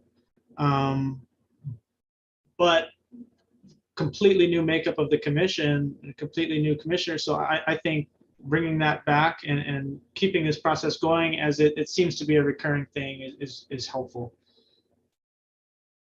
My last request is an agenda item for a future meeting, not necessarily the next meeting, but I think in, let's call it May, June, July, could we schedule an update on the formation of the working group to complete the Koloko Mamalohoa intersection? Yes, please. Violence, terrific. That's fine for me. For the meetings being set in motion now, so that's a good time frame. Okay, terrific. Commissioner DeFranco. Mike, I needed to make a comment about our last meeting. I wasn't here at the beginning, but I needed to comment on something to clarify.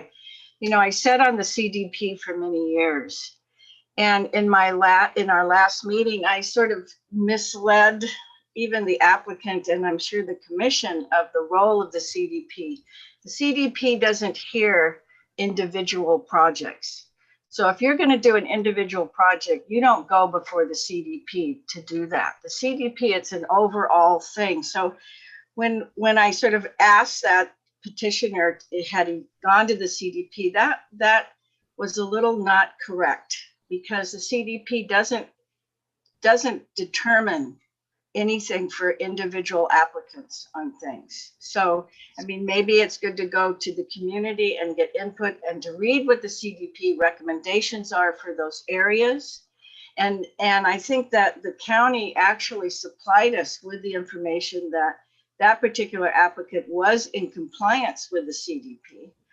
And then recommending that he goes to the CDP, and there is no CDP now. I don't think we can discuss anything specific to any application that's not on the agenda today. But, okay. But in general, you can generally, yeah, make an announcement about the fact that it's a misleading CDP, thing on my part. Yeah. Okay. Terrific. Okay. Terrific. Thank you. You bet. Mahalo. Announcements. So the Leeward Planning Commission's next monthly meeting is scheduled for Thursday, May 19th. Interactive video conference via Zoom and at the West Hawaii Civic Center. Maya, would you mind giving the commission an update on what that next meeting is going to look like as potentially our first meeting where we're going to be back in person? Yes, thank you for asking. So we have been testing our audio visual equipment and trying to decide how best to conduct the meetings going forward. One of the things we realized was that if some commissioners attended by Zoom and others attended in person, it would be impossible to hold an executive session, which sometimes the commission requests for. So based on that, we are going to ask that the commission, as well as any applicants, attend future meetings in person at the West Hawaii Civic Center starting in May. We still will allow Zoom testimony for the public. They can either testify by Zoom or they can attend in person at the West Hawaii Civic Center as well. So I look forward to seeing you all in May in person, not in a little box. Never having done that, what is that? Where we go into the building and we park the car and we bring a sack lunch. What does this look like now? No one's done that before? But me? Oh my goodness. So it's been a long time. See? Wow. Yeah. Oh. In fact, Mike, were you in person meetings before?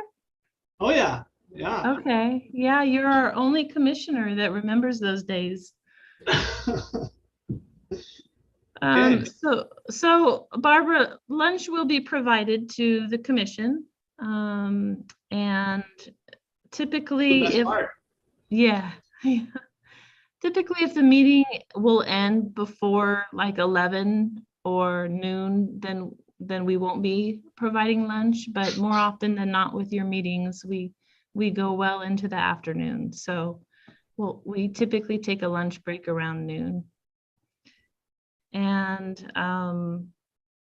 we are, I'm not sure if you've been to West Hawaii Civic, but Building G is kind of on the south and Mackay side of the compound near the new prosecuting attorney's office. And so there is an area to park right outside the building there. We do provide also mileage reimbursement. So if you're traveling there, yes, we'll reimburse you for your mileage. Yeah, you take a picture of your mileage before you leave home. Oh, good Yeah. idea. Thanks, Mike. You can calculate it when you get in to the place, and you just double it to get reimbursed for your return trip. Okay. Would it be possible, I know Maya, you gave us a bunch of resources, this new commissioners, but I'd be interested just to learn more about what the affordable housing requirements and parameters are for developments in Hawaii County, just so I just don't know what they are. So I'm trying to get a handle on what that looks like when we're hearing about these various applications. Sure, yeah. I can email you the housing code. Okay, just maybe the relevant section. Sure. Not the whole kit and caboodle. Or let me know what it is. It's not as long as our zoning code, so it's a lot easier to read. But I will send it to you, and then if you have any questions, you can give me a call. Okay, thank you. I'd appreciate a copy as well, please, Maya. Thank you. I think maybe just I'll send it out to the everybody. whole commission. Perfect. Same here, Maya, if I could get a copy as well. Thank you. And I was just going to jump in and say it's also available on the county website if you want to just put in like HEC chapter 11. Sorry. Yeah, and it's much shorter than planning. HEC chapter 11. Yeah, chapter 11, the affordable housing. Yeah. So or Hawaii County Code, I guess if you put it all, because there's probably a lot of HCCs out in the world. Yeah. But in the actual county website, if you go there, it'll pop up for you. Okay. But yeah, I think it's maybe 20 pages at the most, so it's actually not as large.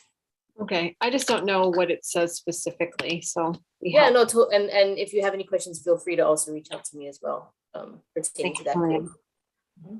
Okay. Thank you. Do you guys still make this and give that out to the? That's what I wanted to bring up, Chair, real quick. So we're really avoiding paper and avoiding printing as much as possible, right? The department's probably gone around 95% paperless. So we're not going to have your big stack of papers there for you. What we will be providing is laptops for everyone that are preloaded with all of the applications, background information, everything that you would normally receive in one of those will be preloaded on the laptop. Oh, cool. If you'd like to bring your own laptop, then just work with our staff so we can make sure that we get you all of the background information, which you already get. We already email that to you, so you can just load that onto your laptop if you want to use that. Otherwise, you'll be able to walk in and we'll have everything set up for you folks to be able to review the information. Does that make sense? Yeah. Yes. Terrific. Exciting. Okay, if there's no further business, can we have a motion to adjourn? Motion to adjourn. Vice Chair DeFranco, Second. second by Commissioner Dela Cruz. All those in favor? Aye. Aye. Any opposed? Okay. Everybody, thank you so much for the time. Thank today. you, Maya. Mike. See you in Thank you all person for in your a month. service. Thanks, Take Chris. care. Everyone. Thank you, Noriko. Thanks, Director. Kurt. Thank you. Aloha nui, everyone. Have a great afternoon. Aloha.